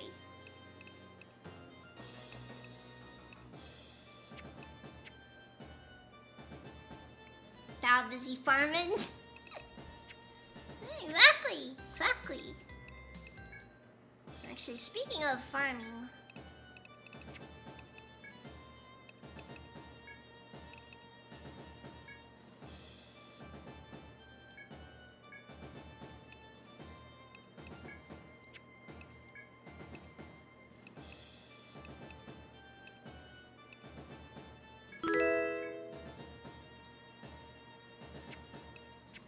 Let's see what Babushka is doing. Custom. 14 skill points to just start around. Let's freaking go.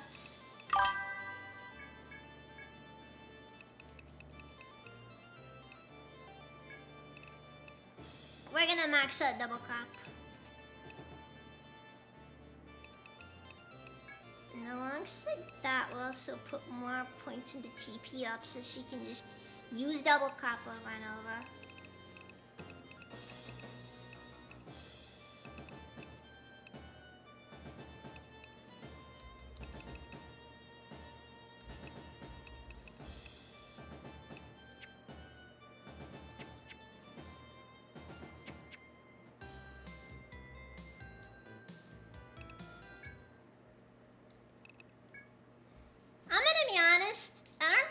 If I want that to be, if I really even feel like it's necessary to do so.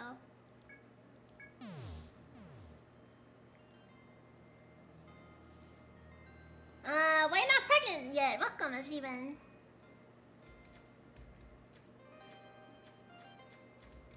Just insane username pool.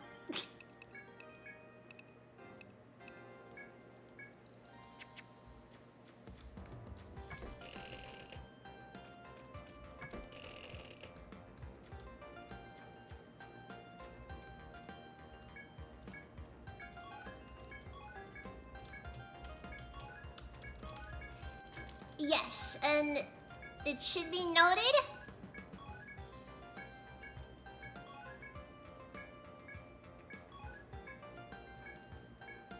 I really should have probably invested in some things a little bit more than I did.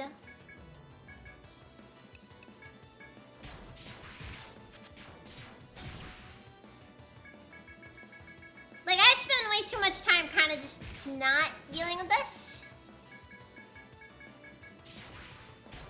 And now here we are. Farming in the porcelain forest. After I'm at like however many floors down I am.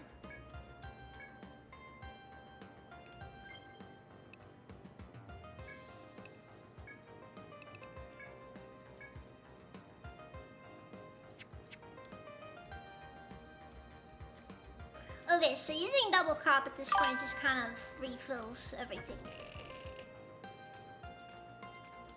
I can do that too, and I actually would like to. It's just more of like I need to get this stuff out of the way first.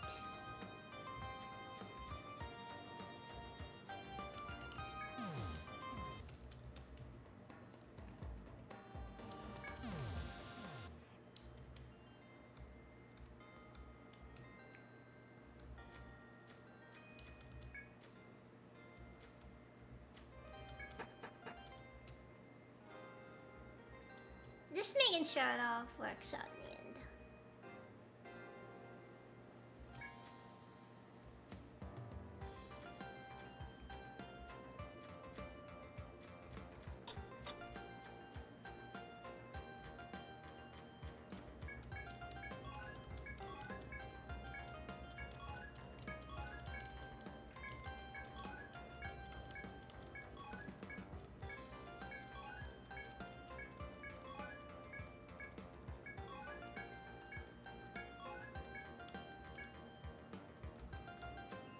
Okay, then we'll go down to the next section.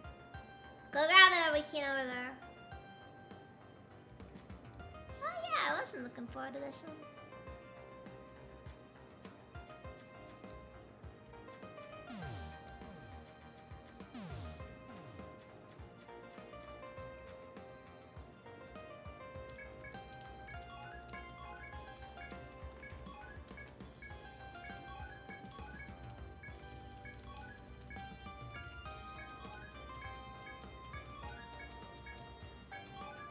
Okay, but can we get solid oak?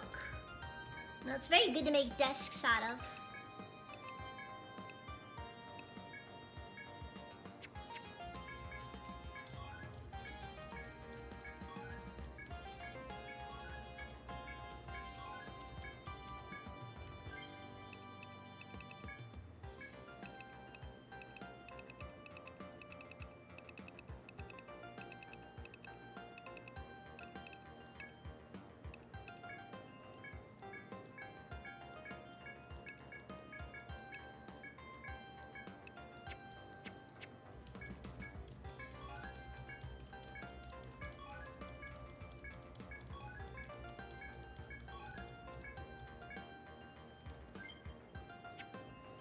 Alright, fine, now we gotta go back up.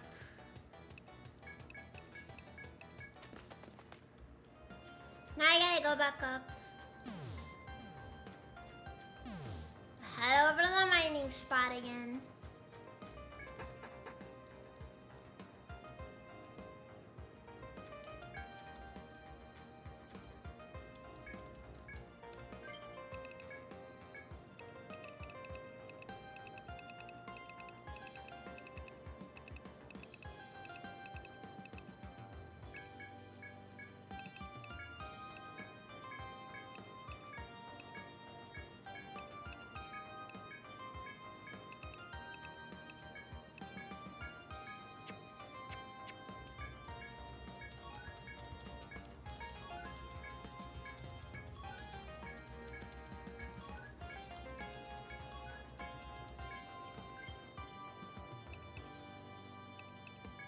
It is. It's another thing that Tune Odyssey is pretty well known for. Just having good music across the board.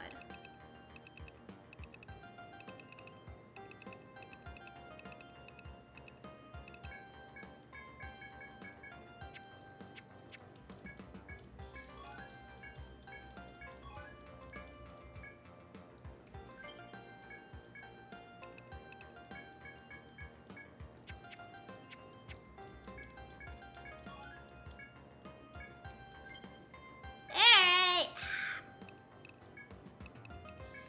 Should sell this junk off.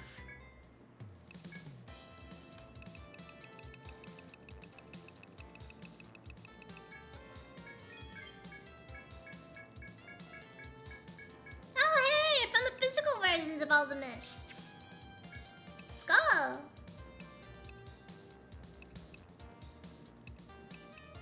It's an actually worthwhile option or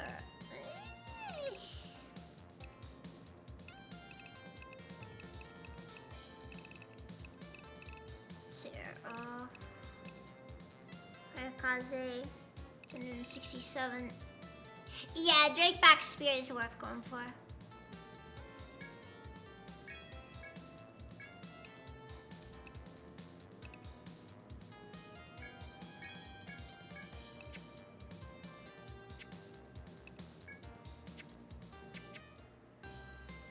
Oh, the game is Etrian Odyssey 3. The HD version.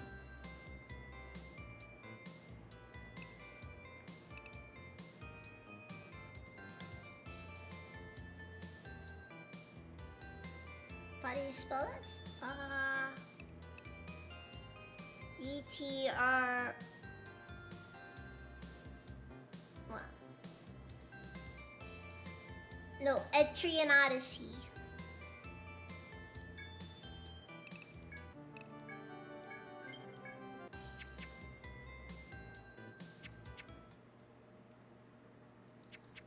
Oh yeah, we should probably rest at the end because that's just how this goes.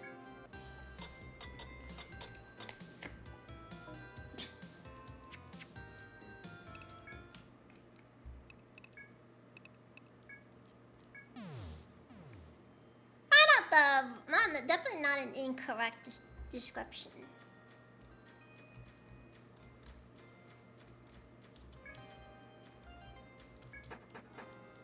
But yeah, it's made by Atlus, the same guys that made the Persona games. Or Shin Megami Tensei if you're based. I've never played any of the Shin Megami Tensei games. Probably should, but like...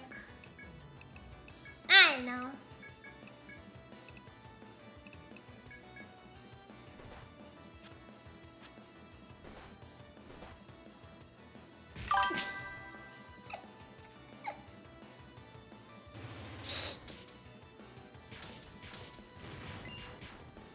Anyways.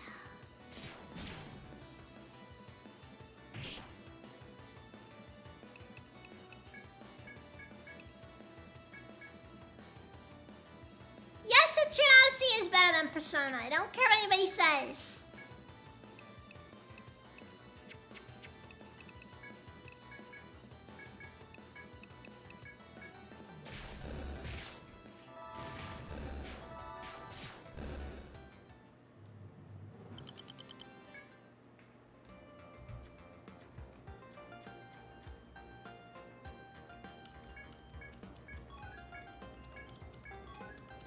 And now we're mining.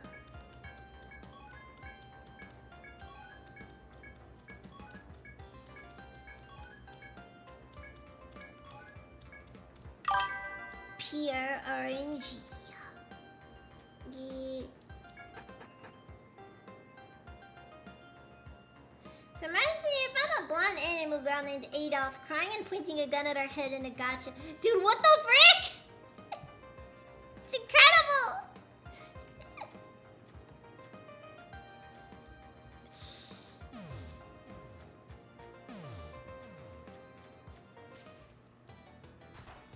There's Persona Q. Yeah, but Persona Q is basically just an Etrian Odyssey crossover.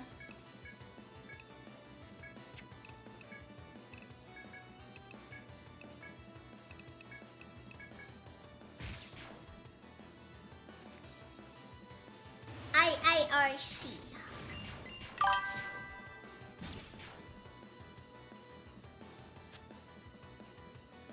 I could be eyeing wrong though, because, you know. I have never actually played Persona Q.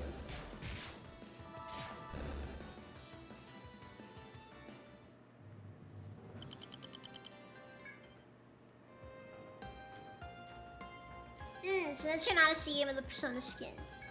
That's fair. That's fair. And I pray it never is, right, Dwayne? Because if Etrian Odyssey becomes mainstream, I'm gonna be very sad. Like, we're gonna come out with Etrian Odyssey 6, and like, the first thing you see...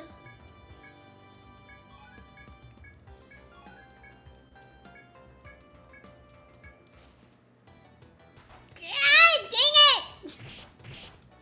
Freaking encounter!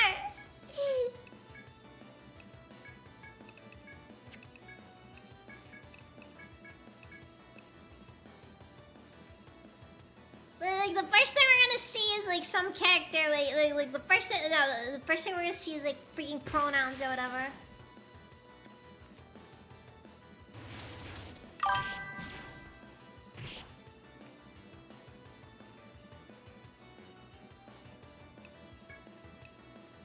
Dude, if you freaking... Okay, listen. If you made an Etrian Odyssey where all the characters looked very definitively like adults, you would lose so much of the franchise's charm. Don't get me wrong. There's like obvious adults in Etrian Odyssey. I mean, we got freaking old lady over here, but there's obvious adults in Etrian Odyssey. But the thing about it, you can't freaking if you suddenly have an Etrian Odyssey without any like freaking without any lolies or shotas in it, it would freaking kill it. You'd lose like 80% of your time there.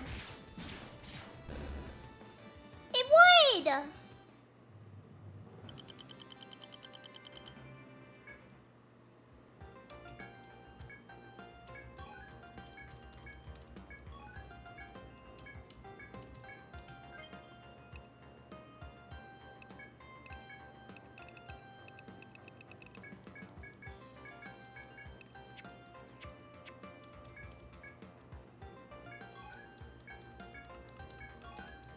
And I'm gonna be honest, I also don't like the body type A and B stuff because I don't see the point.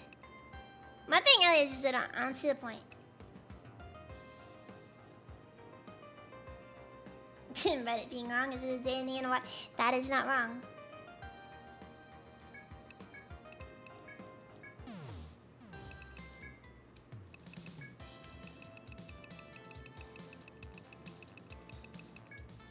Hey, look guys, a Redditor's having a bad take somewhere. Never heard that one before.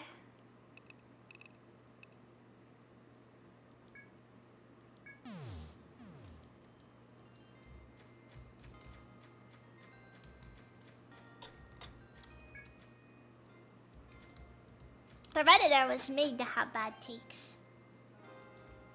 Yeah, but bro, it's like, my question is like, why do you like Etrian Odyssey then?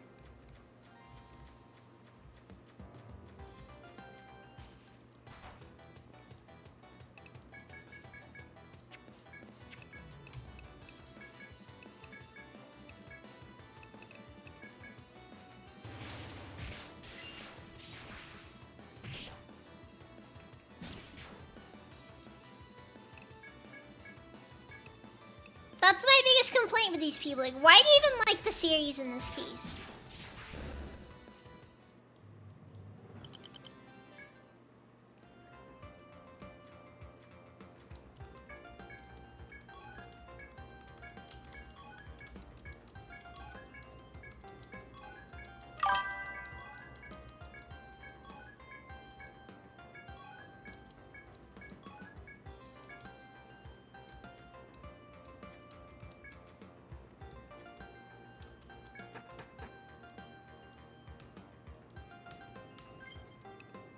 Like, that's the thing I freaking hate about these people. It's like they hate anime, realistically speaking.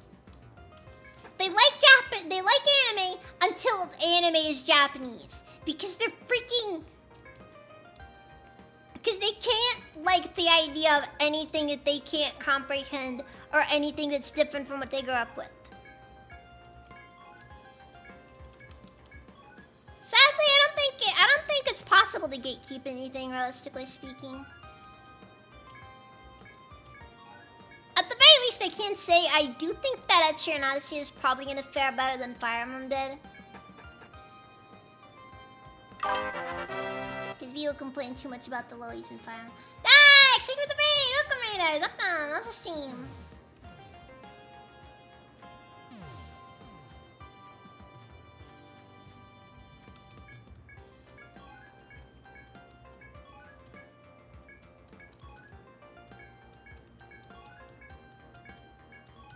It's like Fire Emblem didn't have anything to gatekeep for a while there. It's one of those things where it's the most insidious thing where it's like you don't have that thing that's you have to protect.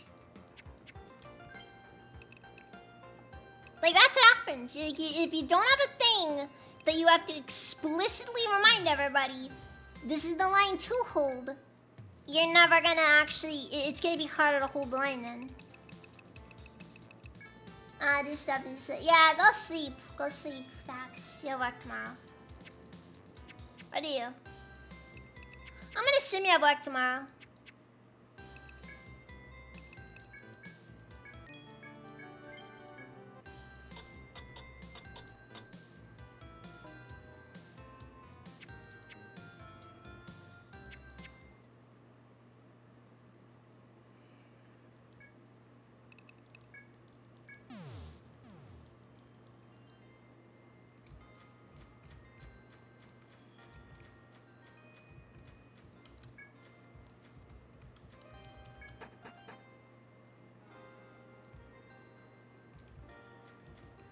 Also, it is Memorial Day.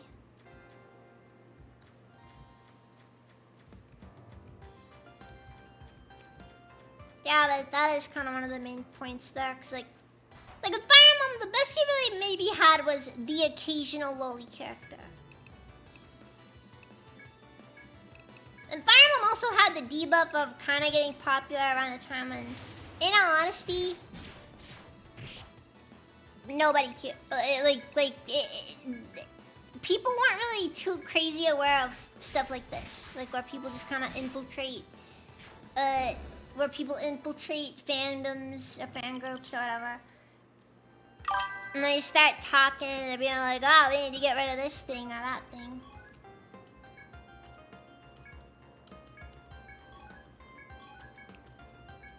Ah, Miley! At least you got one.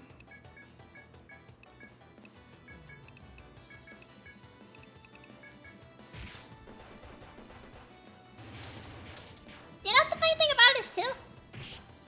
Fire Emblem really hasn't been doing all that well, I feel like.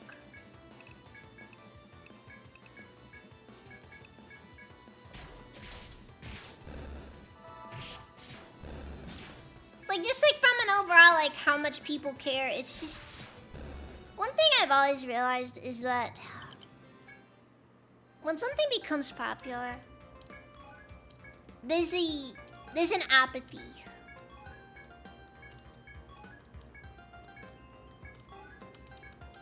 Do you guys know what I'm talking about? Like, where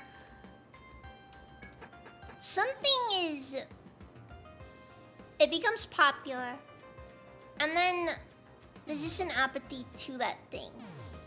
Like, nobody really cares at the end of the day.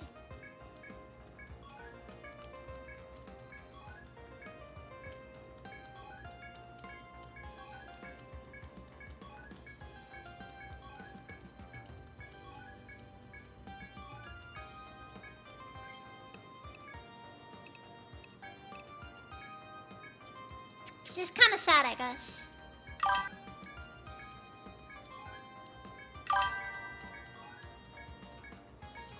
And you know, that's kind of they always ask. It's just like, what, don't you want the thing to do better for them to make more games? It's like, you know, typically I've noticed when a series gets canceled, it gets canceled for something far dumber than just we didn't have enough fans. If only we had 1 billion more fans, maybe then the franchise wouldn't have died. You know, sometimes things die just because some executive or whatever looked at it, said, I don't understand this, and then they just pulled the plug from there.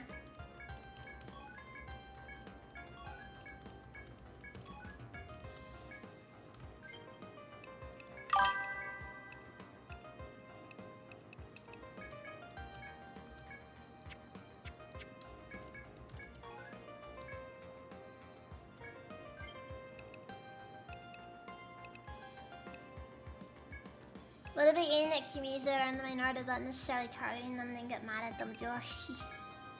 I had no clue what you're talking about. I'm not new with that one, Ultraman.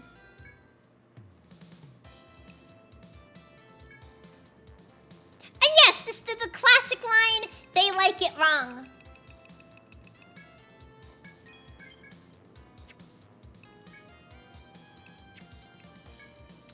And I'm tired of pretending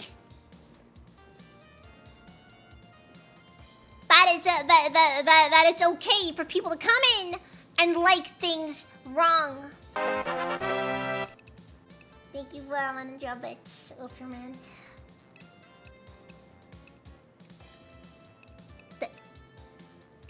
They like it wrong.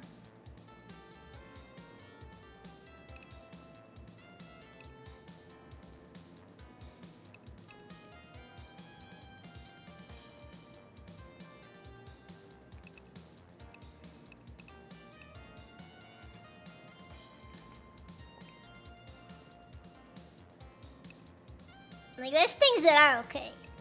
Things that are allowed.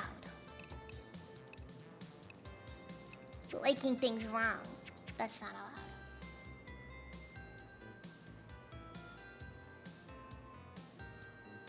Oh, and that's another thing, by the way. You want to know something about when something becomes popular? Do you understand what that actually brings upon that thing? What that does to the developers? You know something?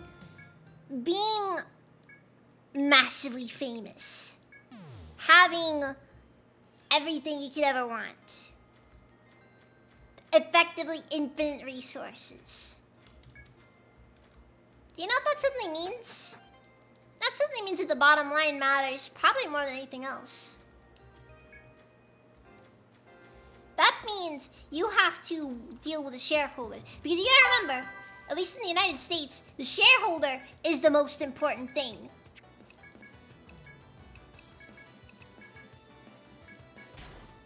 Like, you're legally required to think about the shareholders first.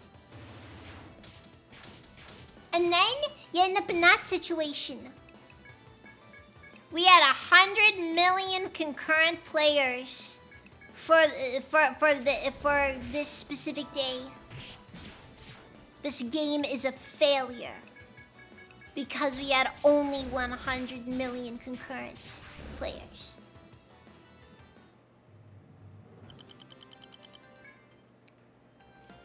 Because the standard is at least 100 million.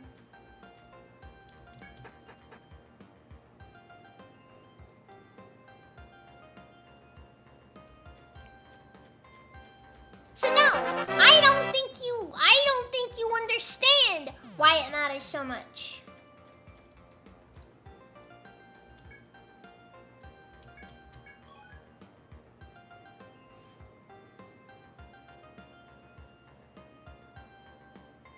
Funny thing is, all this stuff is a way to brush past the propaganda. You should also know that the value of Bungie is tanked substantially,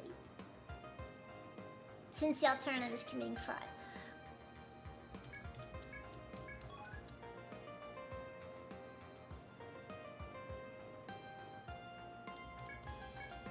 No, yeah, no. Like, one thing I understand. I just find it frustrating personally. Because it's like, you know, people don't understand the consequences of being the biggest thing ever. A fan who sits down and says, "Don't you want more people to like this?"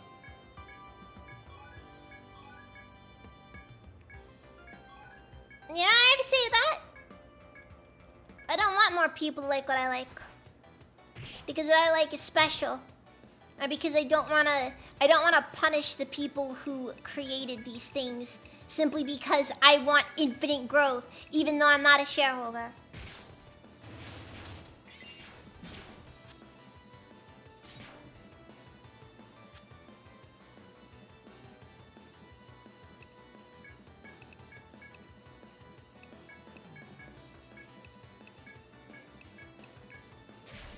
Like, that's the shareholder mentality in and of itself when you sit down and think about it.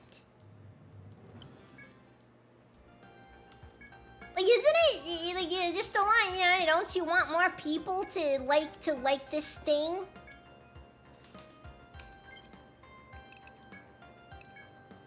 It's niche, it should stay niche, and it'll die the moment it becomes popular. Because most people They just don't get it. I get it.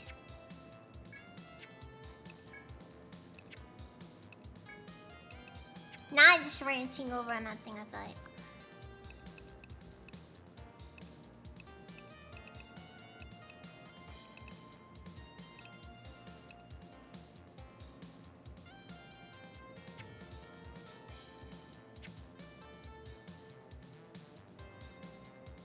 Yeah, the problem is that when it becomes popular, the problem is more often than not, it ends up getting absorbed by a bigger company because that's just how the industry works.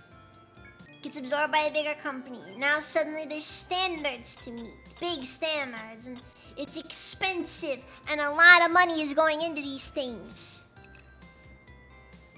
And that's when it starts turning into a bit of like a... What are we even doing anymore?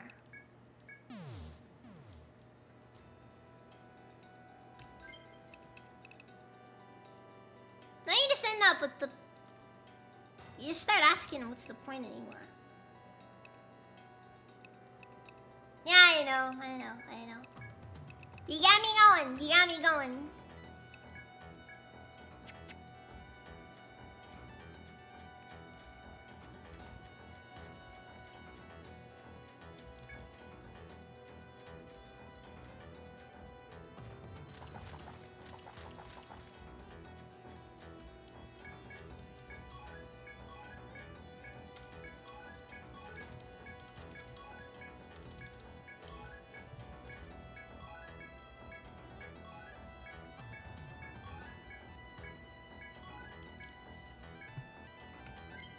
It's alright, I'm gonna just focus on...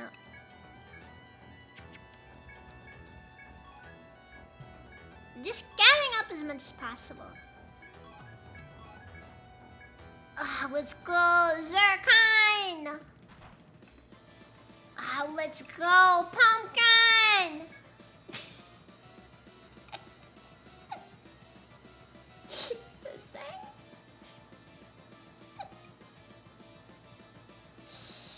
That was about enough for this.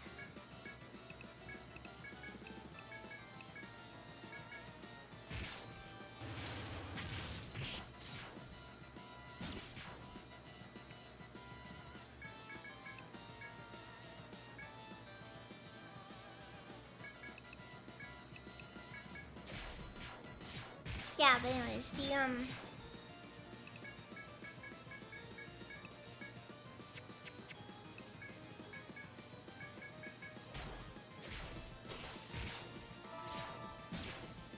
Now tell us the one about Chinese shareholders. Okay, so here's what happens. So...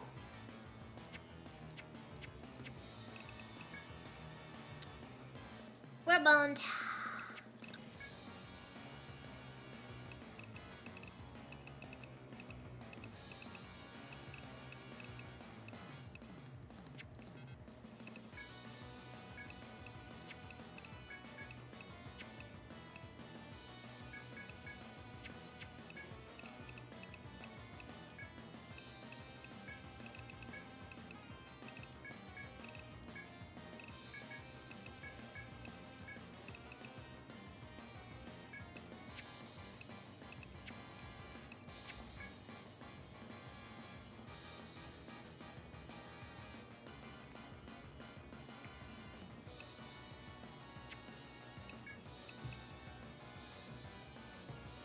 So what ends up happening when it comes to Chinese shareholders thing, so they'll buy into something, and then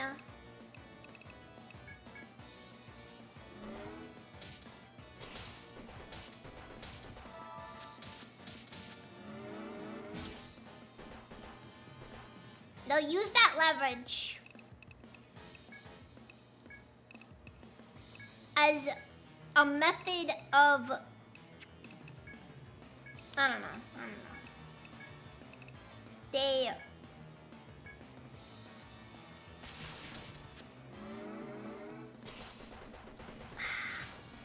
You don't want Tencent to get involved. I think that really is one of the big takeaways from a lot of things. Under no circumstance do you want Tencent to ever look at the thing that you're into and think at any point this is a good investment.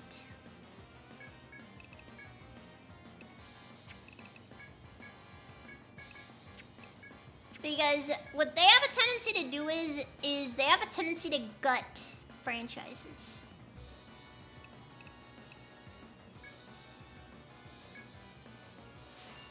And I mean seriously, they will gut stuff gladly. Like, they're honestly not much better than EA in terms of like what they do.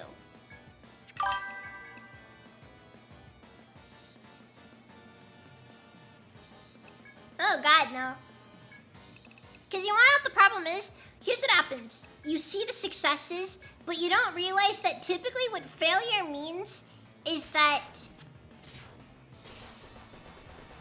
the company will be, in essence, liquidated.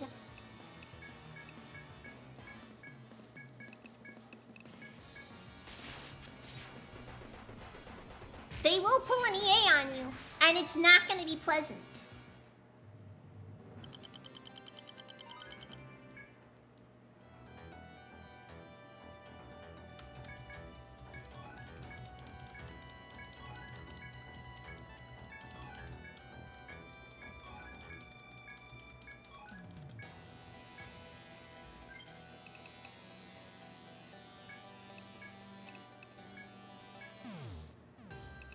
Because the moment it's convenient for you to not be around anymore, you won't be around anymore.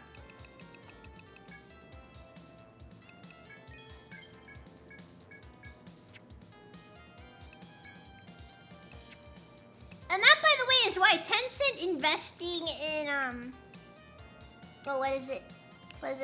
Investing in Arrowhead should scare you to no end.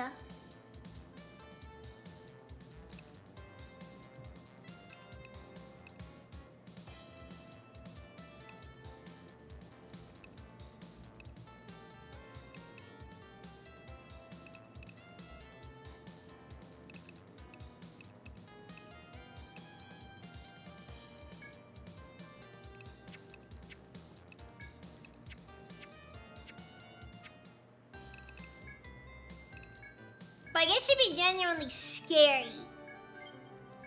Because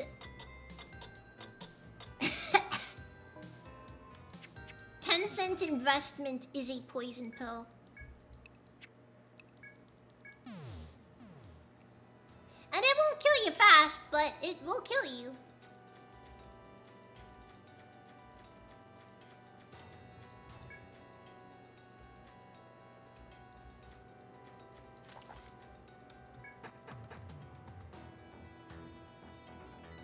Nah, see, the problem is that, I don't think they actually, so, thing is, I don't think they actually care about, like, the game itself.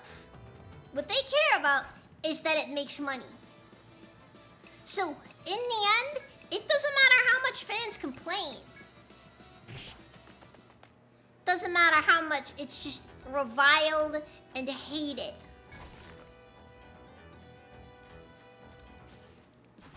So long as it makes money, Tencent's perfectly content.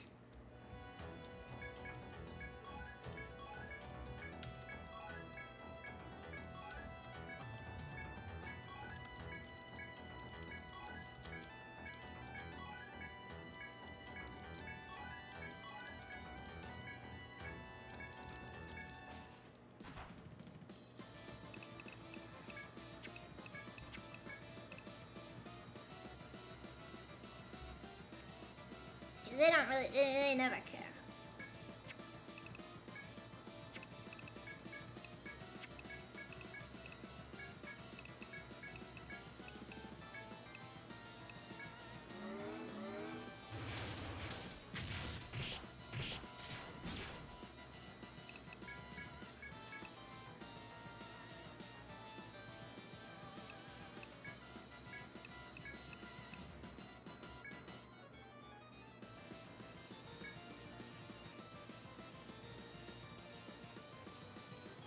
That is a wild line right there.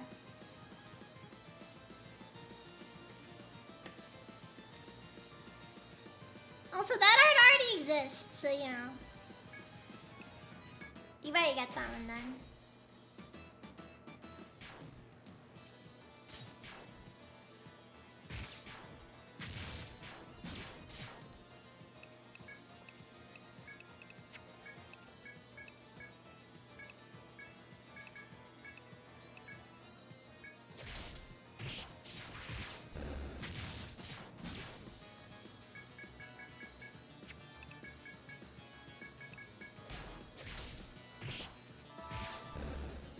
And I won't deny my own prejudices, because I am 100% well aware of the fact that I do in fact have them.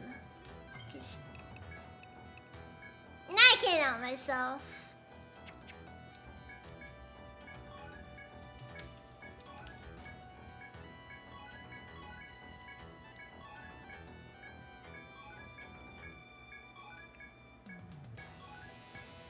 They really want me to have a lot of polyamide fiber.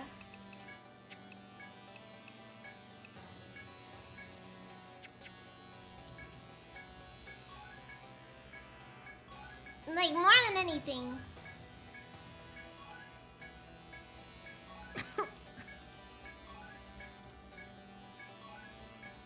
Horrible. Okay, we're good. We're good. We're good.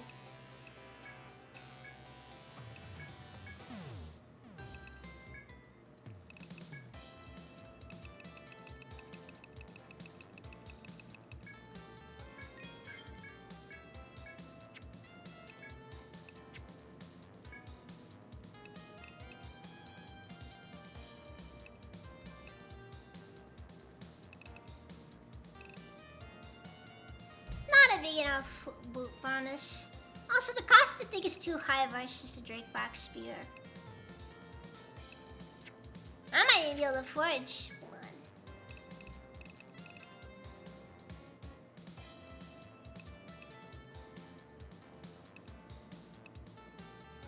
I can forge it, yeah.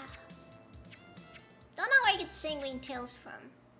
I'm guessing maybe the Porcelain Forest? But that's always a bit up in the air, so...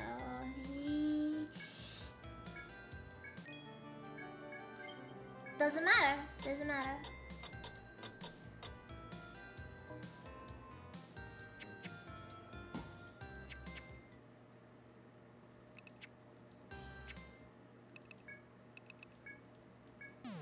Okay, now we gotta go... gathering in the Cyclopean for a hunt.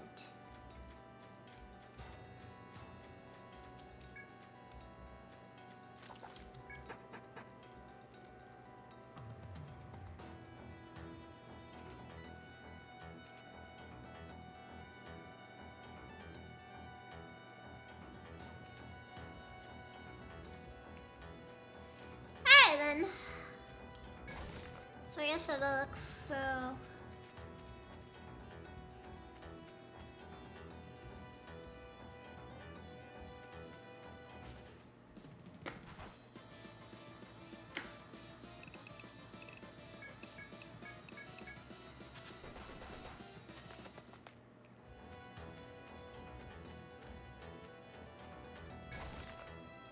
The main hope is that I'll just keep everyone alive, but yeesh.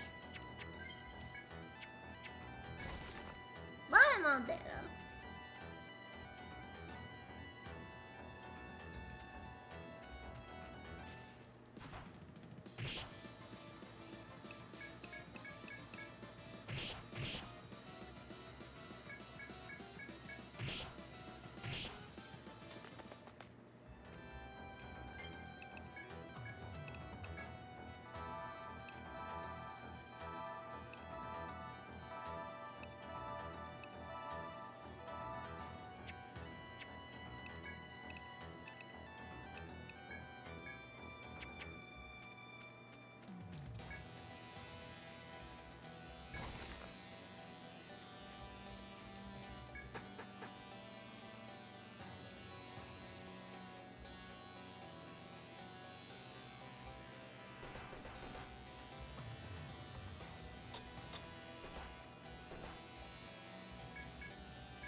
ambrosia at least.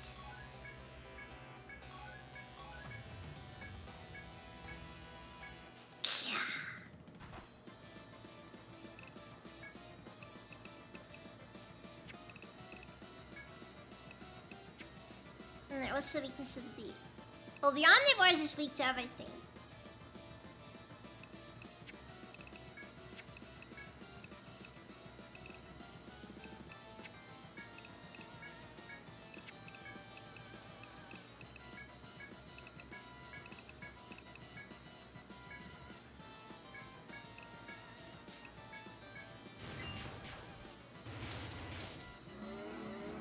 And now I got this gone.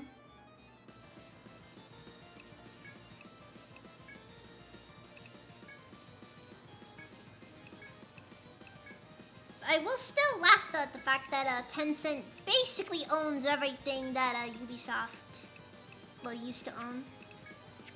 So now they have to be used to not owning their games.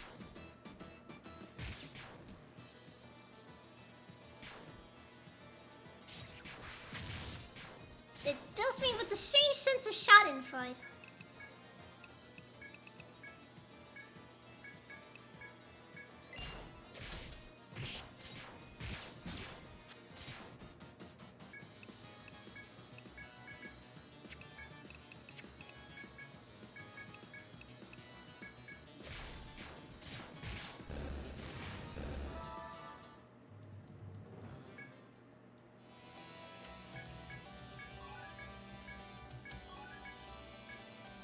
Now you basically gotta start over.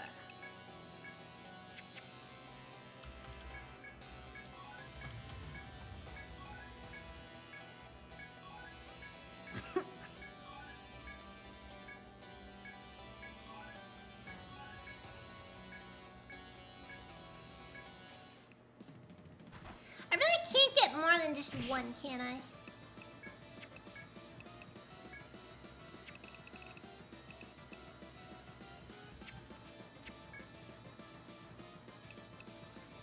Like, swallow whole.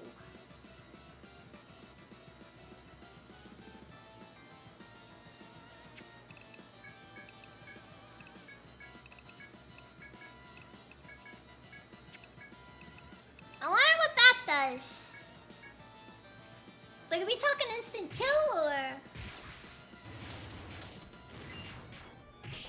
No, that's not to give it the chance to use it.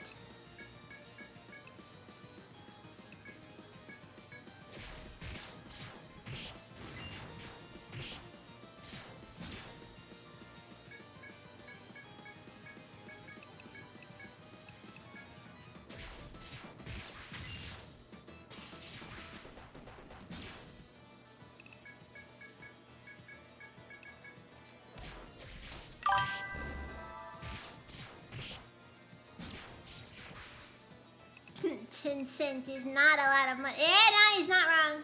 He's not wrong.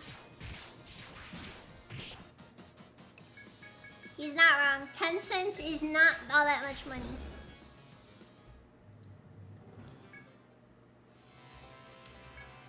You know why it's called Tencent? Because all their products only cost 10 cents to make. Yay! It's made in China!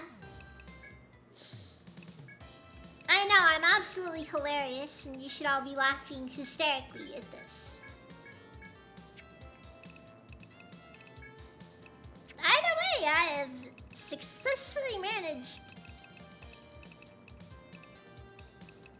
Still haven't gotten Medica 4 though.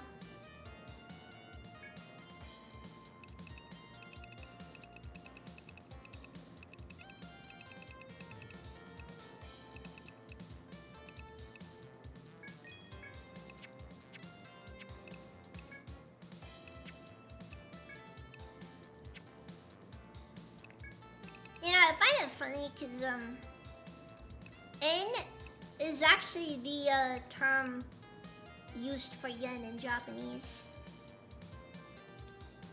Unless they're using for the money here.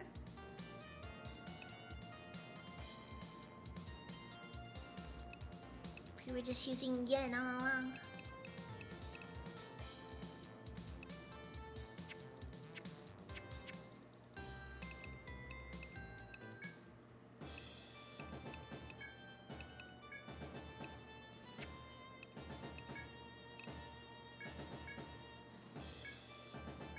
Exactly.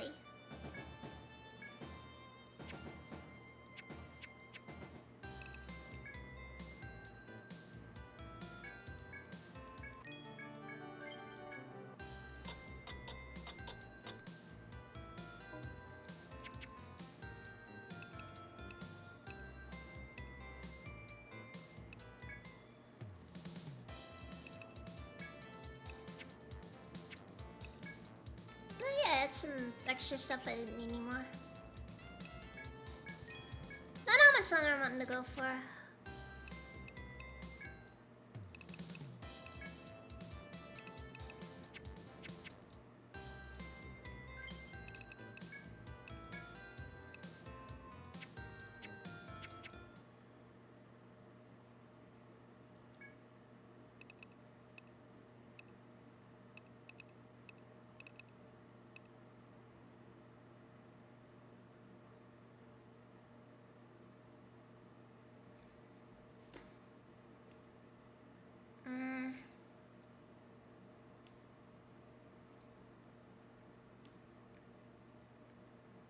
I guess I should just keep going.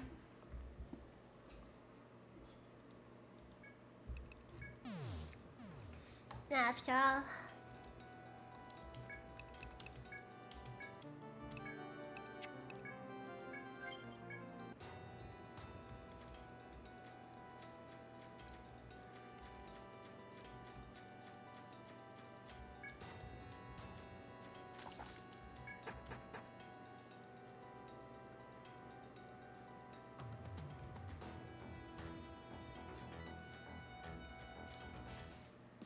You're not wrong, Coburn. You're not wrong. However...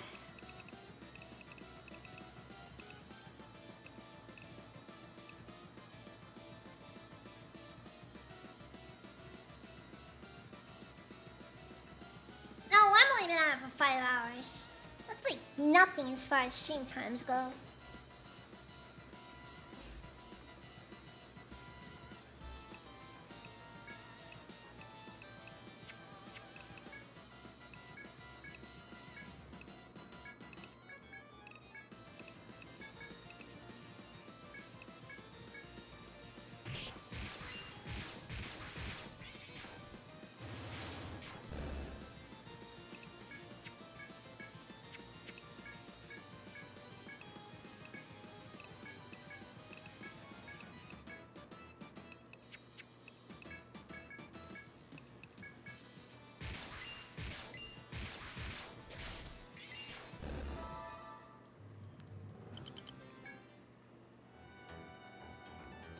I don't think sleep debt is a thing, no.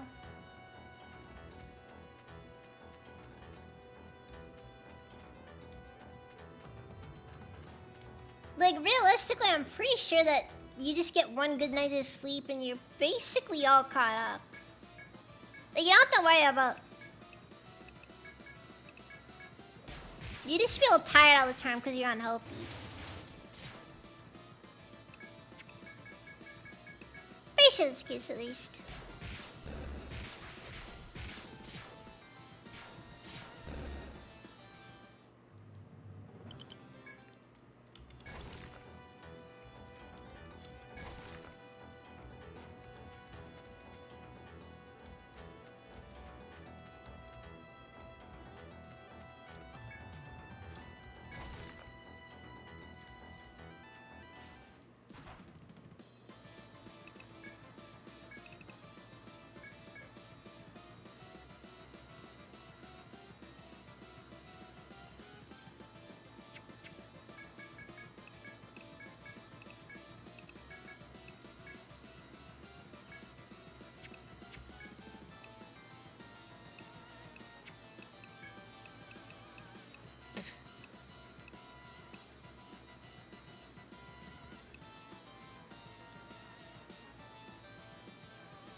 On that boob, I had to basically change your class to a Shogun for the build I decided to go further.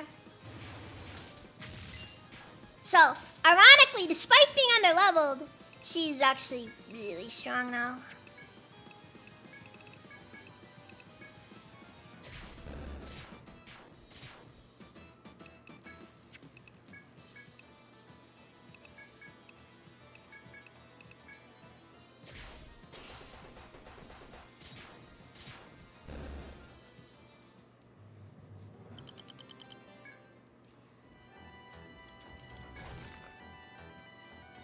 issue is that our bulk is pretty limited, though.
Huh.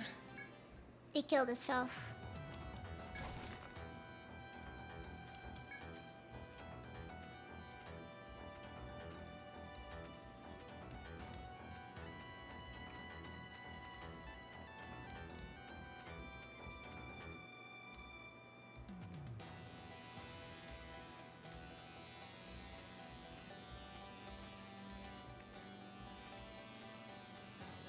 Ah, this is causing some issues. Well,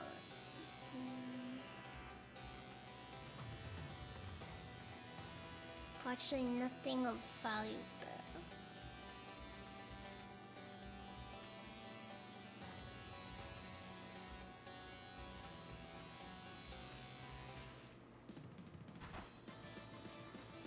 Well, that was close.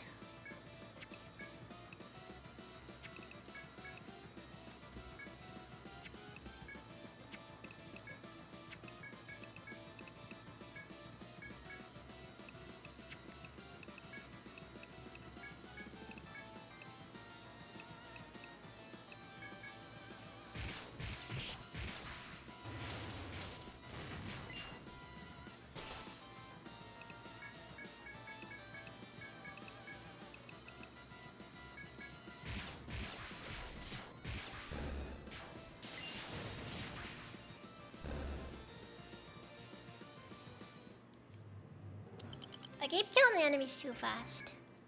There's something in Tiny Feet not being able to use her.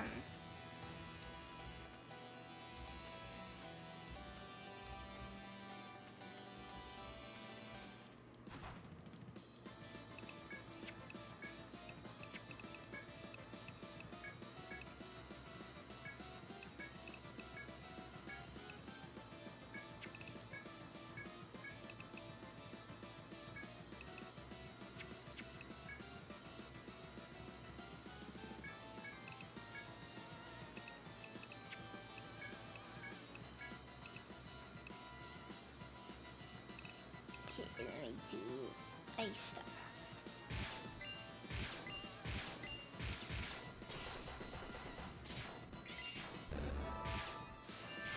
Okay, that just straight up one shots then.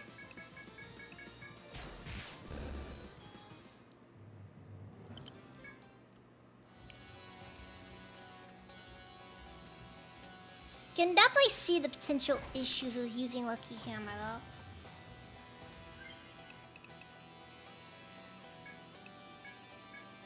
really just that they're kind of difficult.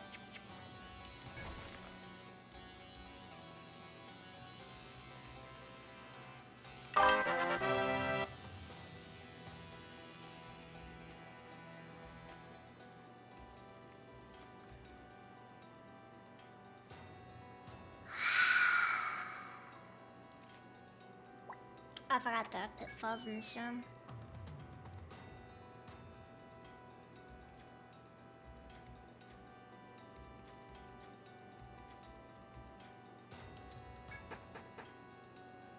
Night Farmer Jack. Also Chip, welcome! Thank you for the raid, welcome! Also stream.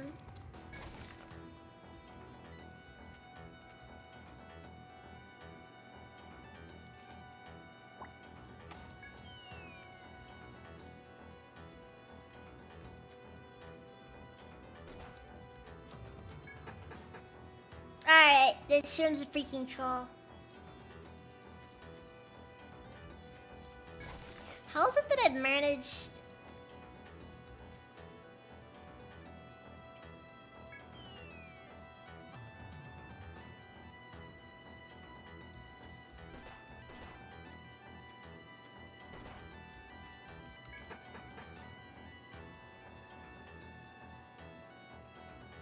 Grinding for the stars, built the style back in its raid. Welcome, Chip, welcome.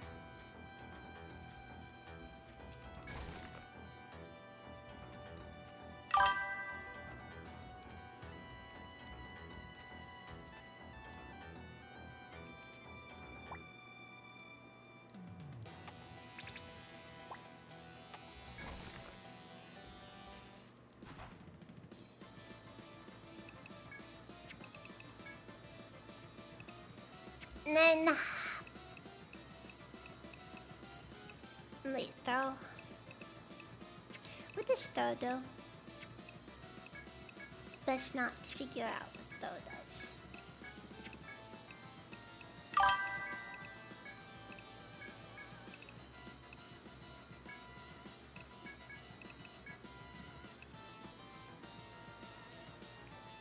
Let's see, Favorite, you got content to answer question. Are thermal back grenades exclusive against effective against hard shields? It's a cool stock of far down state, but still not quite well full time. I don't know what you're talking about, Chuck. Not familiar. Not familiar.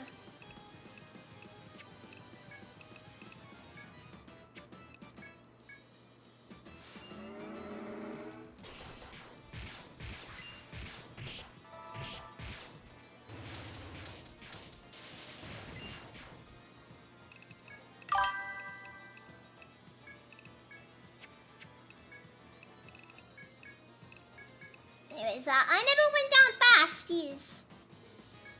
Well, that's a big bug thing. I don't like the insect artist. He looks like he's trying to sell me something.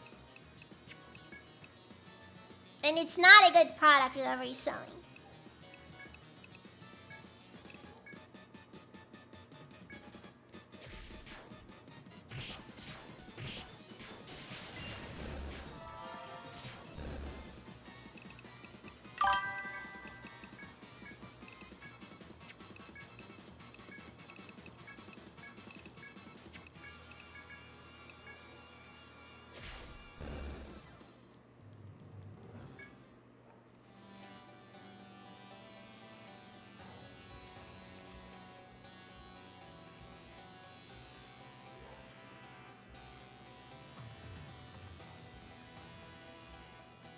Also, it does appear. I have messed a lot up. And I might need to go back just because I wasted all of our TP on stuff that didn't matter. As you do. As you do.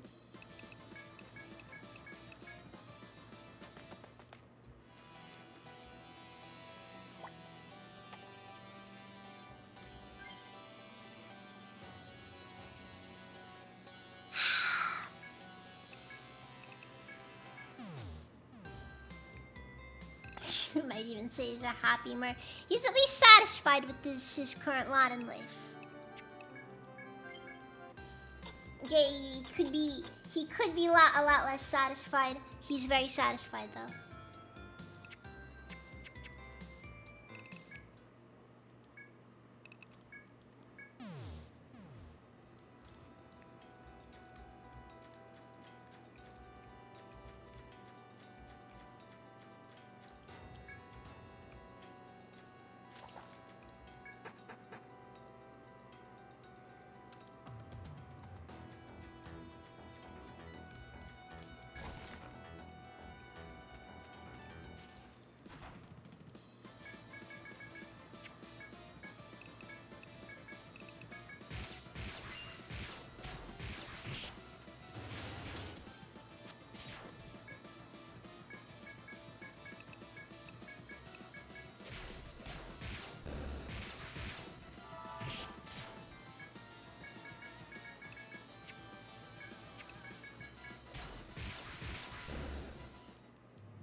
You know, I wonder how bad an idea it'd be to look into the Zodiac's prophecy skills.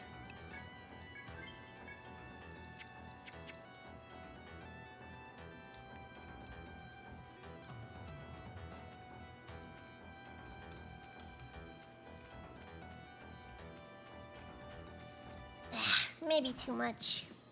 It's a niche specifically.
So yeah, I think I'm gonna try to finish off this floor. And then I'll probably call it a night afterwards. Makes the most sense too after all.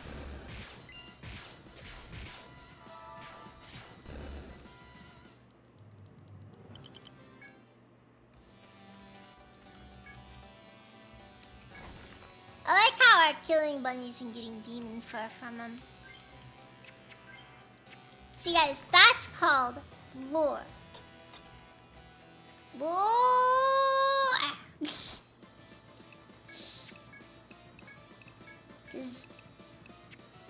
Because like it's the most important thing ever.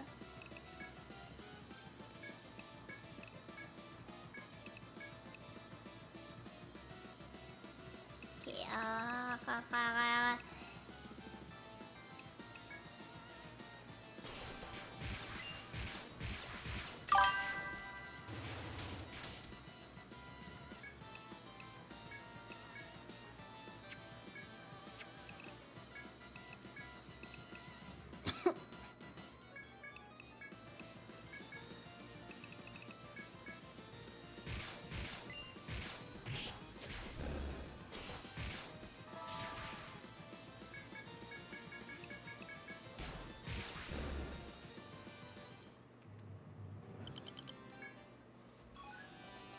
yeah, what is the full gunpowder content in those rabbits? Tell me about the rabbits. Well, they have a questionable gunpowder content for one.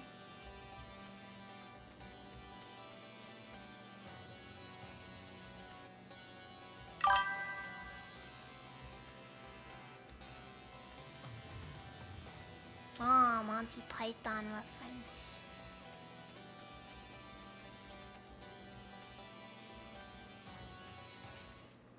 I haven't really sat down and watched many of those movies, honestly. Though I suppose it is more than just movies after all. They're cinematic experiences, if you will. I don't know what I'm talking about.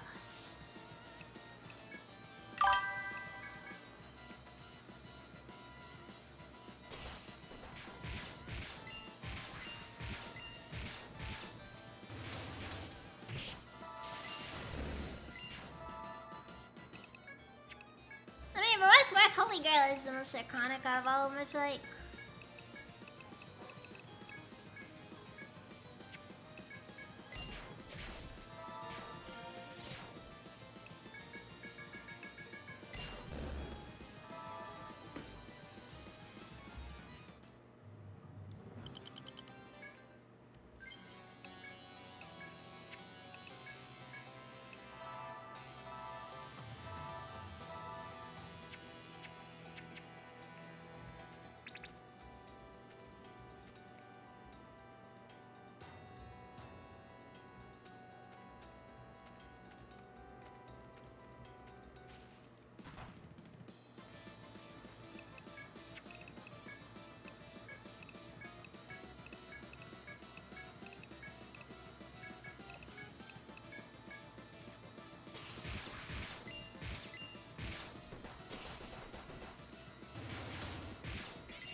Little too aggressive there.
Well, I wanted a Lucky Hammer, but I couldn't make that work. Definitely easier to just use formaldehyde, but formaldehyde isn't exactly common.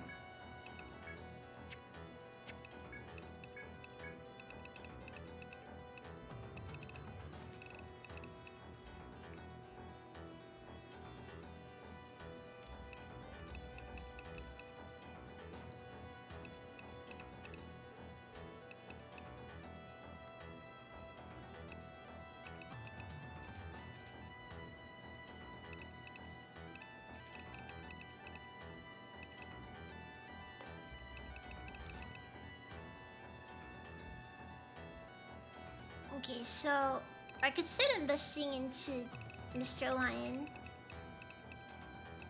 Could also start looking into maybe trying to see if I can get up to Blitz Command. Because Blitz Command is pretty good from the looks of it.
I made the bad decision here.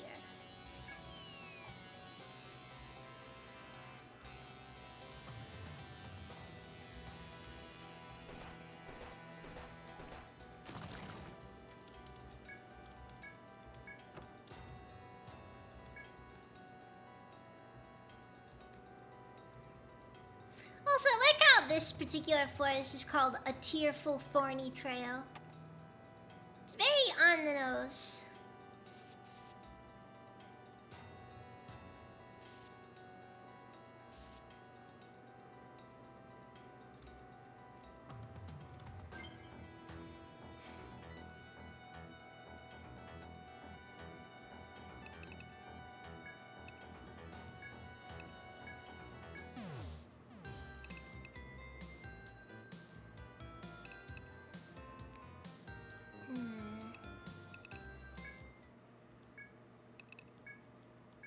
I wonder if there's a way.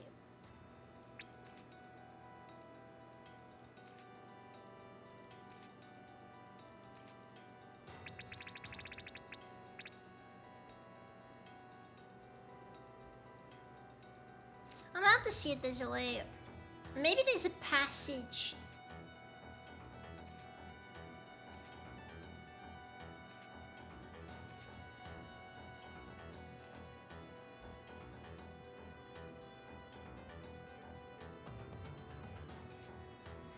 I mean, like if okay, so we go down here, and then we just that might be a way forward. That might actually be a secret passage right there.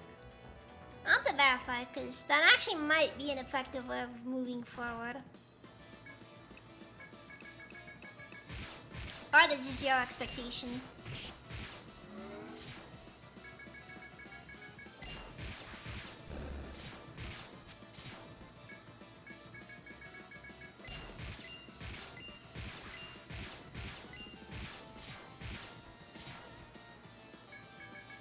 Ironically, it's easier to fight it once it's hatched.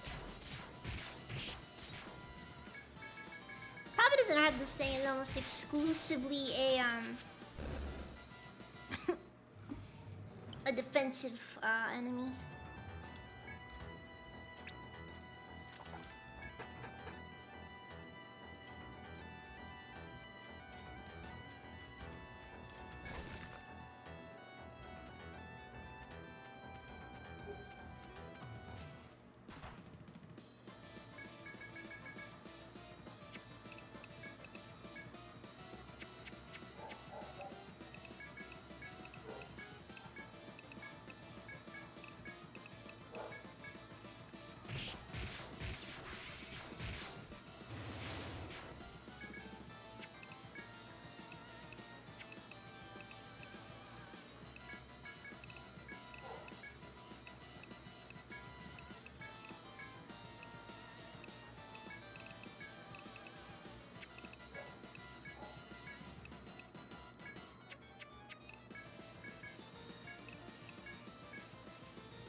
Fire's gotta be close.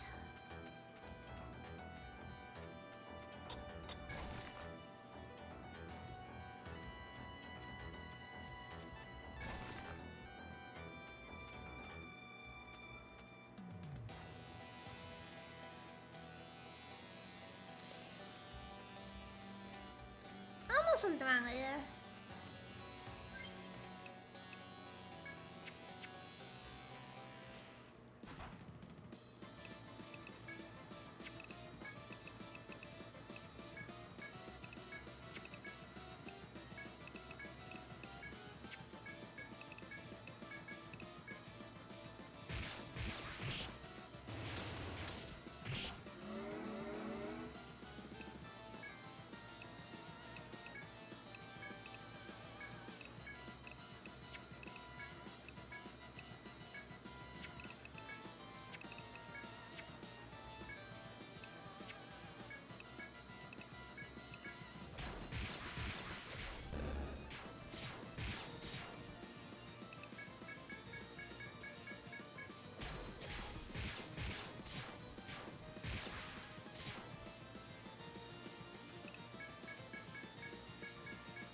I stopped paying attention.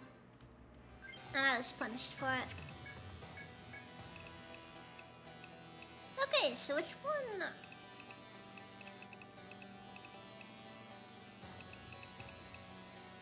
Dispel all stat decreases on armor cover the TP. We need this. I don't want it, but I need it. You know, maybe I should just get in there.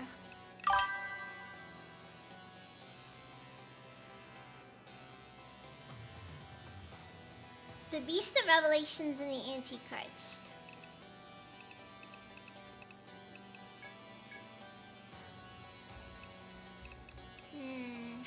That's actually a difficult question, honestly, Windia. I think maybe they're the same.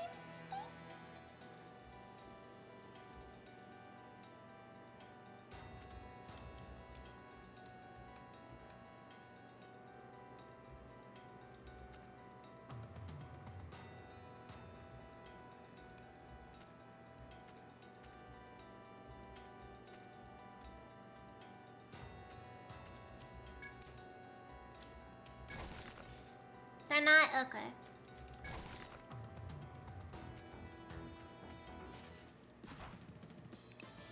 Never read the Book of Revelations. I read the Old Testament, that was it. And I just burned after that one.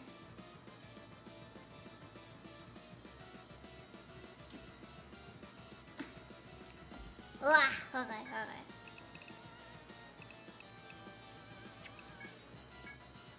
What game are you playing, Lindia?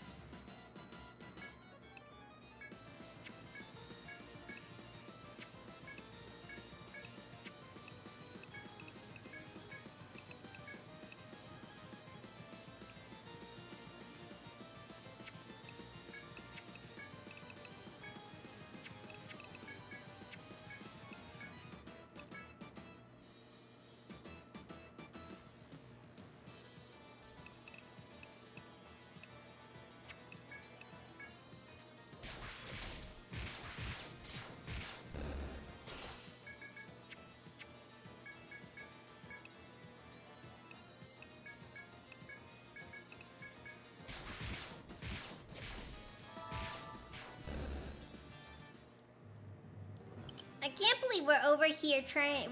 We got people over here trying to bring about the apocalypse by confirming the Book of Revelations predictions, and yet I haven't once seen Babylon mentioned in any news media.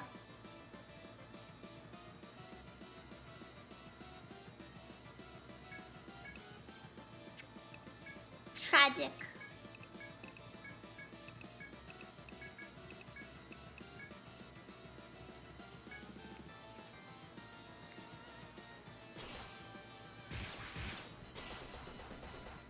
I just find the entire concept of people trying to, like, make the prophecy come true by... They're trying to basically force the prophecy to come true. The concept itself just sounds kind of dumb to me.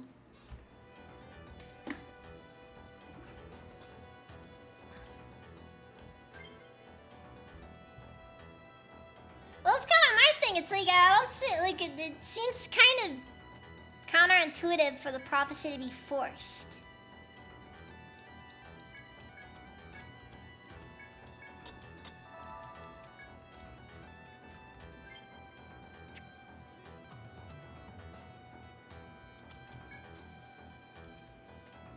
Just kind of why it seemed a bit dumb to me. Makes a lot of presumptions.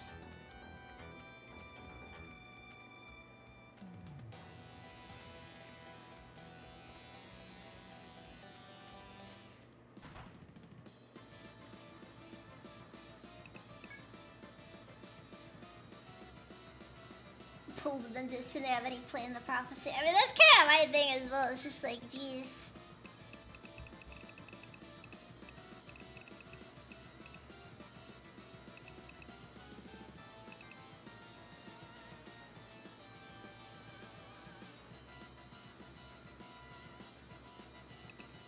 Oh, interesting, interesting.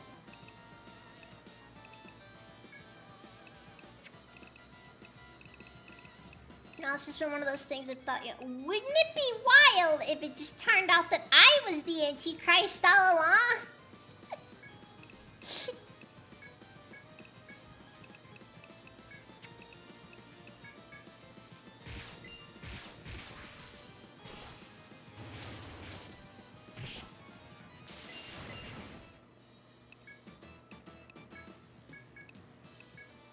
It's like, we all know it's the, you know, the politician that you hate that's the Antichrist. But at the same time, you know...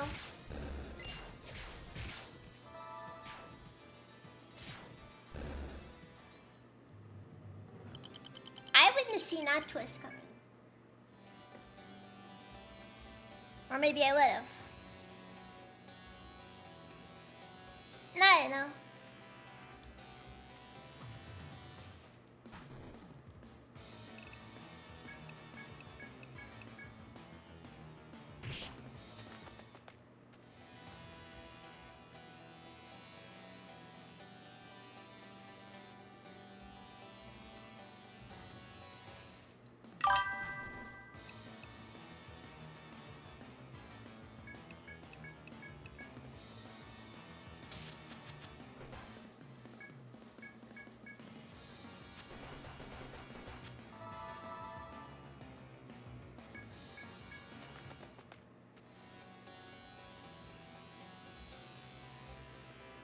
Okay, it was a good, like, idea. And I had a good idea, because it got everyone killed, but... The concept is interesting, I think.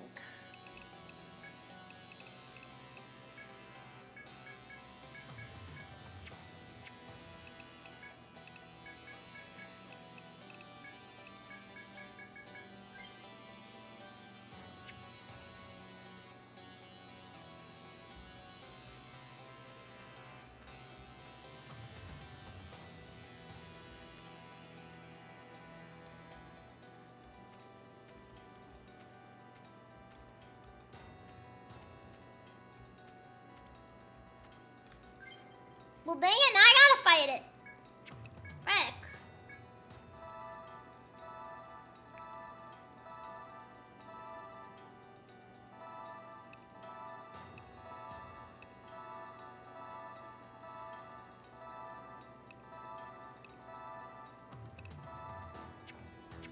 Alright, let's just do this.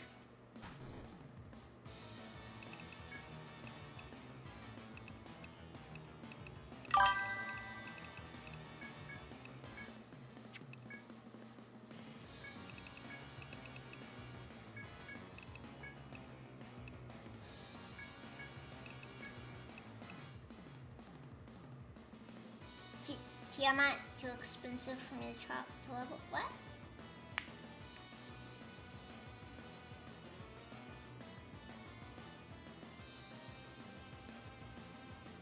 Oh, a character.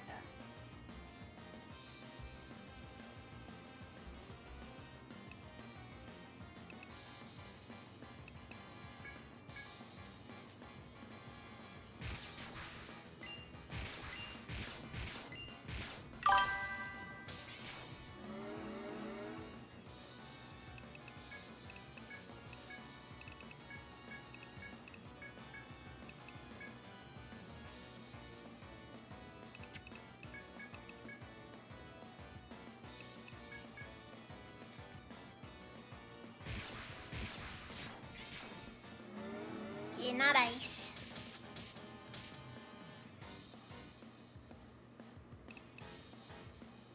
Alright! Message received!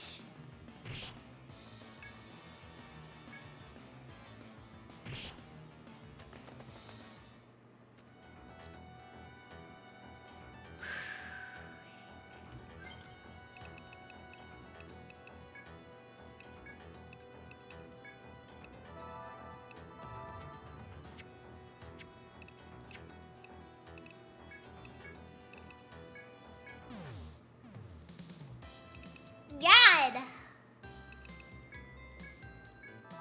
Maybe me flubbing this so much is probably a sign I should probably call it.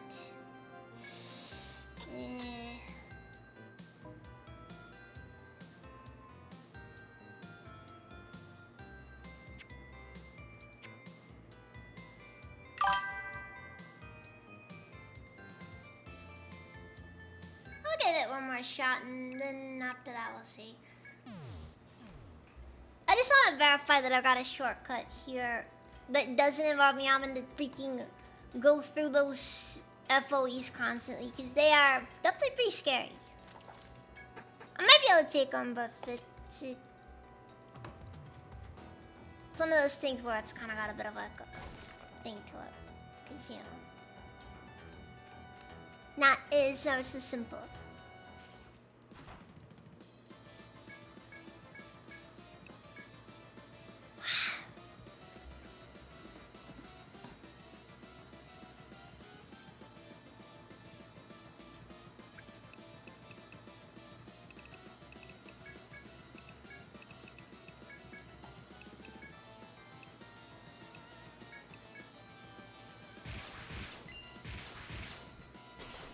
Yeah, but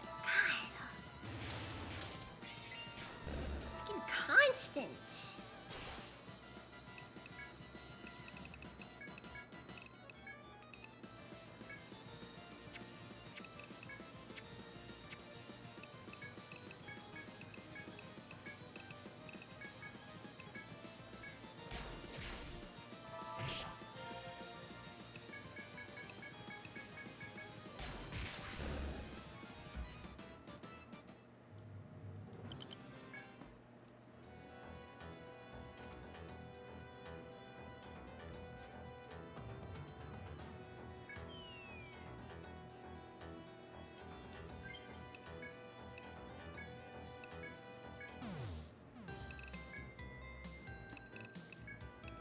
Yeah. That's that. I think I'm calling it. Let's take a look at our raid options.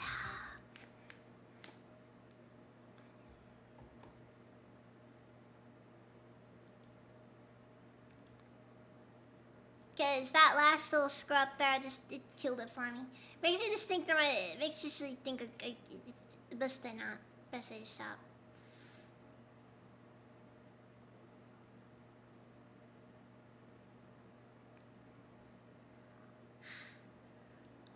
It's have fun.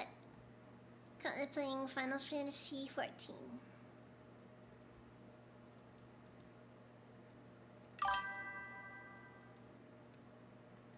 And who should be on YouTube, but oh,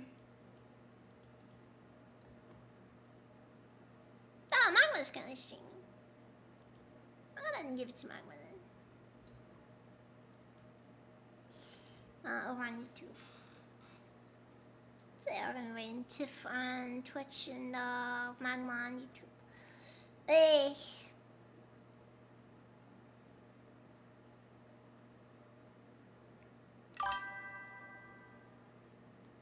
Yeah.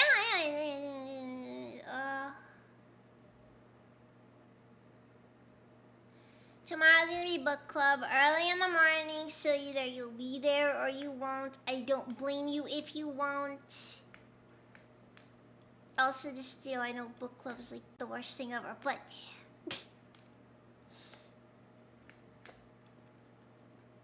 probably gonna miss. I don't blame anybody for missing, because I assumed that we do that stream at the ungodly hour.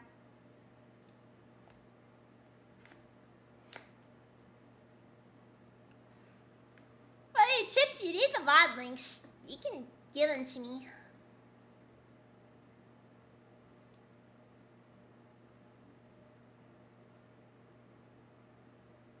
I mean, the book is pretty bad, so, don't sit down and feel like you gotta be like, oh, don't worry, the book's fine. You're doing good.